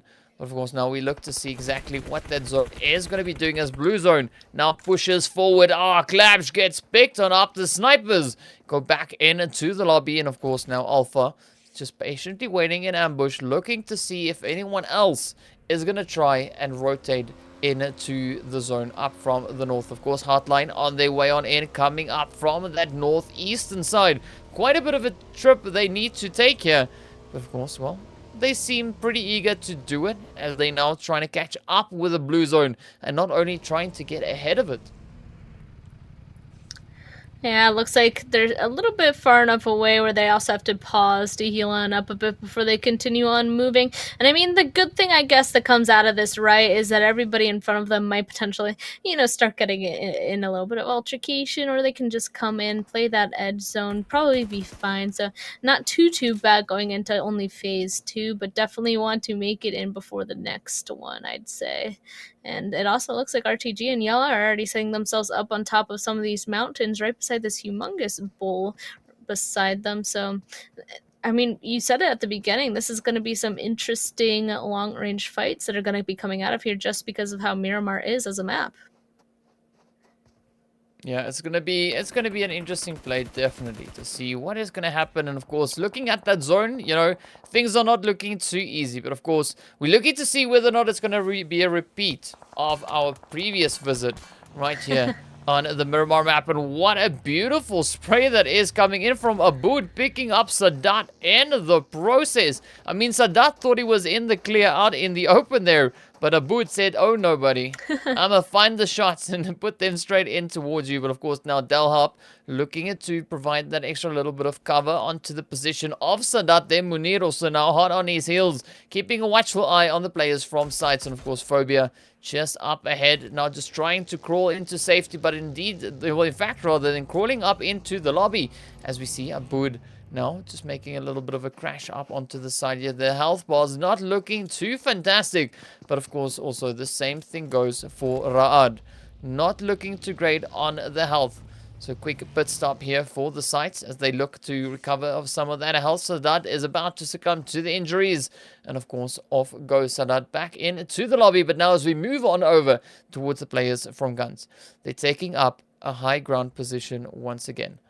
Alright, so we've seen quite a bit of aggression coming in from them, especially today, really making up for the plays over on that first day. But what an exceptional play it has been so far for the team here from GUNZ. And of course, they're looking to pick up any and all possible kills they can. Of course, whether that means they need to shoot at the players from RICO Infinity all the way over, just almost outside of render range.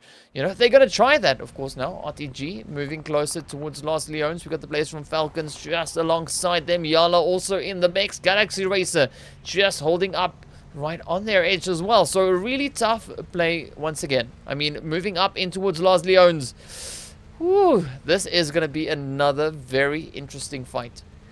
Yeah, and that's why we see every single team starting to make a move on in there. It looks like our purple teams keep following each other in this situation. YaLLa taking the shots towards Falcons as well, as they're now currently neighbors on the very northern side of this new zone. And I mean, they're not alone as well. They also have neighbors, YaLLa also beside them. So yeah, at this point, everybody really is starting to make a move, trying to get further on inside of here. It's just interesting to see. I'm curious to see where this next one's going to go, because is it going to choose the top side of Los Leones, or is it going to choose the bottom side of Los Leones, more over to the western side that has all those warehouses. But at first, it looks like GUNZ decided that they wanted to be aggressive, crashing onto this Prio compound that actually RICO Infinity team is located at. These are two teams, we've talked about it before, they're both very much capable of fighting, and I feel like they've traded each other back and forth at this point, but who is going to win this one, or are they just going to go ahead and leave? As of right now, it looks like GUNZ are the ones that have to make the move towards RICO Infinity team,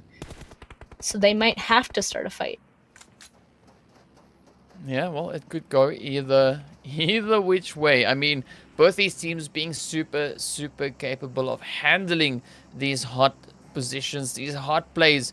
But of course, now we look to see who's going to be the one to come out on top. Will it be GUNZ? Will it be RICO Infinity? As you can see, a few shots already flying up in towards Prestige Lord. Now finding the damage there. Of course, QTEL just trying to stay hidden in the little building there. And of course, now NASR keeping a very watchful eye up top. Tries to strike in towards Rauf, but the shots come in from all directions. QTEL, now the last one left to make a play for the side here of RICO Infinity. But of course, that blue zone has caught on up. It is going to be an exceptionally tough one to play. Blue zone and GUNZ pushing in. And of course, that gets the better of RICO Infinity. Down they go at the hand of the players here from GUNZ. And of course, now some great shooting we saw coming in there from Hamodi. But now, the team here from GUNZ, they need to get their health back up. The blue zone is definitely not helping them out. But it is moving closer and closer to that Los Leones region. It seems like it's gone a little bit further down towards the south. So definitely an interesting angle for these teams to play in.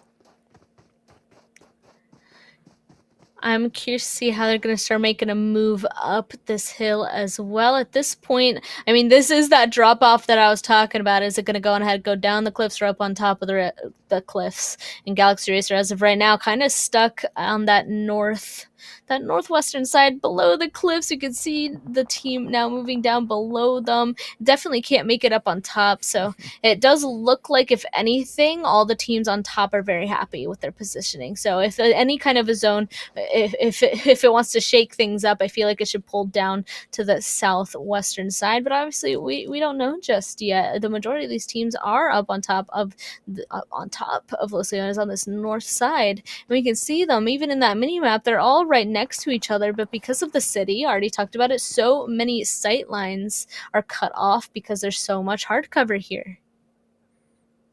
Yeah, but you also need to be so careful because, I mean, seeing that there's so many angles for people to be looking at you from, I mean, you also have to be watching so many more different angles just to make sure that you are yourself not exposed in that position. So yeah, this is really a difficult one to play. So really looking to see exactly what is going to go down. I mean, I'm expecting quite a bit of brutality once again, like we had in the first visit here. But now, as we move over towards the more northwestern side, you can see Galaxy Racer, of course, just up ahead of the players here from Raad, Delharp, and Desha. Looking to find those few shots. And of course, this is a pretty difficult building to defend with only a two-man team. Yeah, how they're going to go on ahead and continue to perform within the second to last game, we'll just have to wait and see. And meanwhile, it does look like some of these teams, I mean, Galaxy Race are kind of being forced to be patient on the very edge of these zones for this next zone to pop and show itself. It's just waiting time. You don't want to go on ahead and start moving too early, because there is a better time later. You don't want to start moving before, first of all, you know where to move to. And also, if you wait just a little bit longer, you're safe where you are right now. Everybody else could start getting in a big fight. And I actually really like where NASR Esports is, kind of towards that center. They have that huge 5-story building, so they should have a lot of sight lines on this stuff. And yep, now we're pulling up to that main overview map, because we're about to see this start making a move now. And really, there's a team in every location at this point. Yeah, definitely there is. And I mean, whichever way the zone decides to go, it is going to be crazy fighting all the way through. And it heads a little bit further in towards the east. So the players from Fate, SUDOR, and NASA are already secured in that zone. But of course, now we're looking to see where the rest of the lobby is going to be going. Only 2 teams have been eliminated so far. We are in the 5th phase, almost in the 6th phase. Wow, this is going to be an absolutely brutal Miramar finish once again. And it looks like they're not moving immediately. They know that they're super far away, and they know there's somebody beside them. So Desha is patiently waiting for Galaxy Racer to make a move. They're able to take 2 of the members down to around half HP. The vehicle very damaged, and the others are just going to go ahead, continue on driving. But they tried taking advantage of what they saw, and it looks like they're not going to get the kills, but they might shortly, because that means that 2 members of Galaxy Racer no longer have a vehicle to continue on with that huge rotation they're making. And oh my goodness, this is a really hard push happening here between SUDOR and Fate. Yeah, they're not wasting any time. They're getting right up in towards it. But of course, Fate now picking up the damage, picking up the pain there onto the side of Fate, as you can see. Well, Fate now, well, sorry, Fate is holding their own rather against SUDOR, sending quite a bit of damage into the team that pushed up right there alongside them. But of course, fortunately, they haven't been taken out just yet. SUDOR now still on 3 players. Fate still on 3 players. But of course, now they have a slight disadvantage as one of their players are pretty low on health.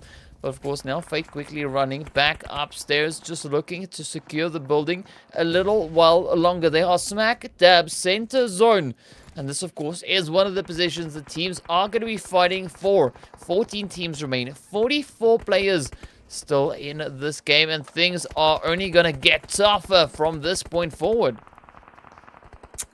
It's also at this point forward where there's just going to be absolutely fights happening everywhere. We can already see in the feed, YaLLa Esports taking a big fight with HOTLINE Esports. I mean, the Fate SUDOR fight definitely isn't over yet, and everybody else right next to each other. It doesn't look like the YaLLa HOTLINE fight will end, though, with HOTLINE being taken out at this point. I mean, so many teams can go on ahead and just literally be living in the same building as we're seeing there. But the next one, FalconsEsport down. This, I guess this is, I mean, we've called it before, a little bit of a kill zone, but the next one is definitely going to be more deadly. Yeah, it's like the zone was saying to itself, finish him! And now all the players need to kind of cope up with that. And of course, this is looking still to be an absolutely insane zone. So you can see those nades coming in all over the place. And of course, now iKURD Kalaga looking to send up a few of his very own players here from YaLLa and NASR, still just trying to make a play, but they are north of the zone. They need to get all the way back up in towards that. And we could see Raad now coming to the zone, and of course, Real Tiger 9 striking up into the side here of Galaxy Racer, Awaits and MJ. Now the 2 remaining hopefuls there, of course. Ultron out in the blue, not the most ideal position to be in. Of course, getting picked up by the blue. Real Tiger 9 keeping a very watchful eye still on their position, waiting for that opening to come on through. Yeah, MJ, he's just waiting for them to make a move out of their little sight line there. But as we can see, actually, the zone is directly beside them. They don't want to leave the cylinders in that direction. It's really MJ. He's just trying to figure out a way how to get across, and smoke's already popped. I wonder if he doesn't have any more. Nope, there we go. Starting to toss him out now, just as the blue zone starts making a move too. But will Real Tiger 9 be able to spot him out through the smoke is the current question. Awaits also trying to take it slow, is actually taking a lot of zone damage, and I think that means that Galaxy Racer is going to be the next team eliminated. Yeah, a very unfortunate position they found themselves in there, but of course now the players here from YaLLa are sending up into the side of NASR. The shots coming in. Bandar laying down quite a few hits, but of course Hassan finding the shots on through. And of course now you can see RTG wrapping it up there for Raad, but here we go. NASR not done with the fight just yet, moves in to pick up a few more kills and send the players there from YaLLa right back into the lobby. We got NASR on 5, RTG on 5, GUNZ also sitting on 5 kills. So 5 teams, or 3 teams rather, looking really good with regards to those kills. But of course, so many more still to go.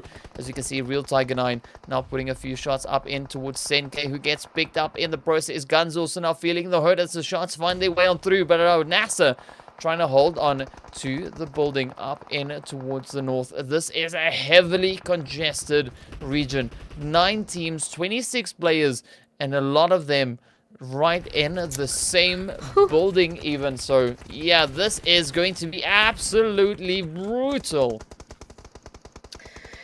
I mean, I expect nothing else. So many people, so many teams still alive in this small of a zone, everybody directly on top of each other. I'd expect nothing less of this, especially with this big building here. There's so many teams right in this area. Nobody really wants to start the next fight unless they obviously have the advantage, because once the fight happens, then everything is just going to break loose. I mean, you can already hear so many bullets and util being used that RTG, first of all, is going to be taken out, but of course it continues. Zone getting even smaller, centering up. Actually, it looks like a lot of it is out in the open. So these teams up on the northern side, inside buildings, they got to go ahead and finish this up. Yeah. I mean, this is now where everyone is trying to hold their own. You know, everybody is trying to step up, trying to give that final performance they can on Miramar. This is their last chance to get in those shots, but of course you can see Ragnarok there just cooking up those nades, sending them over, trying to find the damage into the side of Alpha. Alpha now getting pinned under the stairs. We got GUNZ moving up from the side, and of course this whole section of the map is looking absolutely brutal as Ragnarok sends up nade after nade, looking to pick up kill after kill though. Of course NASR attempting the exact same thing, but Ragnarok picking up the kills, seals the deal on to the side there of Alpha. And of course now with NASR down below, this could be the one where we see Ragnarok picking up several more. We got Miracle, Hassan, and Nabo just patiently waiting down below. Of course, the whole squad there from NASR, all 4 of them just positioned, patiently waiting to see what the play will be, as we see Ragnarok now aggressively moving up towards them, taking a little bit of damage in the process, but Tika now stepping up, looking to find the heads, but of course now Lath and the rest of Fate all stepping in. It is an absolute insane back and forth between the players here from Fate and NASR as the shots continue to fly. GUNZ now stepping in with a bit of a third party there, trying to break up the fight. Hassan, of course, now getting knocked out in the process there by Freaks. Lath right there, waiting patiently, but of course Isawi comes through with the hits, picking up NASR. Down they go. And of course Lath coming in with a quick hit there on Nabo. Sights now also getting eliminated. SUDOR's feeling the pressure coming in there from Kalaga, as well as they now too go back into the lobby. 4 teams left to fight it out. We got the players here from GUNZ. We got Fate up ahead. Fate now meeting their fate as the shots come on through. Lath now looking to great, trying to move up on towards Isawi for that rest, but the blue zone is coming into the mix. Isawi now caught in a very tough position, trying to out-heal the blue while also trying to make that positional play. We've got iKURD and the players there from Real Tiger 9, of course, just up ahead. But here we go. Jigsaw now just waiting patiently. iKURD cooking up the molly, sending them over. Up comes the shots from Jigsaw, finding them. But down he goes. Freak picks him up in the process. GUNZ and iKURD now left to fight it out for the chicken dinner. Helm End now getting knocked out in the process. Ezra, the last, hopefully goes into the blue, trying to get up to his teammate to get the numbers back up so they have a fighting chance. But of course now we look to see who will pick it up. Will it be iKURD? Will it be GUNZ? Will GUNZ pick up their 3rd chicken dinner for today? Wow. I mean, this has been absolutely nail-biting stuff. Raouf there from GUNZ already starting to push a little bit further forward, applying that pressure. Of course, Hamodi with the cover fire, just trying to keep them out of harm's way, just looking to find the spray.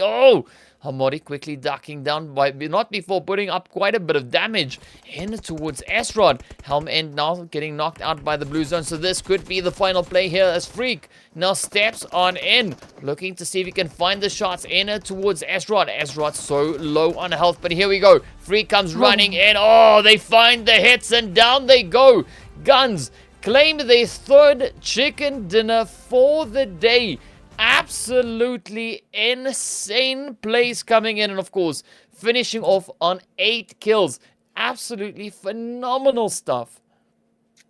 That was great placement there at the end. I liked the use of smoke, but GUNZ just went ahead and pushed out, make sure they didn't have anywhere else to go. So that means that was the end of that game. We'll take a look at the points gained by each team with some match stats after a very short break. We'll be right back.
Hello and welcome back to the PUBG Mobile Pro League Arabia Finals. This is the last day. We just came back from our 5th match, and what a match that was over on Miramar, where we saw the players from GUNZ coming in with their 3rd chicken dinner of the day. Span, it has been absolutely insane stuff.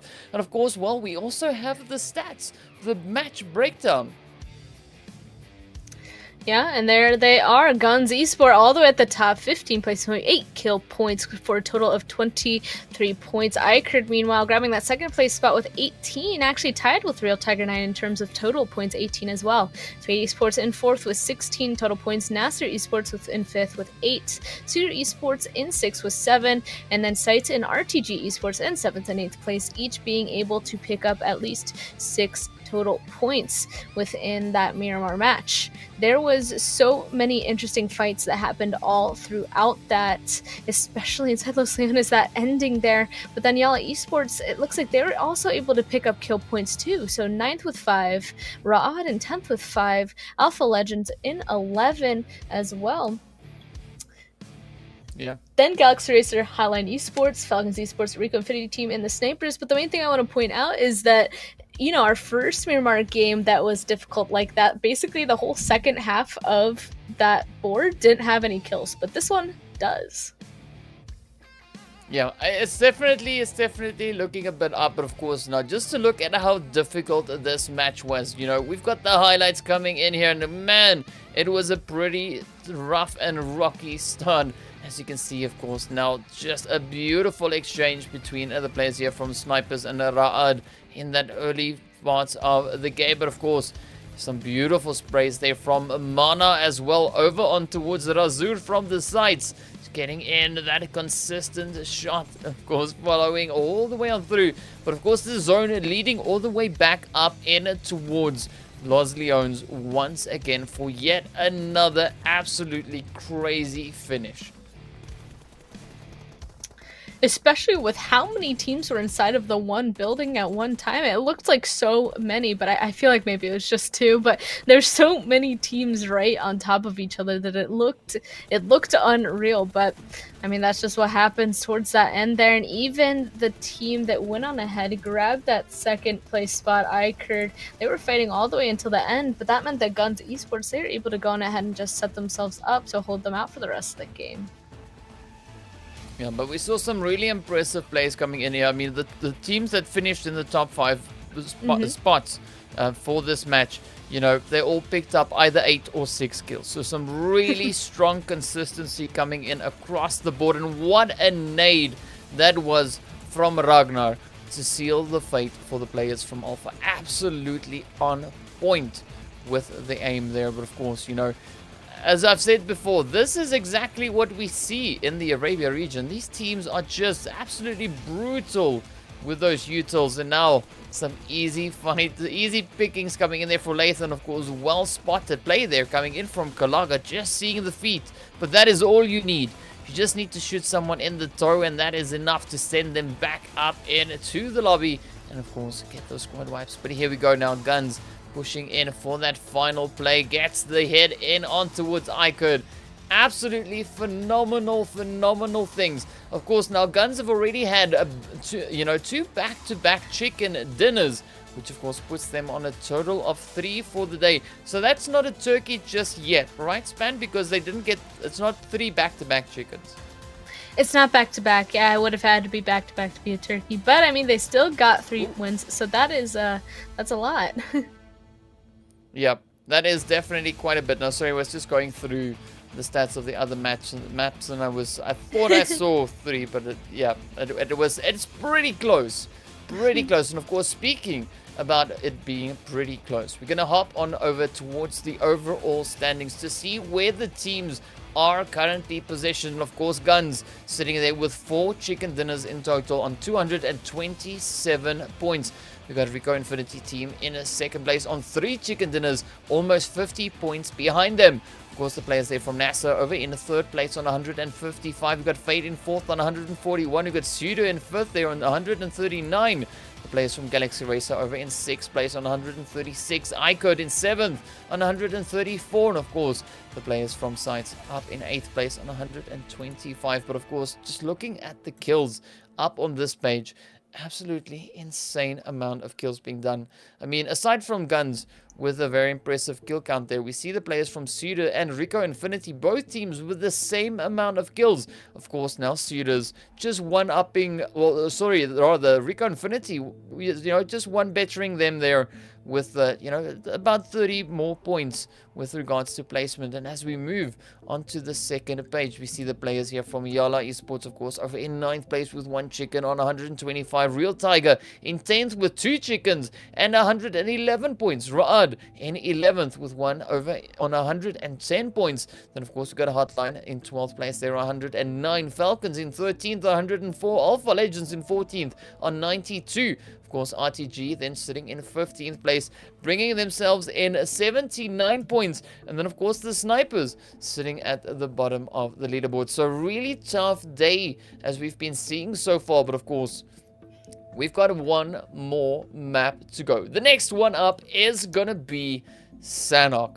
This is the map in which we're going to see what the teams will be able to do. I think it's going to be particularly difficult for RICO Infinity to try and close the gap onto the players there from GUNZ, but I'm curious to see who will be the top 5 teams.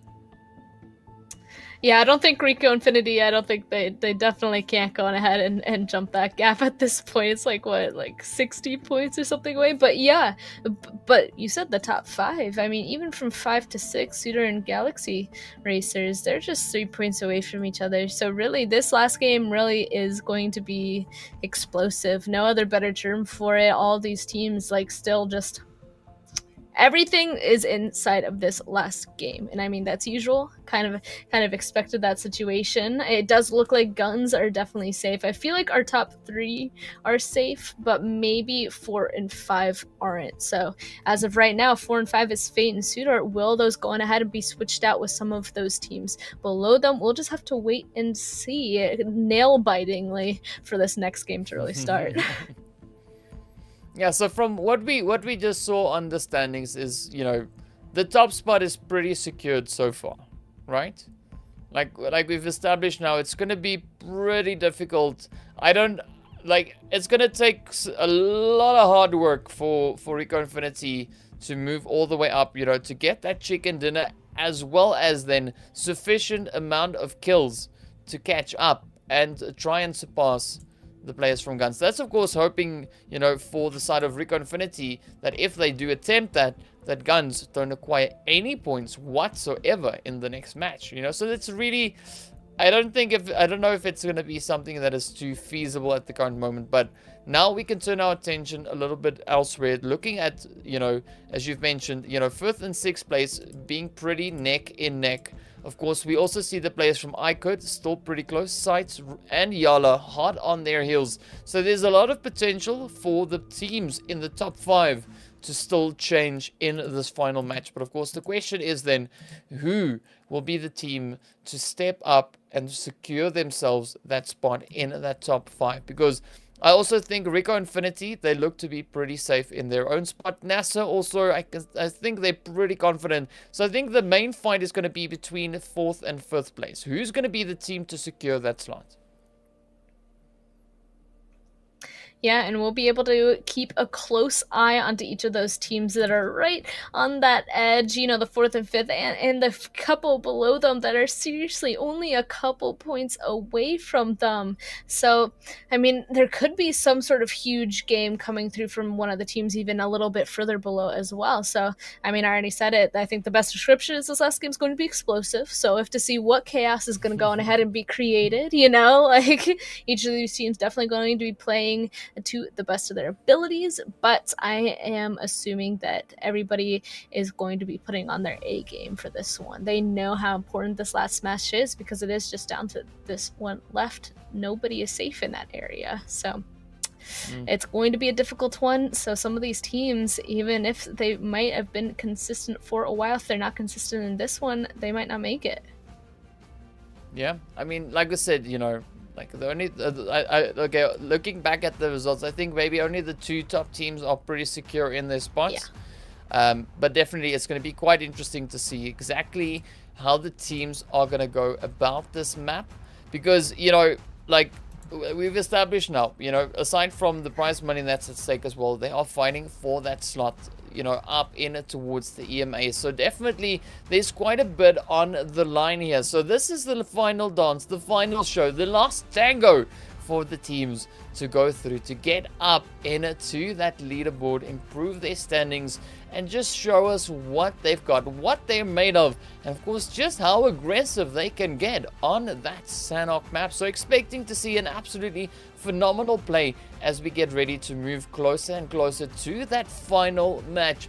So Span, I need to ask you though, like, which team are you looking towards in this final map? I ask you every single match rather throughout the day, and I'm gonna ask you this final time. That's so mean. I am going to be looking at, I think those teams right on the edge, honestly.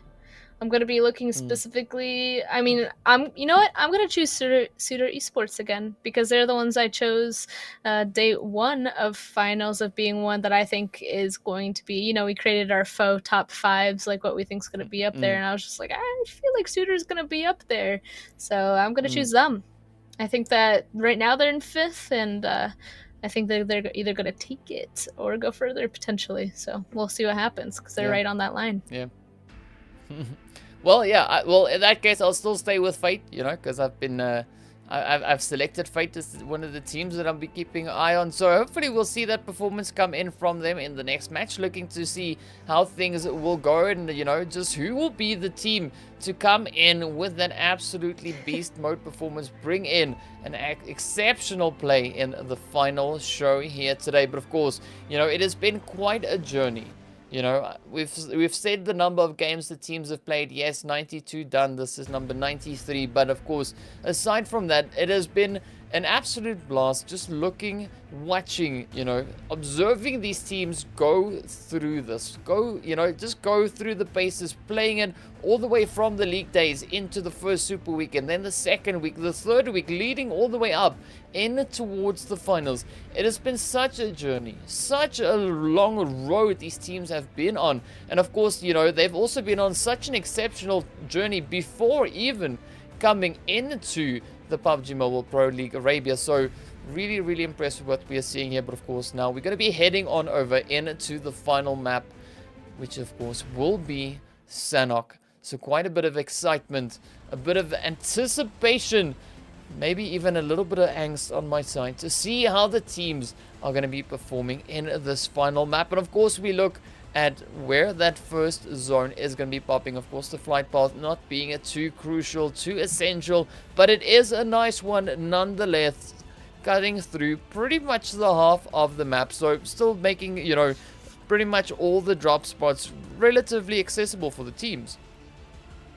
Yep, all of them going to be able to nicely spread on out on this one, though just immediately it looks like our far eastern side of this map is pretty empty. I mean, we can see SCYTES over there kind of landing towards the bottom, but otherwise everybody kind of waited on this one for the plane to go a little bit further. However, still very spread out. Our circle is basically smack dab in the center of the land, so I don't think anybody's really going to have to make some sort of big movement. So honestly, no predictions as of yet. I don't say everybody sells a good spot, but oh my goodness, the hot drop happening again. Snipers deciding to drop onto Galaxy Racer.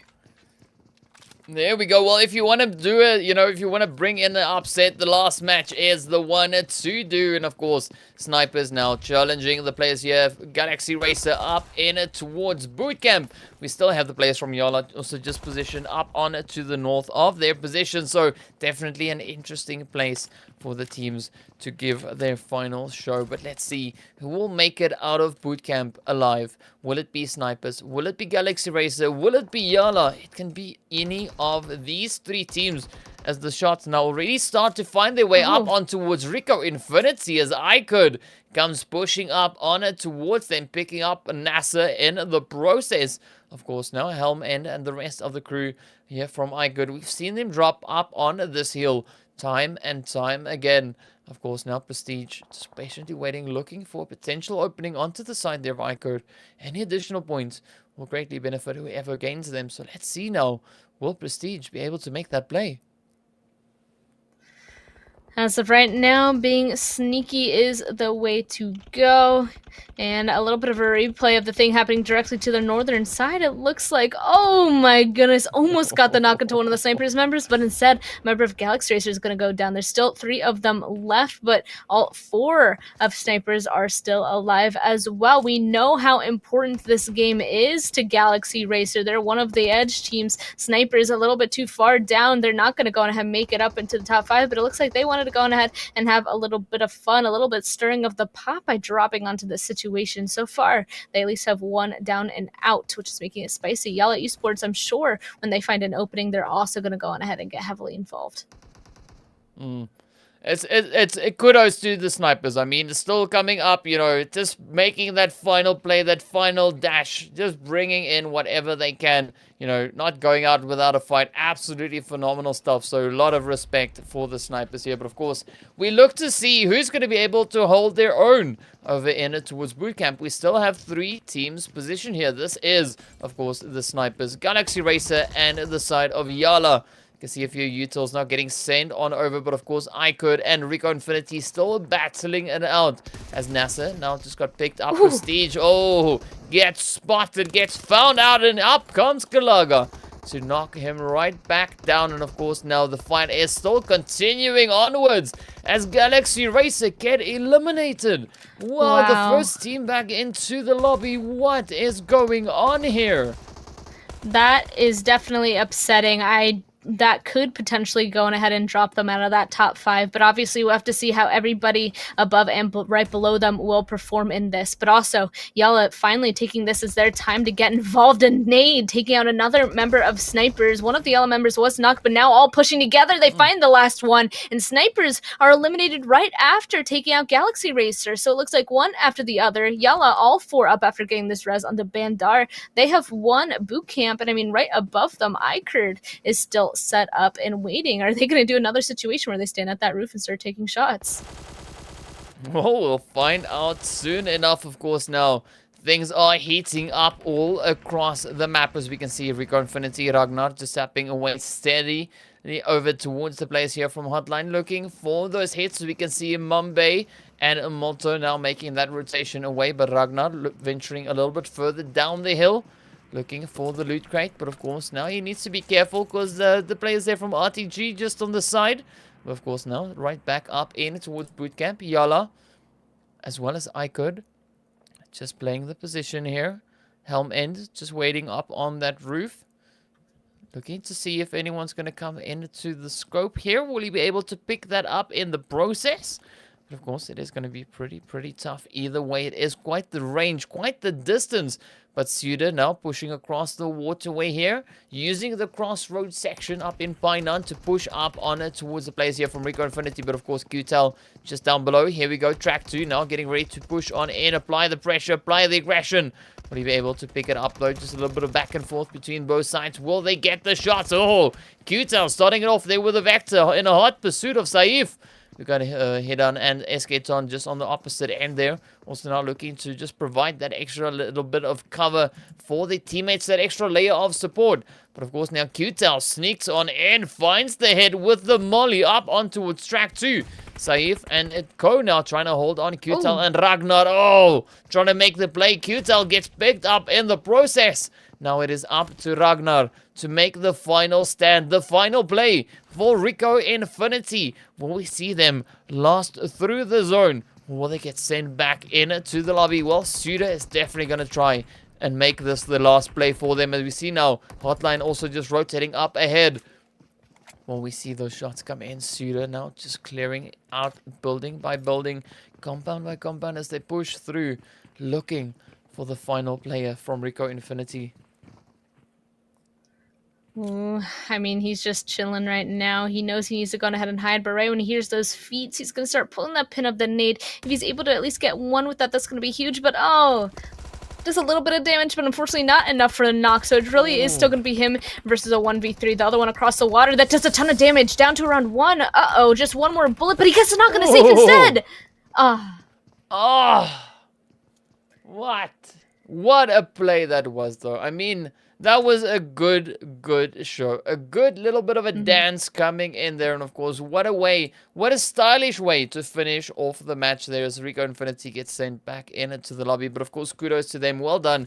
Still holding their own, not backing out of that fight just yet, putting up the necessary shots. But now, as we move over towards the players here from NASR, up on the edge of Quarry, just scanning the vicinity. We got the sights also now just moving about. We see a few shots up ahead there. Of course, as we see Alpha actually doing a bit of self-harm here. That's not good. Don't do that. Of course, now Jody quickly just getting that res back up in towards Chaos. Now looking to see whether or not Alpha will be making it through this, pushing up a little bit further.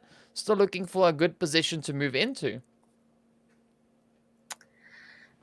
Yeah, they're able to play up on top of this hill safely for now. I mean, wow, it's difficult to go on ahead and continue to run around this terrain, figure out which ways to be able to finish your rotation, because basically on Sanhok you kind of have to expect somebody to be at every single option. It does look like Rod, if they're able to make a long rotation down to the southern side, they should be fine, but right above them is an entire other team, and already 13 teams that are the ones now alive. I mean, we'll just have to wait and see, honestly, what happens next, because the zone is so central. The next one going to be popping very shortly. Everybody, I feel like, should be comfortable by now and are just waiting to see where their next rotation needs to be.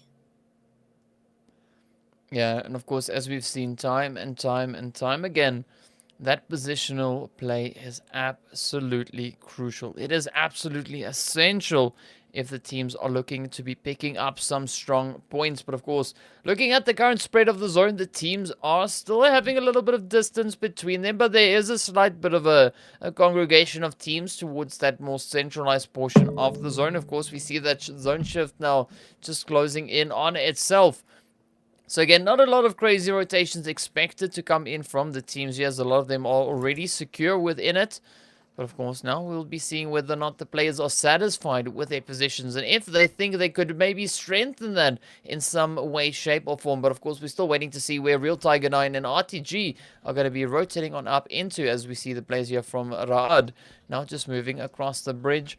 Of course, right up ahead of them is the team there from SUDOR, still holding up in towards Painan. So a little bit further away over towards the south, we've got iKURD also just up on the hill there. Just perched up, just scouting the area, looking to see if they can find any potential action down below. But of course now, this is where things could get quite interesting for the side there of Raad. SCYTES also now moving up, heading closer over towards Jody. So we're waiting to see now whether or not Jody is going to try and rotate out. Yes, indeed, Jody is pushing a little bit further away. Potentially maybe looking to lure the players there from the sides, but they haven't really heard the movement just yet. They don't seem to be too alarmed just yet. And there they go. I mean, nicely up on top of that hill. It does look like Alpha Legends is in fact going to spot them out for it, but I mean, they should be safe. They still have a lot of cover at this point. Still just a little bit of just shots back and forth towards each other for the majority of these teams. There are definitely a few that have to go on ahead and make a big rotation in, and it looks like one of the members of YaLLa is going to be able to spot out a member of Alpha Legends. Oh, of course, Chaos getting knocked out once again. We've seen Chaos get knocked out quite early a few times, but of course we know Chaos is a strong player. He's, you know, proved himself in several matches. But of course, we look to see what the players here from YaLLa are going to be doing. You can see Falcons just off on the side, iKURD up on the hill still, and of course the players there from HOTLINE not too far away. But as we move over towards the players here from HOTLINE, Real Tiger 9, we can see them now just trying to find their way across the bridge, just scanning the area, being a little bit cautious, which of course can be expected. But now, here we go, surprise, just risking it all, rushing across. So far, it looks to be pretty open, pretty clear, safe rotation across the bridge, and of course gives the go-ahead for the rest of the team to join on up. Now we look to see where exactly the players from Real Tiger 9 are going to try and move on into, as they now still have a little bit of a distance to go, you know, to get all the way up in towards that zone, securing themselves a good position. Of course, well, yeah, they're right on the edge of that. There's quite a bit of zone still left for them to choose from. And it looks like, I'm not quite sure where he's driving there, but I guess we'll find out shortly. So yeah, they're currently taking some blue damage, having to figure out a way inside of this next zone still. Meanwhile, NASR, they've been in here inside of Quarry, nicely spread out. Honestly, they're all very far away from each other, but as you can see here, they basically have all of it to themselves anyway. Only Fate over from the eastern side could potentially go on ahead and mess with them at this point. But the other two members of Fate, as we can see, is all the way down in the bottom corner of at docks, actually. So they're very, very split up on this one. They have a vehicle, though. They are going to be driving, and it looks like they're in for a trip because the zone hard shifted away from them. Hard shifts, I feel like, are pretty usual at this point over to that western side, and it's directly smack on top of Painan. So it's an interesting ending there with the river right in the middle. Yeah, definitely gonna be quite a bit of a fight, quite a bit of a showdown for these teams, especially moving into Painan. That is not a, it's quite an interesting set of fights that usually break out there with the teams we see moving through that region. But now the lobby is forced to move into that region, so definitely expecting some insanity to unfold there. But of course, now you can see Phobia here from SCYTES. Just quickly scoping the area. Real Tiger 9 also now just moving up. But of course, we got Rashid here from the Falcons. Just lying in ambush. Looking to see if he can find an angle on towards Surprise. Maybe bring a little bit of a surprise of his own. We will see. They're definitely aware of each other's spot here. There we go. Molotov's trying to spread. It does, in fact, catch him on fire. Uh-oh. I mean, able to get it down onto one. This is not looking good for Falcons. I'm wondering where the rest of them are. It looks like they're a little bit spread apart on this one compared to Real Tiger 9. Yeah, I mean, it's going to be an interesting fight either way. Of course, we know coming into this that we saw the players there from Falcons sitting up in 13th place. And of course, the team there from Real Tiger 9 sitting in 10th place. And not a lot of points separating the two teams. Only 7 points. But, well, any points that they can find will benefit them. As you can see, Surprise now getting hit in mid-air. Beautiful shooting coming in from the side here of the Falcons. But, of course, now we look to see, will they be able to wrap this one up? Will they be able to find those last few shots in to the side of them? I mean, quite a few interesting plays can still come from this. As you can see, Falcons just waiting patiently to see. They are secure in the zone, but of course we have that blue zone closing up now as well. So the teams could potentially start rotating up again. The team that's not too safe at the current moment is the players here from Alpha. They've taken quite a bit of damage. As you can see, Del Hop here now from the Raad pushing on in, looking to close it up on the side there. Oh, down they go. Alpha Legends head right back into the lobby. Good night for Alpha. But of course now Raad looking to quickly recover a little bit of health as we see the players there from iKURD finding a few shots down in towards them. Kalaga also getting knocked out in the process.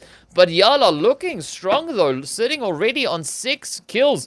Well, let's see whether or not they'll be able to continue with that momentum. iKURD now also just looking to get the res back up on towards Kalaga as Ezrod is pushing up a little bit further. But also we're waiting to see where the next phase will be taking us, as they did center up over towards Painan, but not 100% just yet. Real Tiger 9 still going at the fight here, just trying to lay down the fire onto the side there of the players from Falcons. But of course now Falcons have been reduced down to never alone and last. So the last 2 players making their way on through. Let's see what they'll be able to do. They gotta finish it up very quickly as well, because once again, hard shift down to the very southeastern side of the zone. Looks like whoever decided to stay over on the eastern side of the river is going to be very happy. However, that means everybody else up here are gonna have to make a rotation just down and around. Very small piece of land that's already has players on it. So these might be the last few fights before they're gonna be held outside of zone. So they might go ahead and take that seriously before they make a move. But also, it looks like some people are just deciding to go and be aggressive, as in crashing into new positions. SCYTES have a vehicle starting to make a very quick rotation into this next one. Oh, let's see, will they be able to find a good spot though? We've got the players from NASR just spread out up ahead of them. A good utilization of the hard cover here, but now let's see whether or not they'll be able to leverage that. As you can see, of course, Nabo and the rest of the team using the high ground, also using the rocks to choose a good spot to play from. But now this is where SCYTES start pushing on in. The blue zone is hot on their heels. They need to find a secure angle in the next phase. But of course, Hassan and his team, they're focusing all their efforts down below, looking to pick up a few more points onto the side there of the players from SCYTES. Phobia already looking to improve itself as well. Moving forward, Nabo, Batika, everybody just spread out, looking down on towards them. But of course, there we go. Hassan gets knocked out in the process. The SCYTES now looking to push up a little bit more aggressively on towards this. Phobia just on the side here. Let's see, will he be able to make the play? Nabo just up ahead, but of course now Real Tiger 9 venturing up in towards Painan. As you can see, the players from GUNZ just welcoming them. And of course, Ramp here now the last remaining hopeful for the Real Tiger 9 team. Will he be able to secure a spot for them though? As you can see, Freak and the rest of the players here from GUNZ still just moving about, but several more teams now also moving into the vicinity. As we got the players there from RTG coming in from that western side, and of course looking at that zone, things are looking pretty tough. Quite a bit of a spread with the teams all across the zone here, but of course Real Tiger feeling the hit, feeling the pressure. Oh, the hits come on in from behind. Ramp now just trying to get ahead of it. Will that nade be the one to close it up? Yes, indeed it is. GUNZ pick it up. RTG now trying to move on in. But of course, we have quite a bit of damage coming on towards Marshall. Freak looking to pick up the kills. Will he be able to get it done? Absolutely insane plays in this final show, this final match. Of course, YaLLa sitting on 6. We got players from Ra'ad sitting on 4 kills so far. Let's see, will we see HOTLINE and SCYTES as well as the Falcons be able to pick up any kills? They haven't found any just yet. Of course, now Ra'ad and Co. Everybody just right here on the northern side of the zone. Everyone trying to send up their utils, looking for those hits. Of course, Ra'ad just holding on to the compound, but they still need to get down south. They need to get back up in towards the zone. Fortunately, they're not too far away, so it's not a major concern for them just yet. But of course, they're looking to make things so hard for the team here from iKURD. iKURD is one of those teams that could potentially go on ahead and jump into the top 5. So if they go out here, I mean, it could make it so that they do not. So this is definitely a very important fight happening up here in iKURD. They're the ones that are having to make the push, and so far it looks like their util is good. But unfortunately, did they catch themselves on fire? Yeah, it looks like... Oh, I'm not even quite sure. It just looks like a ton of people now getting knocked on this northern side, and one of them, though, Hellman, is going to be able to find himself a spot inside one of the buildings inside of Painan.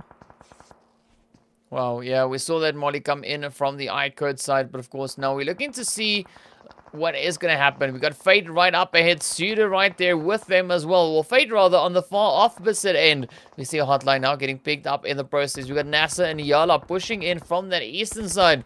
Of course, iKURD down to Helm End, looking to make that final bit of a play, hold that position just a little while longer, but here we go! The hits come on in from the GUNZ, picking up RTG in the process.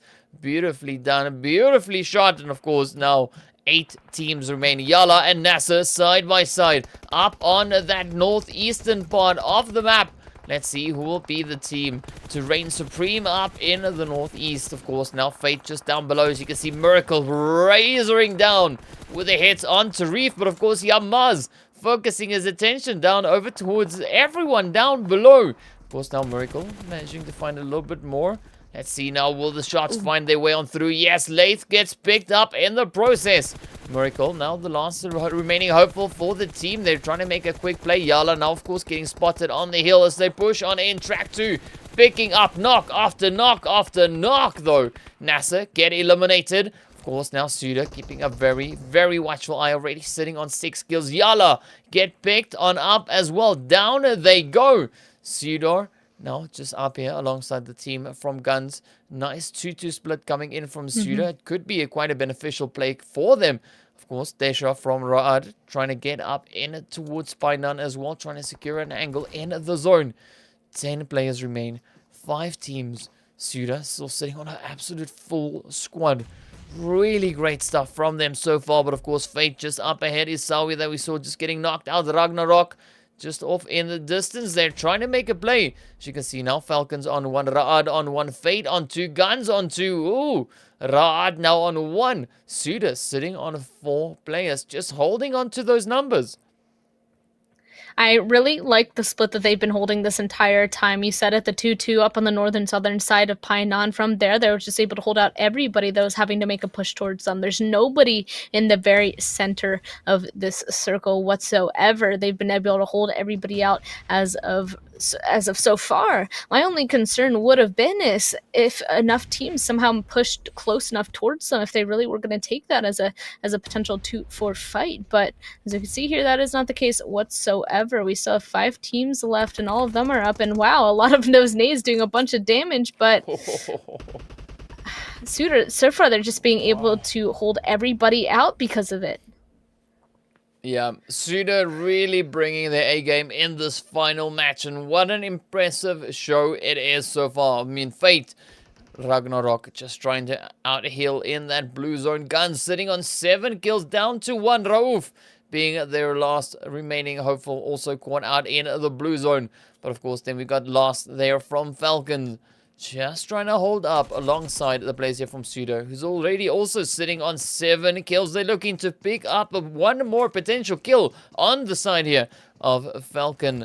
Now let's see, will they be able to get that done? You can see Rauf also just there over on the right-hand side, trying his utmost best to stay alive as long as possible. But of course, Falcons get picked up by the players from SUDOR, making it 8 kills for them. Now they just need to stay in the zone and hope that the 2 other stragglers don't make it all the way through. That, of course, being Rauf. Oh, SKTon, what is happening? Beautiful reactions there from Rauf, but gets picked up in the process. Down he goes, back into the lobby, and it is now Ragnarok trying to out-heal the blue zone up against the team there from SUDOR. Don't think he is going to make it, but he is still going to try and lay down a little bit of fire. You know, hoping to go out in style. Throws the pan, off he goes, and the chicken dinner goes to the team from SUDOR. Absolutely insane finish. What a match that was. We were expecting the final match to be crazy, and indeed it definitely was. But of course, we're going to be jumping into all the breakdowns of everything after a quick short break. See you guys back in a short few minutes.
Hello and welcome back to the PUBG Mobile Pro League Arabia final day.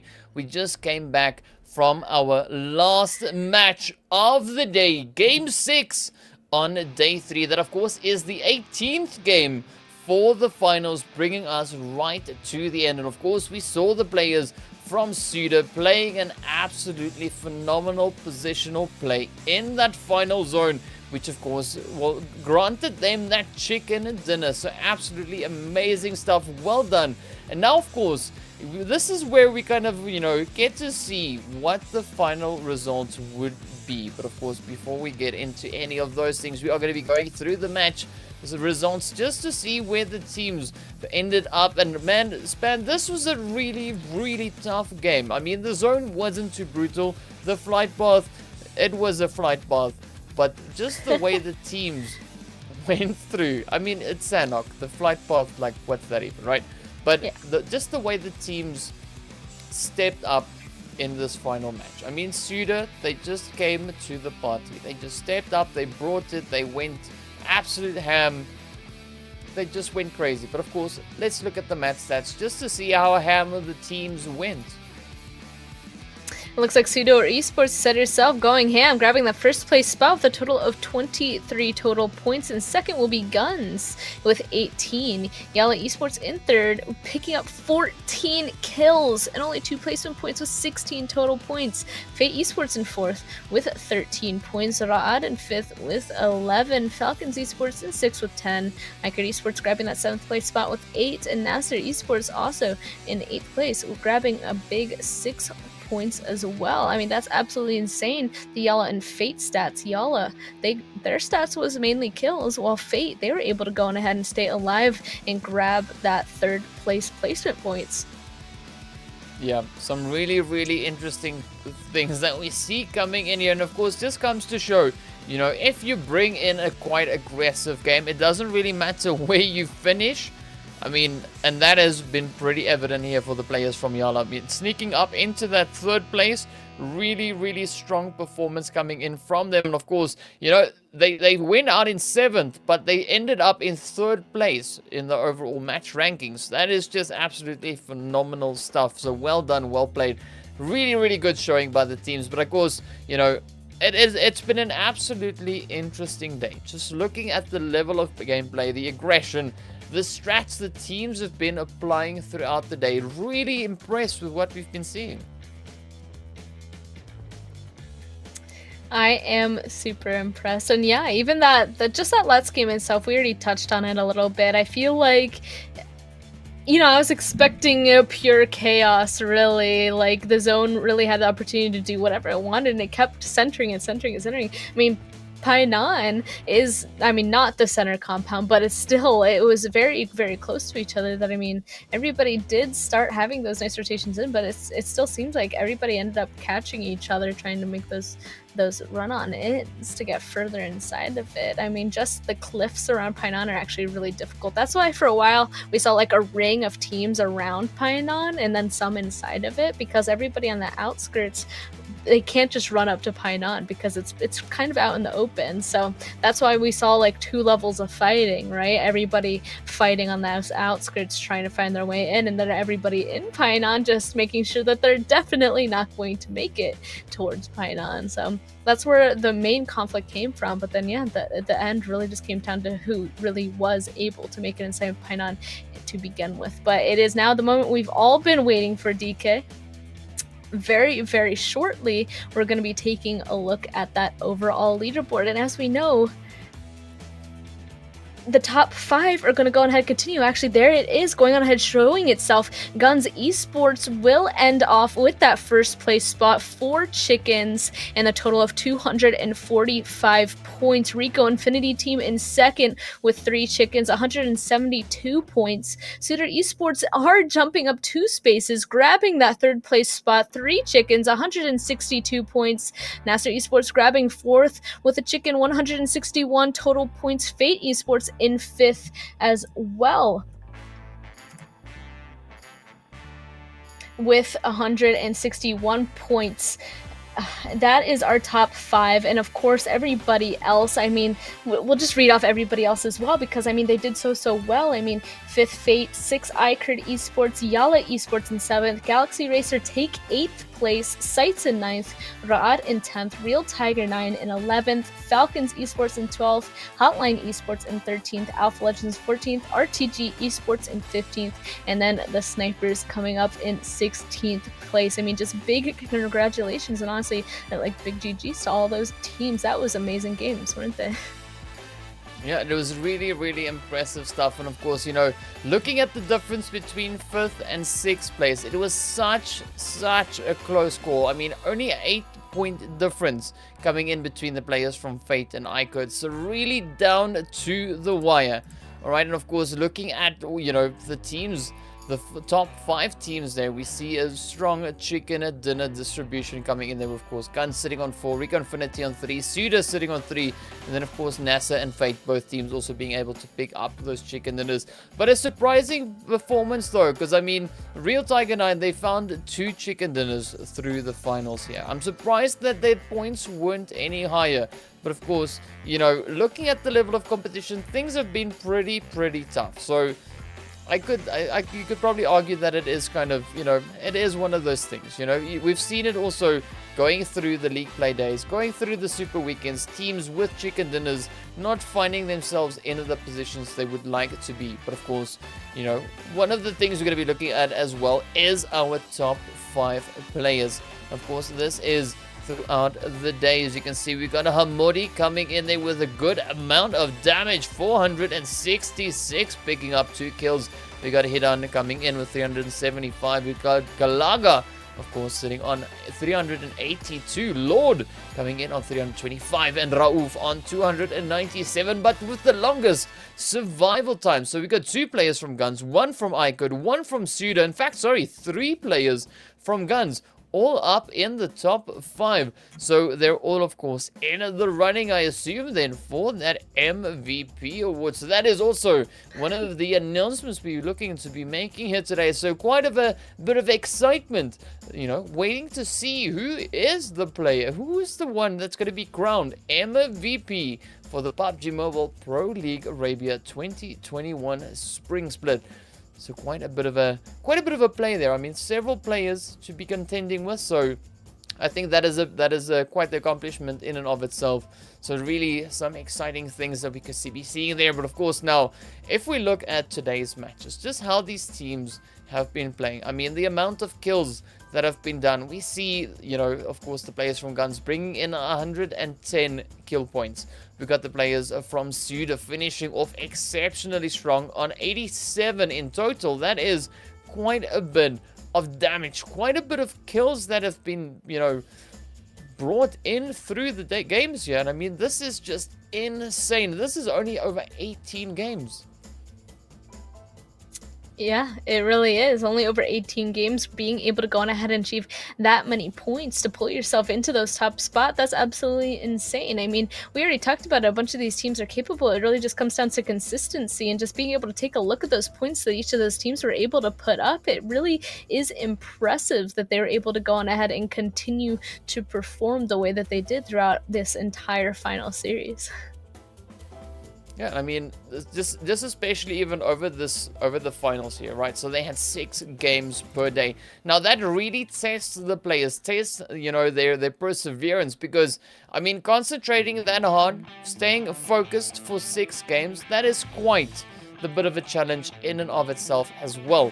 So let alone from the performance they were able to bring in. I mean, I've got mad respect for these players, for all these teams, everyone that participated here. Guys, you guys have been absolute beasts. You've been absolute legends. But of course, you know, only 5 teams can move on in towards the next phase of the competition in general, in moving up in towards the EMEA, getting themselves a beautifully secured position right there. And of course, well, yes, so many interesting things have played. So, I mean, I really have to say I was quite surprised by just the level of utility skill we see coming in. I mean, we saw some absolutely phenomenal grenades being thrown throughout the whole series. And, just some absolutely on-point shots even coming through. It's been an absolute blast seeing these teams go through the paces.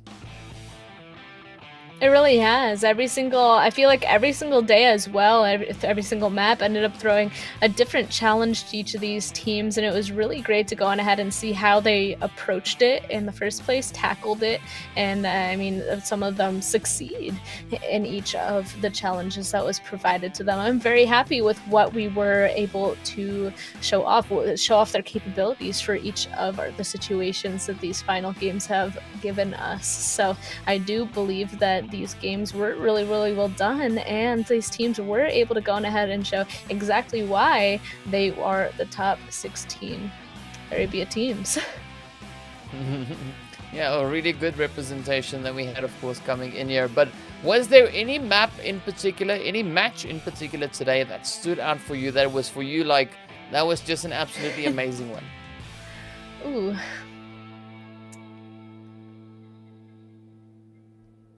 I think I will choose our first Miramar game of today, specifically because it was our first city ending, finally. And then also, I feel like it was very, very clear what everybody was thinking. So I think that was pretty impressive. It was clear what everybody was thinking. It was clear what everybody should do. And to see all of them try and work towards that. So I thought that was pretty impressive, personally. How about you? Yeah, I'd agree with you on that. I mean, it was a really good showing. I mean, such a tough position to be fighting in Los Leones, right? I mean, the tricky part about Los Leones is, especially when the zone kind of starts centering up there, is how are you going to get out of there if that zone decides to move up like it did in that first match, right? The first Miramar match, just moving a little bit over towards that cliffside. So it really challenges the teams, and I honestly think if we look at how the zones were shifting and how the teams coped with that zone, for me, the most satisfying one would also then be, Miramar, because the teams really handled themselves exceptionally on that map, and I'm really impressed with the level of play that we saw coming in from that. So yeah, some really, really strong performances there. And I mean, like, if we just go through all the days, all the games that we've seen, there's highlights in each and every day, right? Some insane plays, some insane shots, some very interesting angles or stuff that came in. So yeah, I don't know, like, does anything ring a particular bell that you were, very happy with, that you were like, to me that was the best part? Because I know you're gonna ask me, and like, for me, there's just too many to mention, though. I don't know about the best part, but I will definitely say something that I think is the most pivotal part today would obviously have to be in the last game, because everything was so close. But I think one of the most pivotal parts for one of the teams was when Galaxy Racer just got hot dropped on by the snipers. I think that one was really, really solidifying a decision for one of those teams there, and it was in the side of Galaxy Racer for this case. They ended up jumping, what place were they before that match? They were in the top 5, and then they ended up being all the way back down towards that 8th place. So I think that while there were a bunch of impressive games, I feel like I wanted to point out, I feel like that was the most pivotal game there happening. So, I mean, it's interesting to go on ahead and see how each of these teams are going to go on ahead and perform there as well, because even as well, YaLLa ended up jumping up in there too, and we hadn't seen that yet today. So just that entire bootcamp situation there was very, very dangerous. So... But, I mean, we've seen interesting plays. For me, like, sitting thinking about it a little bit, like, I'd have to say the Miramar map from yesterday, where we saw the players there from GUNZ just bringing in a 22-kill game. I've said it before and I'll say it again. We've never seen a 22-kill game. I don't believe we've seen it in any of the days that we've been going through. It's been really, really tough. But of course, don't just take my word for the interesting things. We also have a few highlights from, the PUBG Mobile Pro League Arabia. And here we go, heading in to a little bit of some of the action here from today. As you can see, of course, that interesting position over in towards Miramar. The crazy fighting we saw over on towards Sanhok. Some really, really tough plays. And again, I'll say it, I'm so happy I wasn't in this lobby. Oh my goodness, me neither. Me neither. Yeah, you're right. But just every single game that happened today, just being able to take a look at this, even these last few matches, it's just. I mean, we already talked about it. I think that there was a really nice showing there of what exactly was happening for today's games. Everybody was able to go on ahead and play different strengths that were given with all of the choices that happened today. So I'm happy with what we ended off with, and I'm also really happy to see how everybody went on ahead and performed, and I'm pretty proud of everybody. I think we saw a pretty impressive situation coming through from all of the teams. So I'm satisfied with how that turned out. I don't know about you, but I definitely think I saw some pretty impressive things. So yeah, I mean, to think we started off with 20 teams, playing it out over the league days, playing it out over the super weekends, to move on to be the final 16 teams all the way up in towards the finals. This has been an absolutely, absolutely brutal fighting, a relentless fighting that we've been seeing coming in. So one thing definitely that stands out for me was the consistency that we've been seeing coming in from, teams, for instance, like RICO Infinity, the players there from GUNZ, but also SUDOR. They just also stepped on up, just brought in that extra bit of play, just moving on in, and of course looking at a quick sneak peek there of their results, like if you want to see it, yeah, if you missed it, just rewind a little bit, just look Pause. at it again, it's like, yeah, just rewind and pause and see what you can find, so like, so to sound like a next level pro, I'm doing exactly the same, pausing, rewinding, looking at that again, so we can actually see what it was that we missed. But I mean, definitely a few interesting things that we've been seeing across the board as the teams have been going at it. And like I said, RICO Infinity, really impressed with how they've been playing. I'm really impressed with what the players from GUNZ have been doing. Yes, we had a few upsets along the way, but of course, it's still a very impressive play that we had coming in from players here. And of course, well, what we missed on that was we had the players from SUDOR. That was SKTon, Track 2, Hidan and Saif, as well as 3OBD. And we saw Fidan sitting on 6,746 total damage. Very impressive stuff coming in there, bringing in 31 kills along the way, being able to find a 35 knocks.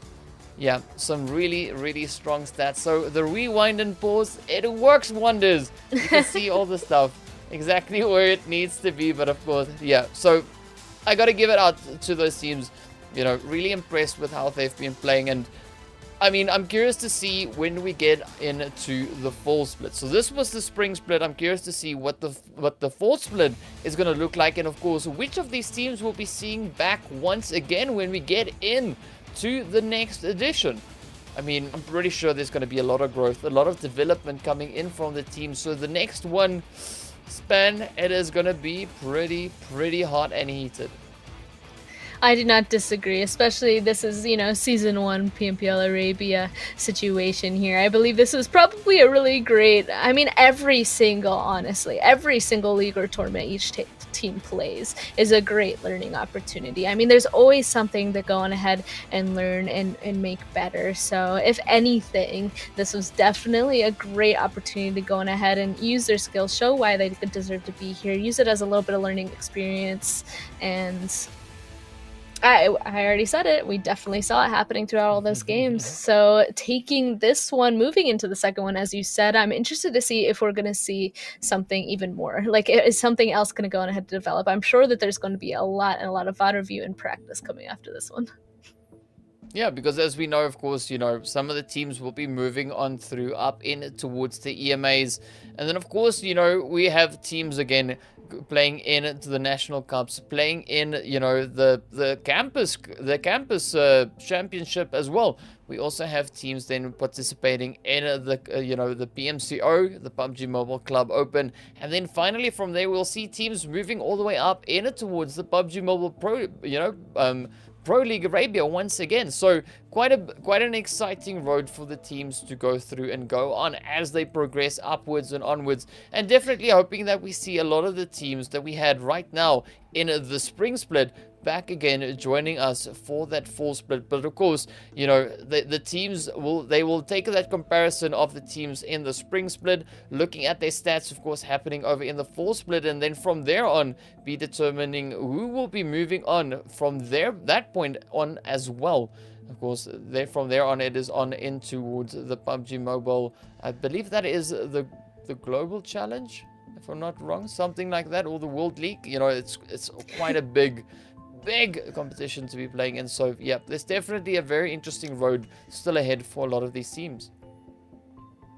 And I'm looking forward to it. I'm going ahead and continue to tune into a bunch of those, y'all, because I'm sure that we will see a lot of growth and even more fantastic gameplay to watch those. So it will be definitely interesting to see any sort of growth or changes that come through, especially after this one. So it's just a start. So it'll be interesting to see, because as you said, it's just starting.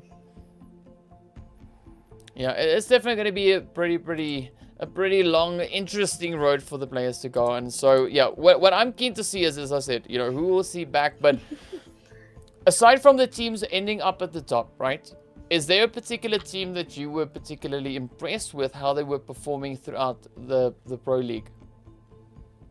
That I was particularly impressed with? I mean, oh, man, I mean, you even asked me, like, going into that last game, who I was keeping an eye out for, and it was SUDOR.